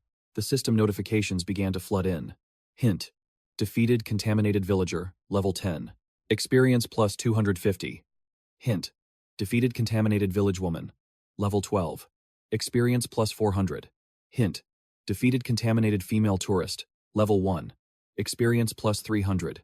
Hint. Defeated contaminated butcher, level 14. Experience plus 500. Hint. Defeated contaminated farmer, level 10. Experience plus 300. She stared, wide-eyed, at the stream of notifications. She couldn't help but gasp in awe. Level up. You have received plus 2 free attribute points. Alert. All missions have been completed. All monsters have been defeated. You may choose to leave the dungeon at any time. Mia looked at Asher, overjoyed. Master, I'm already level 6.5. That's so much experience. He smiled faintly. I also reached level 9. She leaped off the rock and threw her arms around Asher, thanking him profusely. Thank you for power leveling me, Master. You're the best. Suddenly, a different notification appeared. Hint. Selena has initiated a video call via private chat. Asher glanced at the message. He paused for a few seconds before quickly accepting the call. His expression turned serious as he looked at the screen. What's wrong? You look worried. What happened? On the other end of the line, Selena sat with her arms crossed, her brow furrowed. Master, we need your help, right now. A goblin has appeared in the residential area.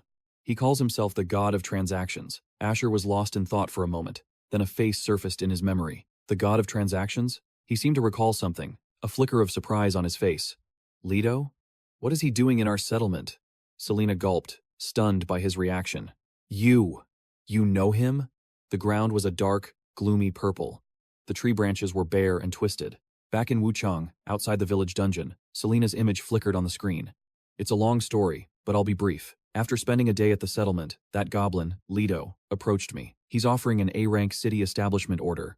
And silver. as an investment. She continued to explain. But his condition is that we establish a Goblin Merchants Guild in the best location, after the city is built. And the Goblin Guild must be exempt from all taxes, permanently. Asher placed a hand on his chin, deep in thought. A high-rank city establishment order is incredibly rare, and a city recognized by the will of the universe gains many convenient functions. For us, this investment has 100 benefits and 0 downsides. After hearing his analysis, she nodded in agreement. Excellent, that's what I thought, too. But there's another problem. This establishment order isn't something we can just use whenever we want. It has to be activated immediately. He offered a solution to the problem she had just presented. An A-rank city establishment mission will trigger a massive monster siege. For our settlement in its current state, it would be almost impossible to repel that attack. But you don't need to worry. I'll be back within a day. Selena was shocked. Really? Should I try to delay him for a day then, and wait for you to accept the investment? Asher carefully refused. He also reminded her, that's Leto's investment in you, Selena. Besides, I've already accepted other investments in my name. Oh, right. Make sure you praise Leo enthusiastically, and feel free to mention my name alongside Alex's. She readily agreed. Understood. You can count on me. He then materialized several floating cards and called out, Mimi, get over here. She replied with a cheerful bounce in her step. Coming, master. Inside the cards was the gear he had prepared. This is all the equipment I have that can boost your physical stats. Pick out what you can use. You need to increase your physical power as much as possible. She was slightly taken aback, but replied politely, Yes, master. But, which items should I choose? Alex shot her a knowing look, smiling as he hinted, There's an emergency at the base. I'm afraid you won't keep up if I have to run at full speed. Mimi understood immediately and nodded. Got it. She equipped all the items at once, then turned to him. Master, I'm all geared up. My physical stats are now over 30, and I got a massive boost to my defense points too. Alex gave her a thumbs up. Perfect. Just then, a woman with a powerful aura entered the room. I'm sorry to have kept you waiting, Mr. Leo. We have decided to accept your investment. The scene shifts to a grand room in the East Mountain settlement, inside Mr. Song's private villa. In the living room, Leo sat with his legs crossed, looking completely relaxed. You truly are a capable and decisive woman. It's no surprise that in this apocalyptic age, you were able to establish such a massive settlement. What's even more impressive is your ability to manage thousands of evolved ones with such perfect order. She responded with humility. You flatter me, sir. My management skills are not even 1/10,000th of yours, O great god of transactions.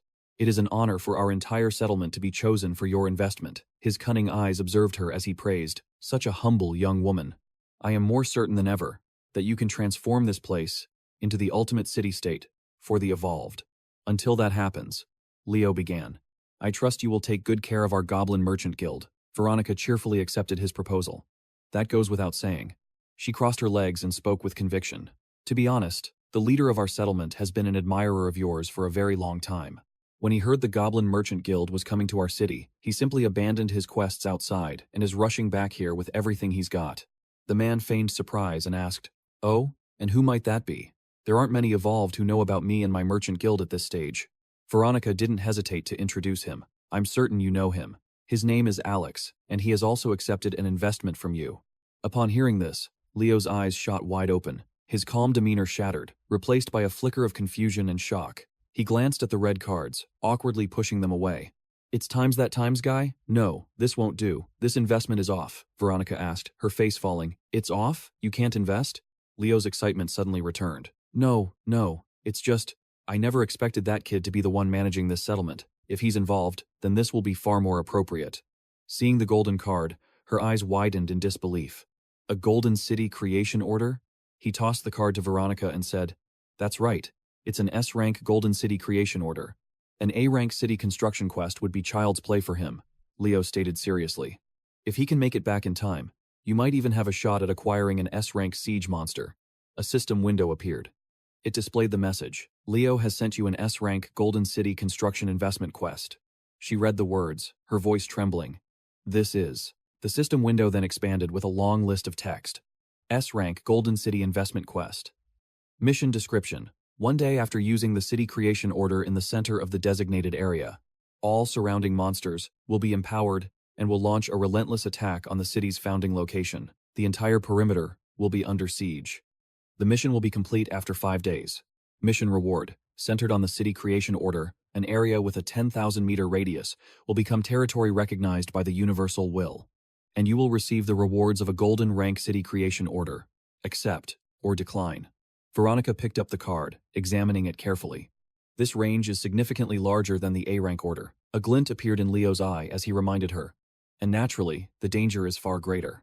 So, what do you say? Do you dare to accept this investment? She looked at Leo with absolute confidence. Of course, with Emperor Alex here, what is there to be afraid of? A day passed. Veronica looked into the distance, spotting a figure leaping from tree to tree. East Mountain Settlement, on the large rooftop of the villa. Alex, holding Mimi in his arms, said, "The return trip took longer than I expected. The monsters had already gathered, forcing me to clear a path." She ran out to greet him, overjoyed. "This is wonderful. I'm so glad you're back." He glanced at Mimi and said, "I need to take her to her room first. Tell me about the current situation." As they walked, Veronica reported, "The siege is set to begin in less than 20 minutes. We've deployed 3 defensive lines based on the terrain, with the direction facing River City as our key defensive point. We have also prepared several contingency plans to protect the city." They entered a formal room. East Mountain Settlement, a bedroom in the villa. She looked at him and said, "This is all we could prepare on such short notice." He praised her. "You did an amazing job." Veronica handed him a black suitcase and said, "There's also this. We've been clearing the sewer pipe dungeon these past few days. We finally managed to find all the remaining pieces of the plague equipment set." Alex wrapped his arm around her waist and said softly, "Thank you. Choosing you was truly one of the best decisions I've ever made." Veronica sat on his lap, her reply playfully intimate. "Being chosen by you was the luckiest thing that ever happened to me." She began to confess, "To be honest, I'm incredibly nervous. But seeing you return so calmly while carrying another woman actually helped me relax a lot." He slowly explained, "She isn't just some woman I brought back. She is my disciple, and her talent is no less than my own." Alex placed a reassuring hand on her back. "Have Brother Song come look after her in a bit. Notify me the second she wakes up." Mimi slept soundly, and he declared, "She is the key to defending our settlement. That's why we can't afford to neglect her. Understand?" Selena replied obediently, crystal clear, "I understand completely." Asher grabbed his case and turned to leave. "Let's move. It's time we met the monsters attacking the city." She followed happily behind him. A massive horde of monsters was gathering just outside the Crimson Forest. The beasts were a swarming legion of all sizes, concentrated at Xiangcheng's East Mountain. At the foot of the mountain, Asher stared them down, his expression grim. So this is the siege from an S-rank city establishment order? He thought back to his past life. The founding of his own White Emperor city was only a B-rank quest. The number of monsters this time was on a completely different level. Below Asher, a tide of darkness swarmed, a seemingly endless sea of monsters. Yet a fearless smile played on his lips. The difference was like night and day. There were still 3 minutes before the siege officially began. While the monsters amassed below, a figure appeared above, looking down. At the assembly point at the foot of East Mountain, Selena held a child and spoke softly. "Everyone at the East Mountain Assembly area. We are about to face a monster assault that will last for 5 days and 5 nights. But to all of you gathered here at East Mountain, there is no need to worry. We must endure this siege for 5 days and 5 nights, but do not fear," she proclaimed, her voice reassuring the crowd. "We possess the strongest city walls in the world, the most abundant resources, and the most reliable reinforcements," Selena announced to the public. "We have over 100 squads with B-rank talents." She glanced to the side. Nearly 10 experts with A-rank or S-rank talents. Then, she declared with immense power, "And our 2 leaders, our 2 mighty champions with SSS-Rank Talents." Selena emphasized once more, "We do not need to fear failure, because in 5 days, we will possess the best and largest territory in the entire world. At that time, our city's defenders will enjoy all of our advanced facilities at a discounted price." Hearing this, everyone cheered in agreement. She shouted once more to rally the people, "There's 1 minute left. Are you ready to start harvesting gold and experience? 1 minute remains. Are you all prepared to farm some gold and XP?" The crowd roared back in unison. "We're ready." Asher looked at her and said, "A great speech, very inspiring." Selena replied gently, "It's thanks to you and the girl you brought back. Your presence gives me great confidence." He turned to the child and gave an order. "This girl has a talent for sound transmission and amplification. Get her to a safe location." Asher then turned to another young woman. He asked Lily, "How are the live stream preparations?" She chirped, "Just as you instructed, I've selected the highest grade controllable live stream camera available, provided by the cosmic will itself. Asher turned back towards the monster horde. Good. Start the stream. Lily gave a short, simple reply. Yes, sir. A flood of excited comments filled the screen. The monster siege was now 1 minute away. The Awakened Forum is live streaming the construction of a city from an S-rank golden establishment order? Is this headline from Jiang City for real? And it costs 1 gold coin to watch? This has to be legit. A boss. That our entire shelter had to team up to defeat only dropped a D-rank establishment order. No, it's real. Look at all those zombies. Does anyone know where this is? If they succeed in building this city, I'm definitely moving there. Wait. Why are they Easterners? He began the final countdown himself. 5, 4, 3, 2. It's almost time. As the last numbers echoed, the moment arrived. 1, 0. Preparation time for the city defense has ended. The monsters suddenly changed, their forms turning even more grotesque. Monsters have been enhanced. A system panel flashed before them. The siege begins. Kale spoke with regret. They got buffed right as the siege started? What a shame. We should have killed some of the unenhanced zombies earlier, Selena calmly explained. He knew the monsters would be enhanced all along. But, he said, the experience and gold from enhanced monsters would be greater. Without hesitation, Asher leaped down into the heart of the swarming horde. As he descended, he thought to himself, the zombies' attributes are tripled, but so are the gold and experience points. Asher grabbed a monster's head, unleashing the power of plague infection. A system window appeared. Plague combo, 5 out of 5. All attributes plus 15. Inflicts a resistance-lowering debuff on contact. With a single swing of his arm, he sent 3 monsters flying. This was the secondary function of plague infection, with a 5-hour cooldown. He tore through a group of monsters, spreading the plague with terrifying speed, inflicting damage on a single enemy. The skill caused long-term corrosion and attribute decay. As he fought, Asher observed the effects and praised it. An excellent skill. Although the damage isn't high, its powerful infection rate combined with attribute reduction will make this siege much, much easier. He looked at the infected group of monsters. Where is that mental shock coming from? The infected zombies were piling up, and the other zombies were actively avoiding them. Asher quickly realized the truth. A lord. There must be a lord in this horde that can control the other zombies. No wonder this horde isn't just trampling over each other in a chaotic stampede. Instead, they're advancing in an orderly fashion. He immediately charged into the horde, searching for the lord. Zombies without a leader are much easier to deal with. The only problem is finding it. Searching for it will probably take a lot of time. Asher glanced up at the city wall and thought, if I go hunt the lord now, without me on the front lines, the zombie lord will command the full tide of the horde to attack, and our defenders will definitely suffer casualties. He grit his teeth, weighing his options. But if I don't find and kill the lord now, when zombies from other areas threaten the shelter, our people will be spread thin. At that point, I won't be able to leave the front line at all. His hands never stopped slaying monsters, as an idea sparked in his mind. It seems, to resolve this situation perfectly, I'll still need Mia's help. Asher raised a shield, blocking a spray of toxic sludge. Then he called out mentally, wake up, Mia. Mia's eyes slowly fluttered open, glistening with tears. Sonia looked at her happily. You're awake. Mia hesitated. Her face flushed with fear as she asked, who are you? Where is this? Where is my master? A message popped up in Asher's vision. Mia's awake. I'm explaining the current situation to her now. Seeing the message, Asher was overjoyed. Excellent. A new message came from Mia herself. Sorry, master. You were moving at full speed. It was too much. The wind pressure had been overwhelming. Completely drained of stamina, I fell into a deep slumber. Leo filled me in on the situation when I awoke. I'll enter the dreamscape now to hunt down monsters for our people. Asher quickly messaged back. No rush. I'm sending you the description of a new zombie variant. Use your dream diving ability to locate this specific target. She read his instructions clearly. It has a standard human body, but with a strange, pauldron-like growth on its shoulder. Its head is massive, covered in a detailed web-like casing. Tendrils extend from its shoulder blades, and its psychic energy is immense. Mina turned to her guard. Leo, I need to enter the dreamscape now. Please ensure no one disturbs me, thank you. The girl next to her blurted out. Wait, you're going to sleep now? How can you fall asleep so fast? The scene shifts into the vast dreamscape.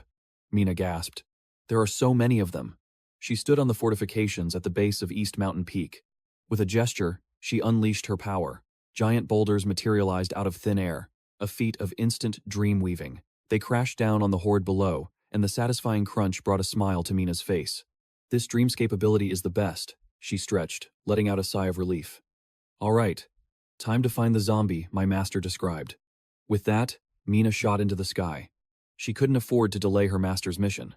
Meanwhile, at the end of the first day defending the wall, Asher leaped down from his post, approaching Violet. "Give me a full report. Casualty count among our members and the wall's structural integrity." Violet handed him a water bottle and a towel. "Thanks to you clearing the front lines, we suffered 0 casualties.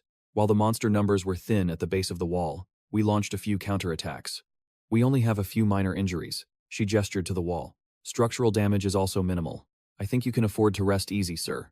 Let someone else take over the watch." Asher immediately shook his head. "No, we can't afford to be optimistic just yet." Suddenly, Violet's eyes widened in horror. "My lord." Her voice trembled with fear. This kind of zombie. It actually exists?" He confirmed. "Today, we only faced enhanced versions of common zombies. The number of special type infected was barely a handful." Asher's eyes turned cold. "I have a bad feeling about this. The Overlord is likely gathering its forces, preparing for an all-out strike to wipe us out in one go." Leo approached, calling out to Asher as Mina ran ahead of him. "Master." The other girl chided her. "Mina, slow down." But she just kept sprinting. "Master." He glanced toward them. "Mina. Leo." Asher gave an order. "Tell Luke not to broadcast this location." Violet immediately complied. "Yes, sir." Then she added, "Lord Asher. Luke has already redirected all of the universe's will live streams away from this area." He nodded slightly. "Good. Mina's ability is unique. It absolutely cannot be revealed to outsiders." "Understood," she replied. Asher gently patted Mina's back. "What's the rush? Did you find the Overlord?" She bent over, panting heavily. She could barely speak. Not yet." Mina looked up, explaining. "Although I could feel a few psychic fluctuations, each one was too brief. I could only confirm a general direction. I haven't been able to lock onto its trail with my tracking skill yet. I'm sorry, Master." He calmly reassured her. "Stop apologizing all the time. I know you did your best to find it." She wiped the sweat from her chin. "But my search wasn't a total failure. The map, Leo?" He held up the scroll. "Right here," Mina explained. "While I couldn't find the Overlord, I pinpointed several high-density locations. Suspicious gatherings of special-type zombies. Each point has several hundred of them." She pointed to a spot on the map, like this area, near the River City Agricultural Market. "There are 200 to 300 red-eyed brutes, all over 2 meters tall."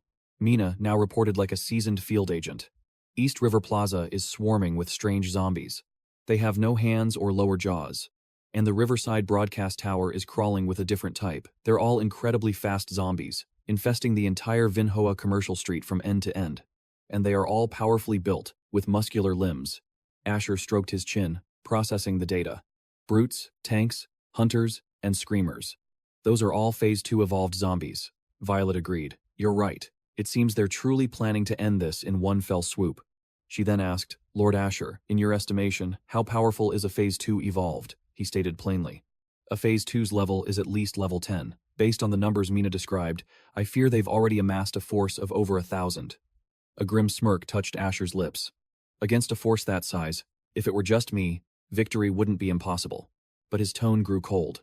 "However, under the command of an Overlord, they won't focus on me. They'll throw everything they have at the walls to slaughter the civilians inside. At that point, it becomes a grim contest.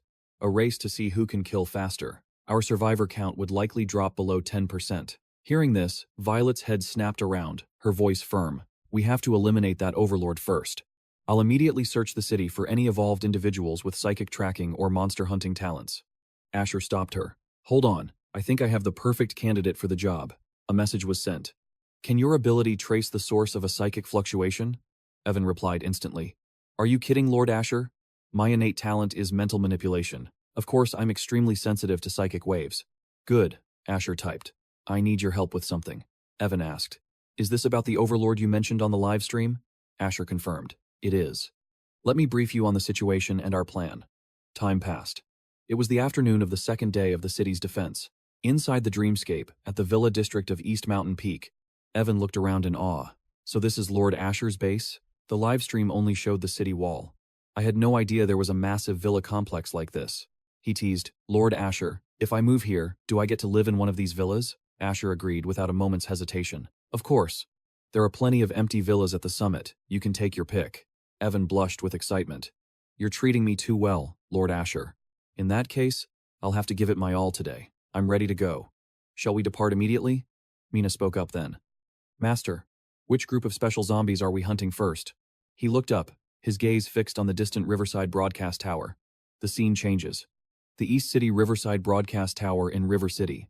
Countless creatures were scaling the structure, letting out a cacophony of terrifying clicks and screeches. Asher explained that those predators were the only ones who could ignore the zombies at the city wall, making them the greatest threat. As for the main gathering point, he figured the warlord would never let us slaughter its precious predators without a fight. When the time comes, we'll be counting on you, Leo. Leo's voice rang with confidence. Leave it to me. Asher leaped forward, launching himself into the air. Let's go, Maya. Maya flew right behind him. Yes, brother. Leo scratched his head, bewildered. Should I start researching how to fly using psychic power too? At that moment, she was emitting an incredibly powerful sonic wave. Venomous earth blast. Maya let out a faint smile. I'm still pretty strong inside the dreamscape, aren't I? But just then, the zombies suddenly lunged forward, wiping the smile right off her face. Her eyes widened in shock. Too fast. This is bad. The creatures stared at Maya like a delicious meal and charged, leaving no room to escape. In that split second, Asher rocketed in from a distance, shouting, Maya, don't move. He unleashed a protective barrier right in front of her. A system window appeared. Skill. Hellfire Clone. Rank A. The user is enveloped in the flames of hell. This skill constantly consumes spiritual power, inflicting a 2-layer burn on both the physical body and the spirit of any enemy upon contact. All the zombies were impaled by giant spikes as she and Asher combined their powers to annihilate the ferocious horde. He placed his hand on the head of the last remaining zombie. Evolutionary Devour. The system announced, successfully devoured a Stage 3 elite mutated speed-type hunter zombie. Acquired 200 virus points and 50 ultraviolet virus evolution points. A 60% penalty has been applied due to repeated consumption. Maya observed. It's only the second day of the siege, and so many elite evolved zombies have already gathered. Asher concluded, speed-type zombies can gather incredibly fast. This is probably every zombie from River City, maybe even from the surrounding cities. He glanced to the side. More will trickle in later, of course, but by then the warlord should be dead. Without a leader, their scattered attacks will be meaningless. She wondered, should we pick a gathering point to wipe out? But just then, Asher sensed something. He swiftly caught a knife, holding it between his fingers. Looks like we won't need to. A paper scroll unfurled. Found it. Asher smirked. It was a message from Leo. He had already locked onto the warlord's position. The two of them immediately moved towards the northeastern mountain range of the River City gathering point. Inside the dreamscape, Leo pointed ahead. The source of the psychic fluctuations is inside that gorge. He seemed a little surprised. I can't believe it was behind us this whole time. Looks like its intelligence isn't low at all. He turned with a grin. Emperor Asher, are we going straight for the boss? My hands are itching for a fight, Asher stated. We have to return to the real world before we take on this warlord. This confused Leo. Huh? Why, Emperor Asher? He explained. I have to livestream it. This warlord will be my stepping stone to boost my rank and make a name for myself. Asher patted his back. You've been a huge help this time. If it drops anything that suits you, it's yours. Leo chuckled. Thank you, Emperor Asher. He looked up at Maya. It's time for us to wake up. Maya, you can take Leo to eliminate some Stage 2 elite zombies. She asked, which type? Asher specified, the Screamers. Those zombies are a psychic type evolution. You two are the perfect counter for them. Although they lack close combat abilities, their screams can empower other zombies. They are also a major threat. Maya immediately agreed. Understood, Master. Leo also accepted the command. I guarantee the mission will be completed. The scene shifted to the northeastern mountains. At the River City gathering point, Asher looked down into the deep chasm below. This is the place. His eyes narrowed, his expression deadly serious. He thought to himself, it's close. Even without scouting abilities, I can feel the aura of a high-level evolved virus. Just as Asher was lost in thought, a zombie lunged at him from behind. It unleashed a powerful slash, but he was faster, dodging to the side in a flash. Asher was slightly surprised. A stalker. A higher evolution of the speed-type hunter. He deduced they were most likely the warlord's personal guard. This type loves close-quarters combat, and its speed is almost on par with mine. Right now, Asher was struggling to withstand the creature's assault. I have to feign weakness, create an opening to lure them into attacking me. The zombie's body trembled violently. Otherwise, if I alert them and get bogged down in a close fight, the warlord might use the chance to escape. That would be a problem.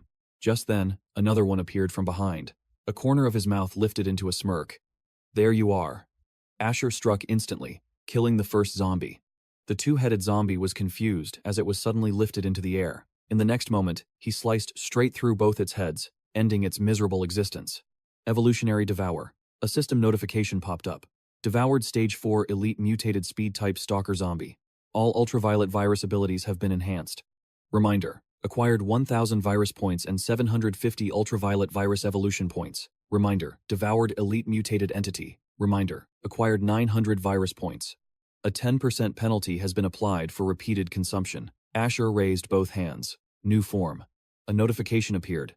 Ultraviolet virus has acquired a new form. Form. Bladed Edge. Suddenly his entire body shuddered, startling Asher. A psychic shockwave. Such immense spiritual power. He looked towards a dark figure perched on a high, barren tree branch. I thought you'd take that chance to run. Do you really think you can kill me? Atop the branch, a zombie warlord appeared. Asher shot upwards. Then you are gravely mistaken. He didn't hesitate, slashing directly at the tentacles on its body. Asher landed where the zombie warlord had fallen. This boss is a little weak. Just then, a voice called out. Emperor Asher! Seraphina rushed over and threw her arms around him. Thank goodness you killed the warlord. Without a commander, the future attacks will be much easier to handle. Model. The Song Sisters arrived to offer their congratulations. Of course, they were cheering for their favorite bad boy's success. Luke winked. See? I told you he was the real deal. Jade called out softly. Master. The whole crowd swarmed Cain, their bodies pressing in on him until he felt like he was burning up. Seriously, give me some space. They know my weaknesses and my preferences, down to the last detail. But then, the smile vanished from Cain's face. In that instant, an illusion flickered into existence, snapping him back to reality. An illusion of this pathetic level? Don't embarrass yourself by even showing it to me.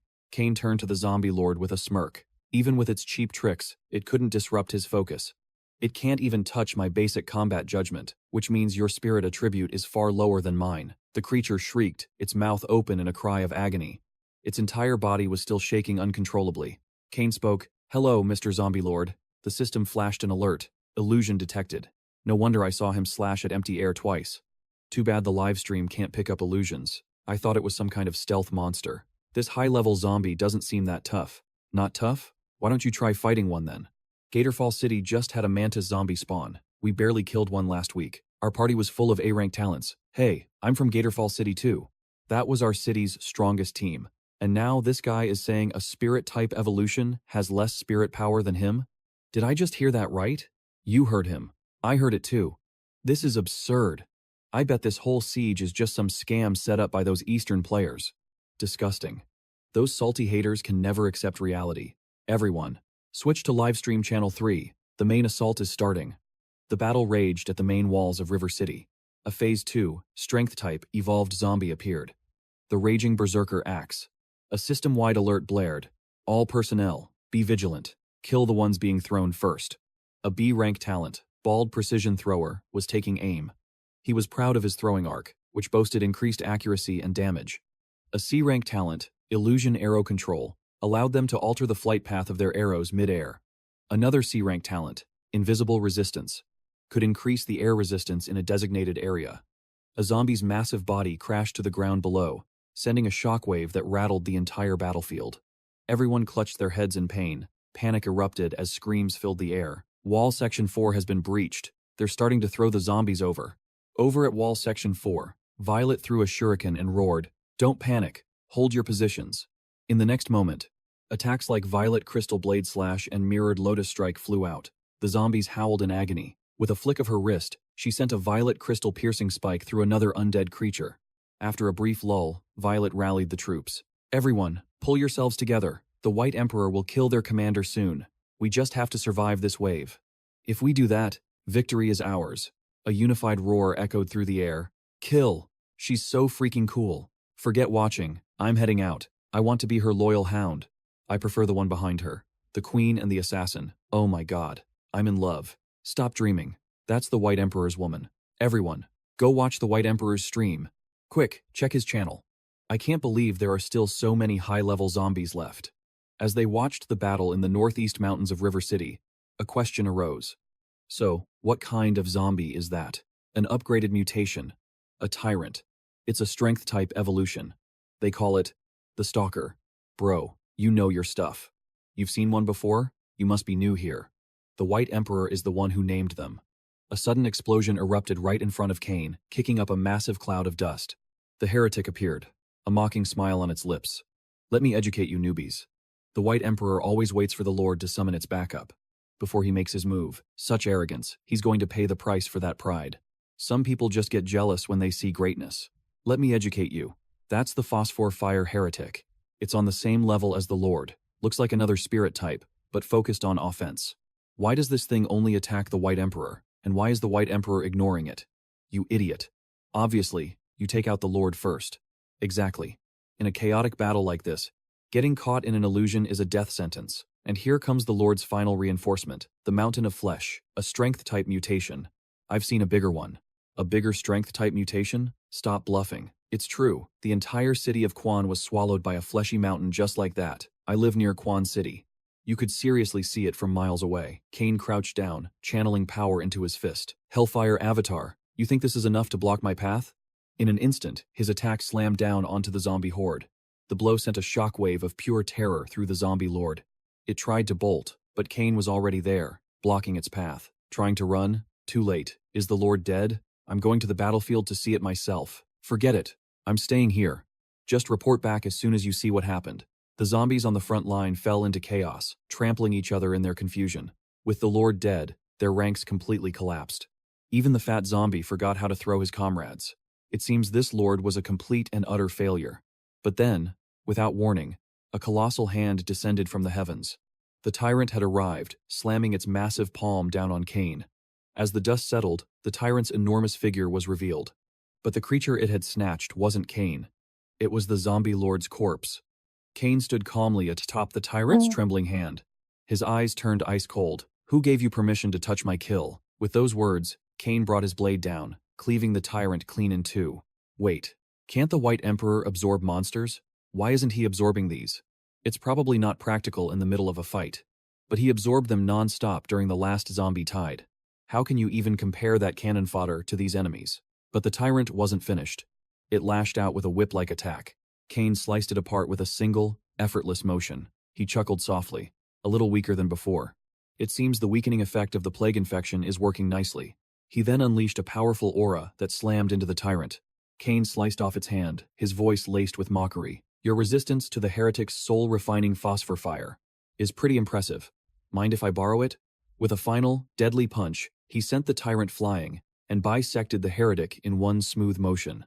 Done. Loot began to materialize. A bone fragment from the tyrant, the heretic's heart, and the brain of the zombie lord. Cain collected the items. Heh, my luck's not half bad today.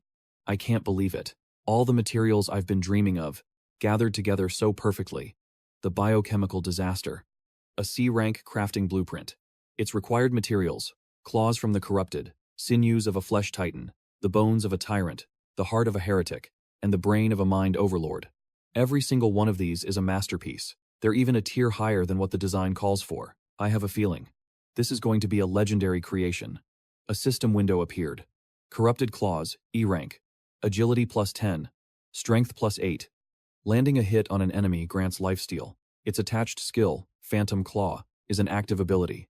It grants 10% agility and 20% attack speed. Equipment requirements: agility over 25. And evolver, level 2 or higher. The crowd was buzzing. Are we actually allowed to witness this? He's using materials dropped from times, those times corrupted, to craft gear. It's just unimaginable, my god. Emperor Cain. Do you think he'll show us the stats of the finished item? In your dreams. Why would he ever reveal the attributes of a weapon like that to us? This left him puzzled. A C rank? A new window appeared. The biochemical disaster. Special weapon, C rank gauntlet.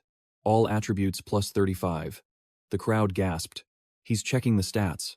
I have to see them, but his expression soured. He looks unhappy. It must not be a good item. A C rank. It seemed he wasn't satisfied with the grade. I knew it, another person said. A C rank isn't worthy of the materials from those monsters. The Mind Overlord's brain granted a high-tier active skill. It allowed him to permanently control 3 creatures with mental power lower than his own. The mutated Tyrant Stalker's bone also granted an active skill. It boosted his agility and strength by 30% and increased the speed of his attacks by 50%, though the effect would decay over time. Its duration was 50 minutes, with a 3-hour cooldown. The mutated Flesh Titan's sinew provided an active skill that triggered a recovery state upon killing an enemy. It could restore special energy, mental power, heal wounds, and recover physical strength.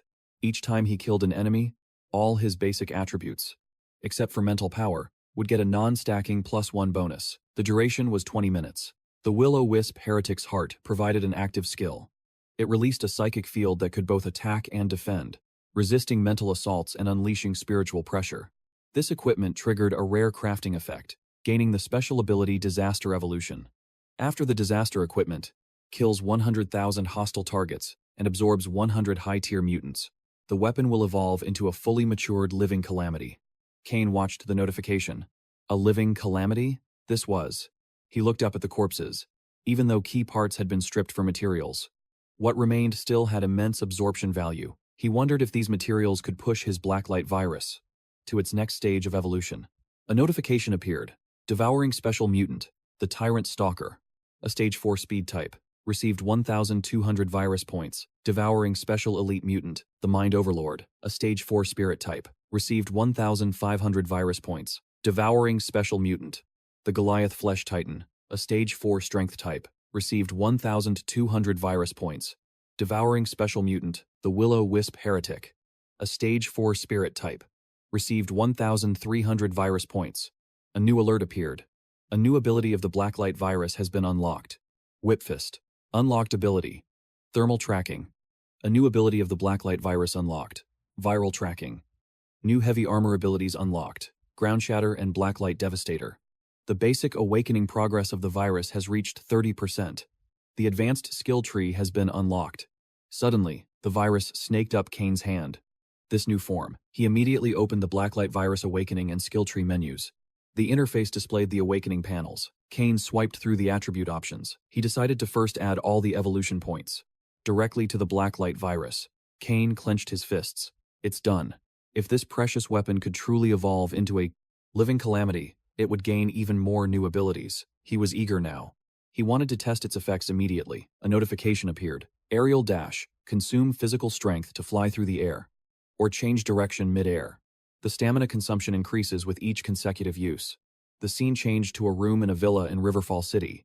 Hex was lost in a sea of monitors. Violet, Emperor Cain has finished his battle. He's heading towards the city wall now. I'm redirecting all the Will of the Universe broadcast cameras to the main battlefield. At the same time, in Riverfall City, inside a command post behind the city wall, Violet was being treated inside a tent. She answered, "All right, Hex, I got it." Violet pulled her sleeve over her arm. "Serena, you've worked too hard. You haven't rested at all since the siege began. After this wave of attacks is over, you can finally get some rest." Serena just smiled gently. "I can still keep going. Many people were injured in the last all-out attack, so I can't just leave them." Violet stood up and turned to her, her voice firm. "You absolutely must go rest. You're not the only one with healing talents, and besides, Emperor Cain wouldn't be happy to see you so tired. And what's more," she whispered, "if we don't have your recovery talents for the private celebration after the defense is over, then all of us sisters will be in deep trouble." Serena looked stunned. "Celebrate? Me?" Just then, Jade rushed in, cutting her off. "Violet, our current situation is not very optimistic," she explained. "Although after the death of the Mind Overlord, the general attack order lost its effect. The zombies in the distance are no longer charging towards the wall at full speed. However, the corrupted, the undead swarm the walls, an endless tide. Their hatred for the settlement fuels a kilometer-deep wave of pure frenzy." Jade's expression tightened. The high-tier mutants have lost their masters. But now, their leaderless horde is converging on a single point. Oracle's all-seeing eye confirmed the worst. 3 sections of the wall are down, she warned. The greatest danger is West 6 through West 8, right where our tanks are positioned. They were completely unstoppable. Inside Riverbend's command center, Violet's voice cut through the chaos. "Oracle, give me a status report, now." Oracle's voice was strained. "My analysis shows West 6 will fall in 3 minutes, maximum. It needs immediate reinforcements. The flesh wall is being devoured faster than it can regenerate. It won't hold for long." As she spoke, streams of blood trickled from her eyes. A system notification flashed. A-rank talent. All-seeing eye. Any target within vision can be marked. Lock on and zoom enabled. Consume 6 mental energy to instantly process all visual data. Jade immediately recognized the immense power. Ever since the siege began, Oracle had pushed her ability to its absolute limit, observing the entire battlefield to coordinate their every move. But the strain was taking its toll. A faint smile touched Violet's lips as she thought of Sonia. That girl certainly knows how to pick her friends, and her men. Her mind made up. Violet gave the order. I'm heading to the front lines. Have your team secure Oracle and force her to rest. The reply was swift. Understood. The scene shifts to the top of Riverbend's embattled wall, where Sonia's voice rang out. Frost, I brought reinforcements, but Frost's reply was frantic. Stay back. They're too fast. You'll just get in the way. Frost, Sonia screamed. Turning to her squad, she commanded, Everyone, with me. But Asher's voice stopped them cold. Frost told you to stay out of this. Why are you making things more difficult? Sonia froze in place. Asher, order your people to fall back. Tell everyone. The Overlord is dead. Leave the rest to me. Sonia stared in disbelief. The Overlord is dead? Yes. The White Emperor has returned. Asher punctuated his words with a devastating attack. A wave of relief washed over Sonia. Victory is already decided. He unleashed his power, roaring alongside the others. Give it your all. Slay the enemy. The Overlord is dead. The White Emperor has returned. He stood amidst the swirling dust, his senses locked onto his prey. Victory was certain. Asher unleashed the final, killing blow. Advanced skill. Earth Spike Dominion. Violet unleashed her own ultimate attack. Violet Crystal Prison. Not to be outdone, Mimi launched her own powerful assault. 4 days later, a shroud of white dust still hung over the ruins. Asher surveyed the aftermath of the city's defense. This city. It's much larger than I ever imagined. Violet nodded in agreement. Indeed. The walls are almost completely gone. A battle that lasted 5 long days. She concluded, we all overestimated our own stamina and grossly underestimated the intensity of this war. Without you and Mimi, she admitted, we never would have survived. A smile touched the proctor's lips. I believe you should all be a bit more cheerful. He chuckled softly. While the battlefield is a tragic sight, the death toll is far lower than I ever anticipated. Congratulations on completing your mission perfectly, the proctor stated. Now, it is time to build your city. Your own city. This is the post-Advent trial. The first city-state. They stood outside the shattered remnants of the walls. At the gathering point. Riverbend City. A new message from the heavens appeared. Cosmic Will. The S-Rank Golden City Founding Token Investment Quest is complete. Mission rewards have been distributed. Violet wondered aloud. So, we succeeded? Is that all? Of course not, Asher replied, with a knowing smile. He turned, taking her hand. Come on, let's go to where the token must be used. The scene shifts to the base of East Mountain, the new heart of Riverbend. Confused murmurs spread through the crowd. What is that thing? It just appeared out of nowhere. Be careful. A system announcement echoed in their minds. Unique item, heart of the city. Can only be used by the Evolver, Violet and her authorized designees. Upon use, a city can be established. Everyone was stunned. It's the heart of the city. The heart of the city belongs to Lady Violet. The White Emperor and Queen Violet are here. Asher approached the glowing object. So, we use it here? Violet answered. Before we came, I consulted with a planning expert. This location is strategically perfect, she explained. This area is a basin surrounded by mountains. We can place our most important structures and resources in this defensible position. Plus, the Great Plains of Riverbend and the river running through it are perfect for logistics and transportation. He looked down at her, a soft chuckle escaping him.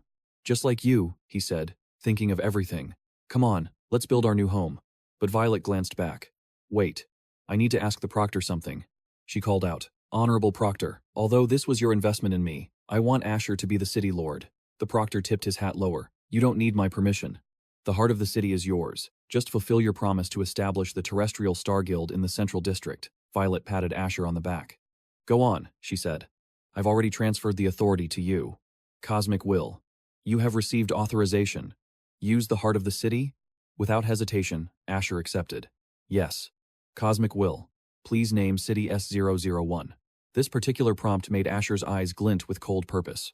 It was time to settle old scores, he declared. White Emperor City. Cosmic Will. Name successfully registered. Unlocking City Management Panel. A flood of notifications appeared. Cosmic Will. As owner of the S-Rank Heart of the City Lord receives a permanent 20% boost to all experience gain. Within the domain of White Emperor City, all of the City Lord's stats are increased by 100%. Toggleable aura. Enemies within the city suffer a 50% reduction to all stats. Cosmic Will. You have been granted supreme administrative authority by the city lord. All of your attributes are increased by 80% inside White Emperor City. A universal will announced to all evolvers. Cain the Evolver has established the city-state of the White Emperor. City-state ID, S001. 10 reputation points awarded. Cheers erupted from the crowd. 3 free attribute points. I only got 2, damn it. If only I'd known, I would have risked it all to kill a few more. All hail the White Emperor. Long live the Queen. A cosmic will resounded again. The city defense quest you participated in has concluded. You have received 100% of the experience reward, along with 3 free attribute points based on your contribution. Lord Magistrate clapped his hands and roared with laughter. Excellent. Hearing this, Violet asked, Lord Magistrate, what has you in such a good mood? He explained, Cain has secured the position of City Lord. From now on, he holds the ultimate authority and backing, which aligns perfectly with my interests. This was a flawless transaction where everyone got what they desired. A smirk played on Magistrate's lips. This investment is now complete. I am thoroughly satisfied with this outcome, he declared.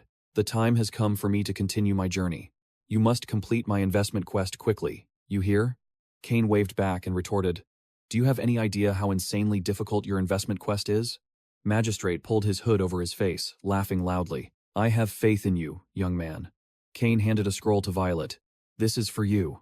A gold-tier city-building reward. I just won it in a lottery. Weren't you the one who drafted the initial city plans? Find a good place for this. A status window materialized. S-Rank Galaxy-class supercomputing core. Representing the zenith of cosmic technology, it can design blueprints and fabricate trial-grade machinery. It possesses immense growth potential and a user-friendly OS, though it only has simple functions for now. With frequent use, its capabilities will grow beyond your wildest imagination. She stood frozen. This is a fully integrated, automated production line.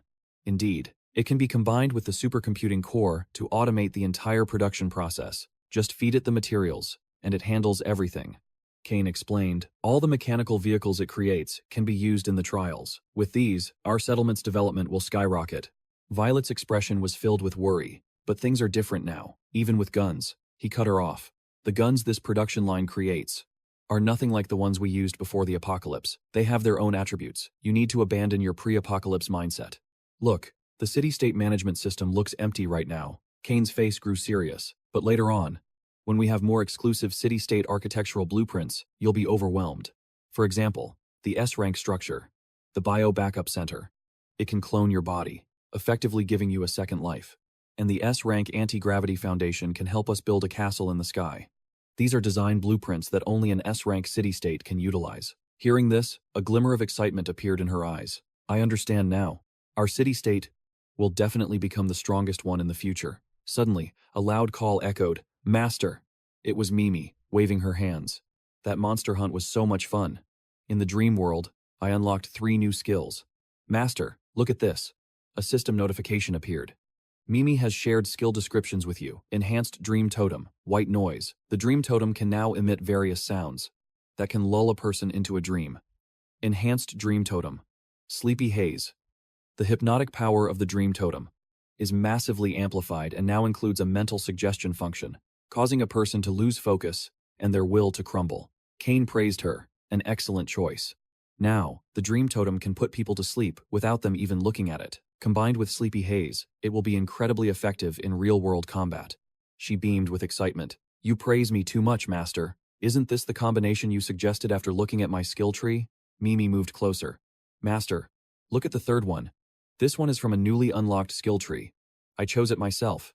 The system panel displayed Enhanced Dream Inception Ability, Dream Visitor, the user can select to return to reality from any active dream totem. It can also bring another dream entrant back to reality through any active totem.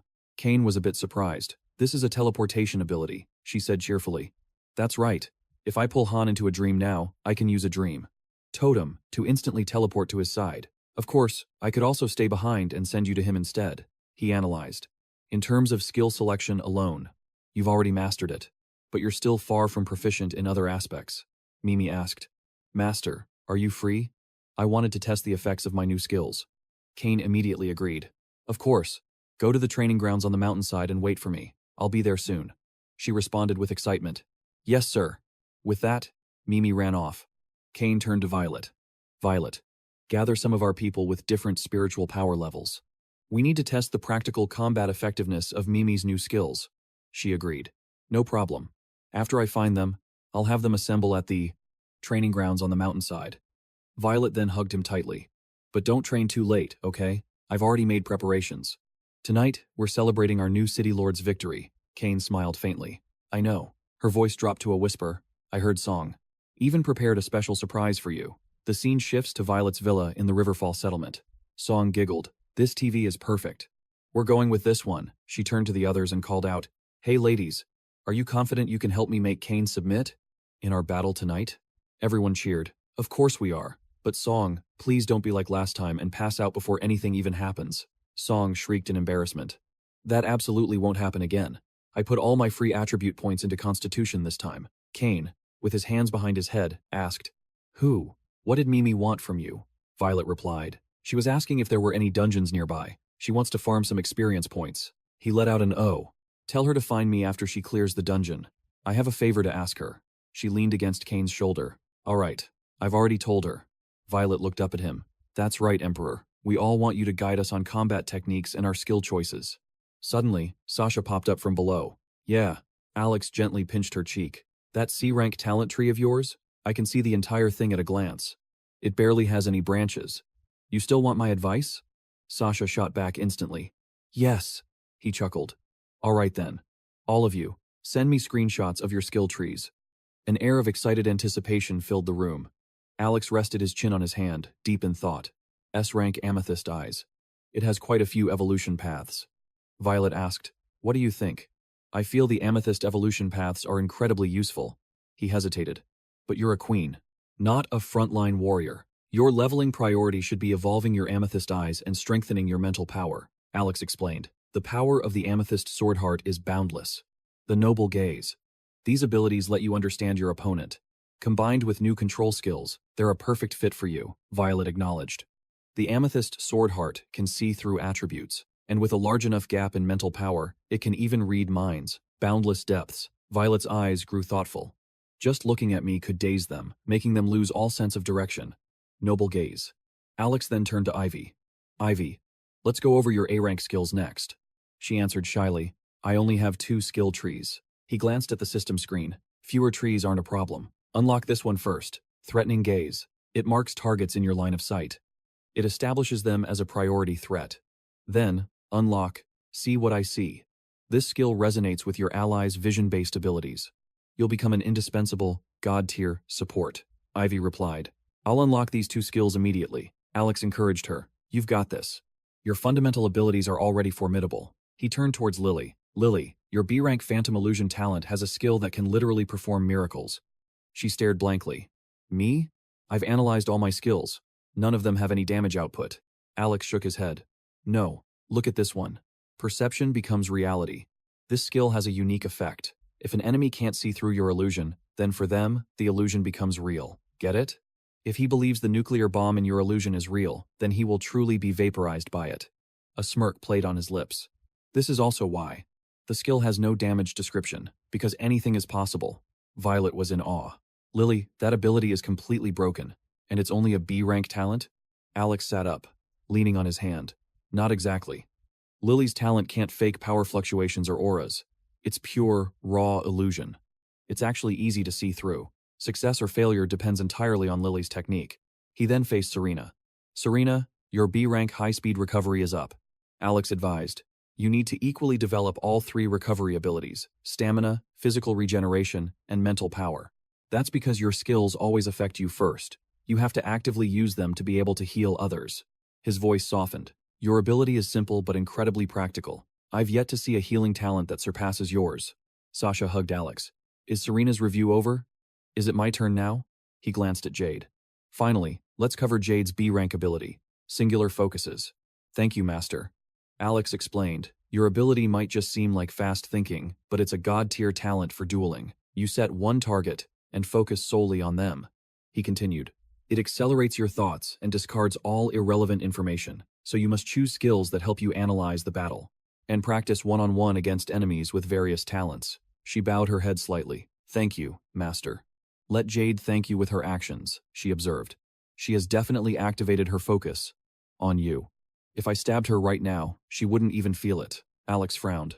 That's no good. He flicked Jade's forehead, making her yelp. Master, he warned. You must learn to control the target and duration of your focus. If you don't, this talent becomes nothing more than a liability. She nodded. I understand. I will practice controlling my ability. Sasha peeked out. Now it's my turn. She plopped onto the bed, kicking her feet in the air. C-rank, genius intellect, increases experience, gain, and skill proficiency. Excellent. Alex instructed, don't skip a single usable skill. Once you max them all out, your comprehension will multiply by 10. He added, you'll also get 10 times the learning speed and 10 times the skill mastery rate. Sasha whispered, so, basically a tenfold growth rate. I'll master every fighting stance, every combat technique, and every battle strategy. He teased, though your stamina will never surpass mine in this lifetime. With enough refined technique, perhaps. You might just be able to conquer me yourself, she yelled indignantly. You're awful, Alex. You only know how to bully me. I'll bite you to death. Violet stepped in. All right, the Emperor has now provided guidance for everyone's future development. Jade came forward. We must all strive to improve. We can't let future members of the White Palace look down on us or bring shame to the Emperor. Outside, Frost listened to the lively chatter within. Yes, we will do our absolute best, she sighed.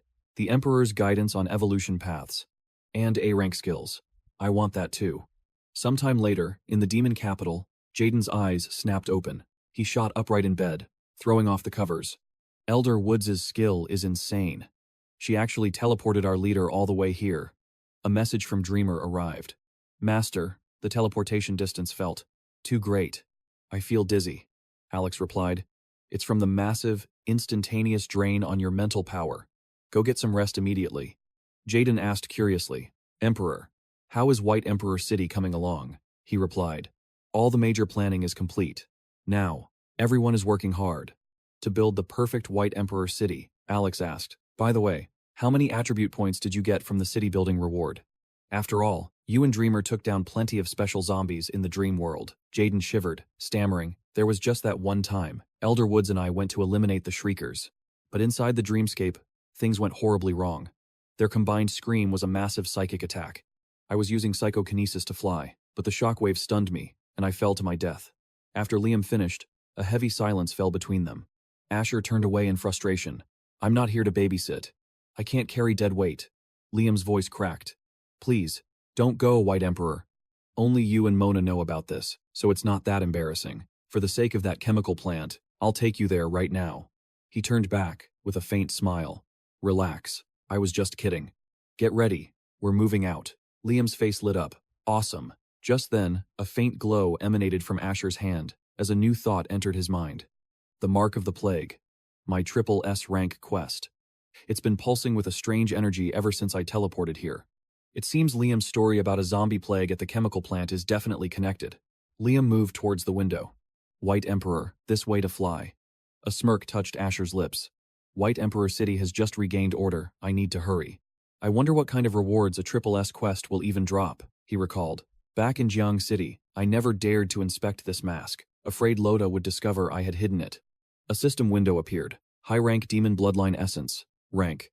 S. Category. Item. Potion. Description. A refined crystal of demonic blood. Forged through a special method, the demonic power within has been purified and amplified. Usage requirement. None. This caught Asher by surprise. He never imagined a bloodline potion could be refined into an S-rank essence. And the most valuable part is that there are no usage requirements. Liam's voice cut through his thoughts. We're almost there, White Emperor. Right where that green mist is. The two of them immediately picked up the pace. Asher asked, Do you know the layout of the factory? Liam replied, I looked into it before the apocalypse. Asher nodded. Good, then let's begin. Liam hesitated. Am I going in too? That green mist and those fungi. They give me a really dangerous feeling. Asher reassured him. Don't worry. As long as you stay within 10 meters of me, nothing will happen. Besides, I'll take you to where your father used to work. It might even trigger a quest for you. Liam pulled on a comical mask. All right, White Emperor. A glow once again shimmered on Asher's hand. A system notification flashed. Seal of Pestilence has been activated. Unlocking the next quest from the Plague Cult. The Plague Factory. Rank. A. Kopamang, a unique mutation, has turned this place into a paradise for viruses and disease. Quest objective: reach the source of the plague mutation. Quest rewards: 10,000 experience points. A-rank bacteria cultivation skill branch. His eyes turned ice cold. Here we go. Almost instantly, the virus began to absorb into Asher's body. He thought to himself, my innate talent was enhanced when I hit level 10. Even though there's no description, my control over viruses has been drastically improved. Asher let out a low chuckle. This is incredible. Every microorganism and virus within a 10-meter radius is completely under my command. Liam stammered, terrified. To actually enjoy a place this horrifying. You're really on another level. Asher asked. You were going to say perverted, weren't you? Liam whispered back. Uh-huh. Suddenly, Liam pointed at something hovering in the air. White Emperor, there's a monster up there. Asher's hand morphed into a blade as he smirked. A mosquito? Before Liam could even react, Asher launched himself into the air, striking the monster down directly. He landed without a sound. I hate mosquitoes, Liam called out. White Emperor, look over here. That plague mosquito was guarding this fungus. It might be a dungeon material. Asher's voice was sharp. Don't touch it. If you want an easy death, just take a small whiff. Having your lungs rot out is less painful than it starting from your hands. Liam immediately jumped back in shock. Asher picked up the mushroom. This is a fusion of plague virus and bacteria. With that, he took a bite. Liam was horrified. He ate it. White Emperor, be careful. Asher replied nonchalantly. It's fine. I'm immune to this stuff. A system notification appeared. Absorbed lethal fungal virus chimera. You have gained 150 virus points. He then ate the rest of it. He even praised it. Not bad. A single bite of this virus is worth several elite zombies. Another system notification chimed. Absorbed lethal fungal virus chimera. You have gained 350 virus points. Asher turned to leave. Let's go. We'll head to your father's workshop and break room first. Liam vaguely agreed. Okay, White Emperor. The scene shifts to Motto, the staff housing for the plague factory. Liam pointed ahead. I already checked my father's work area. There was nothing special. The next clue for the mission probably isn't here. Asher followed him in. Then come with me to find the source of the plague. But if I tell you to run, you get out of here immediately. He instantly agreed. Understood. I won't hesitate. I promise I won't be a burden. Asher pointed upward. That area over there has the highest concentration of plague and viral energy. Do you know what that place is? Liam replied. That must be the wastewater treatment tank. All the chemical waste from the factories is funneled there. Liam's face grew anxious. There are two massive and incredibly deep pools inside. I only went in there once. The fumes alone were enough to make me dizzy. At that moment, poisonous mushrooms around Motto were releasing scents, attracting swarms of insects. Inside the plague factory's wastewater treatment plant, Liam began to panic. White Emperor, Asher warned him. Liam, use your psychic energy to shield yourself. It'll prevent the plague from infecting you if you stray too far from me. He immediately obeyed. Yes, sir. Suddenly, a voice echoed through the chamber. Oh, children of the plague. Oh, servants of the virus. A man raised his arms to the sky, shouting, Children of the cult. In a flash, Asher launched himself forward. He struck the man with everything he had. Asher's eyes widened in disbelief. I can't break his defense. This blade is my strongest form of attack. How can an A-rank boss have this kind of defense? Pukasumi dropped to one knee, a chilling smile on his face. Towards our destined God, offer your most reverent rituals and prayers. With utmost reverence, we pray that our God of destiny will soon ignite the divine flame and spread the blessing of the plague across the world. Axel stammered, Cain, are they bowing down to you? He was bewildered. I'm not so sure, Cain replied, placing a hand over his heart. Maybe. Of course we are bowing to you, our great and destined God. I, Pukasumi, am ready to offer everything to you, be it my life or my very soul. Cain was a little surprised. 3 level 71 Saint-class devotees. In his past life, the highest he ever reached was level 79. How could someone this powerful appear at the very start of the trial? However, when Mona became my disciple, her spiritual perception was only D rank. With such a massive gap, how could she still sense the saint's name and level? It's unbelievable. He must have his guard completely down around me. Cain spoke, his voice steady. Am I your god of destiny? Pukasumi replied, Yes. Our high priest sacrificed his life to guide us to your presence. You, who received the mark of the plague at the start of the trial, there is no doubt. You are the destined god of our people. A smirk played on Caden's lips. In his past life, he'd heard that every high-tier talent came with its own unique opportunity. That was the most precious thing of all. Perhaps this was the special destiny of the divine plague virus monarch. This feeling was so much stronger than the demon bloodline Axel possessed in the original story. He asked, "So, what can you do for me?" The man laughed with excitement. "We paid a great price to enter this trial ahead of schedule, all to aid you on your path." Pukasumi's voice softened. "What incredible fortune that I was able to meet you so early. Each of our members here can offer you a treasure from the plague cult, its power corresponding to our own." He remained kneeling. "My apologies, we cannot directly hand over all the treasures at once. This is to avoid detection and interference from the will of the universe." Cain simply replied, "That's fine." Pukasumi bowed his head. "Thank you for your understanding, destined god. Please, tell us what kind of treasure you require." Cain got straight to the point. "Do you have a job change scroll?" This caught the man off guard. "A job change scroll?" He set down his staff and replied, "Of course we do." Pukasumi presented an S-rank Plague Knight scroll and an S-rank Parasite horse. Light gleamed from the scroll as he chuckled softly. "And we also have the SS-rank Harbinger of Doom, the most precious in our cult." Axel gasped. "An SS rank class?" Cain sighed. "Is that all? No SS rank?" Pukasumi explained.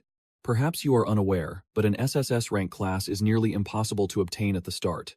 Many gods began with S rank, A rank, or even B rank classes before ascending to SSS. Cain repeated firmly, "I know, but I only need an SSS rank job change scroll." Suddenly, tears streamed down the man's face. "You only want an SSS rank?" Pukasumi threw his arms wide and shouted, "This is our future god. The plague cult has hope for a glorious revival." Cain scratched his forehead. "If you don't have one, I can look at other items." The man hastily replied, "No, we do. We have a way to obtain an SSS rank scroll." Cain's interest was piqued. "You do?" Pukasumi confirmed. "Yes. It is not a guaranteed success, and it requires you to retrieve it yourself." Cain asked, "What's the method?" He began to explain. "I can open a special secret dimension. It leads to the greatest plague event in the history of our world. You must enter it and collect the plague seeds that have been etched into history. These seeds can then be condensed into a job change scroll with a chance of it becoming an SSS rank scroll." Pukasumi picked up his staff. "If the opportunity is there, I must take it." He raised the staff high and declared, "I offer my life, my power, and my soul to become a stepping stone for my god, the divine path of the plague." His face turned ferocious as he roared, "Open!" Instantly, a torrential aura erupted from him, and his staff slammed into the ground. A system notification appeared. "Do you wish to enter the exclusive secret dungeon, the Lament of 80 million souls? Time remaining to enter, 2 minutes, 56 seconds. Cain chuckled. "Hilarious. This is an exclusive dungeon. I can't bring you with me." Axel rubbed his neck nervously. "Cain, you mean a boss that strong sacrificed everything just to open this dungeon? Even I wouldn't dare to enter." Cain looked up. "The portal has a time limit. I'll send you out first. If I left you to fend for yourself, you'd either be killed by insects or infected by the plague." The scene shifts to the ruined district of a city, near the old plague factory. He stared at the desolate rubble. What did I just go through?" A system message popped up. "Your king, Axel. You are in the capital city. You have just parted ways with Cain. You guys will never guess what I just saw. Leaf. Your king, Axel. What about Cain? I'm not the sword saint. Ask for me when Cain and Mona are free. I still have a dungeon to clear. Your king, Axel. Sword saint. You'll be waiting a while. I don't think Cain has time to help you. Overlord. Keep being secretive and I'll poke a few holes in the capital city's defenses. Your king, Axel. Whoa, big brother, calm down. Put the spear away. I'll talk. Your king, Axel." There was this super powerful NPC who knelt and offered job change scrolls to Cain, and he wasn't even satisfied. "Overlord, super powerful how? Your king, Axel, wearing nothing but cloth robes. And Cain couldn't even scratch his defenses. That's how strong. Overlord, how is that possible? Crow, what kind of job scrolls? Your king, Axel. 2 S ranks. And 1 SS rank. Crow, River. And Cain still wasn't satisfied? Your king, Axel. Cain said it himself. If it's not SSS rank, it's trash. He doesn't want it. River. Your king, Axel. And then that NPC sacrificed himself for Cain, opening a dungeon just to get an SSS rank scroll. Leaf. He sacrificed himself? Successor of the 5-point needle. The gap between Cain and us. It must be even greater than the gap between us and normal evolved players. Overlord. Every time I go on a rampage and hear news about Cain, It just crushes any pride I might have. Your king, Axel, I'm telling you, stop making trouble for yourself. Don't compare yourself to him. Use his name to build your own reputation. Your king, Axel. Being in the same group as Caden, especially the #1 chat group, isn't that cool enough? Leaf, you've got a point, model. But I refuse to show off with the White Emperor's power. I'll do the exact opposite, Asher thought, his eyes falling upon the bracelet. An hourglass suddenly materialized on it, making him wonder, why an hourglass? He tucked it safely inside his shirt and looked up. Where am I? Asher thought, taking in the massive Roman stone gate. Is this secret realm? Florence? His eyes scanned the area. This was definitely medieval Florence. Truly the world's art capital, he thought, but Asher scratched his head, staring at the desolate, empty streets. Why is this place completely deserted? After a bit of scouting, he suddenly noticed a figure huddled in a corner, racked by a dry, hacking cough. Asher approached cautiously, his guard up. As he drew near, a weak voice pleaded, "No, stay away, stranger. I am a filthy sinner.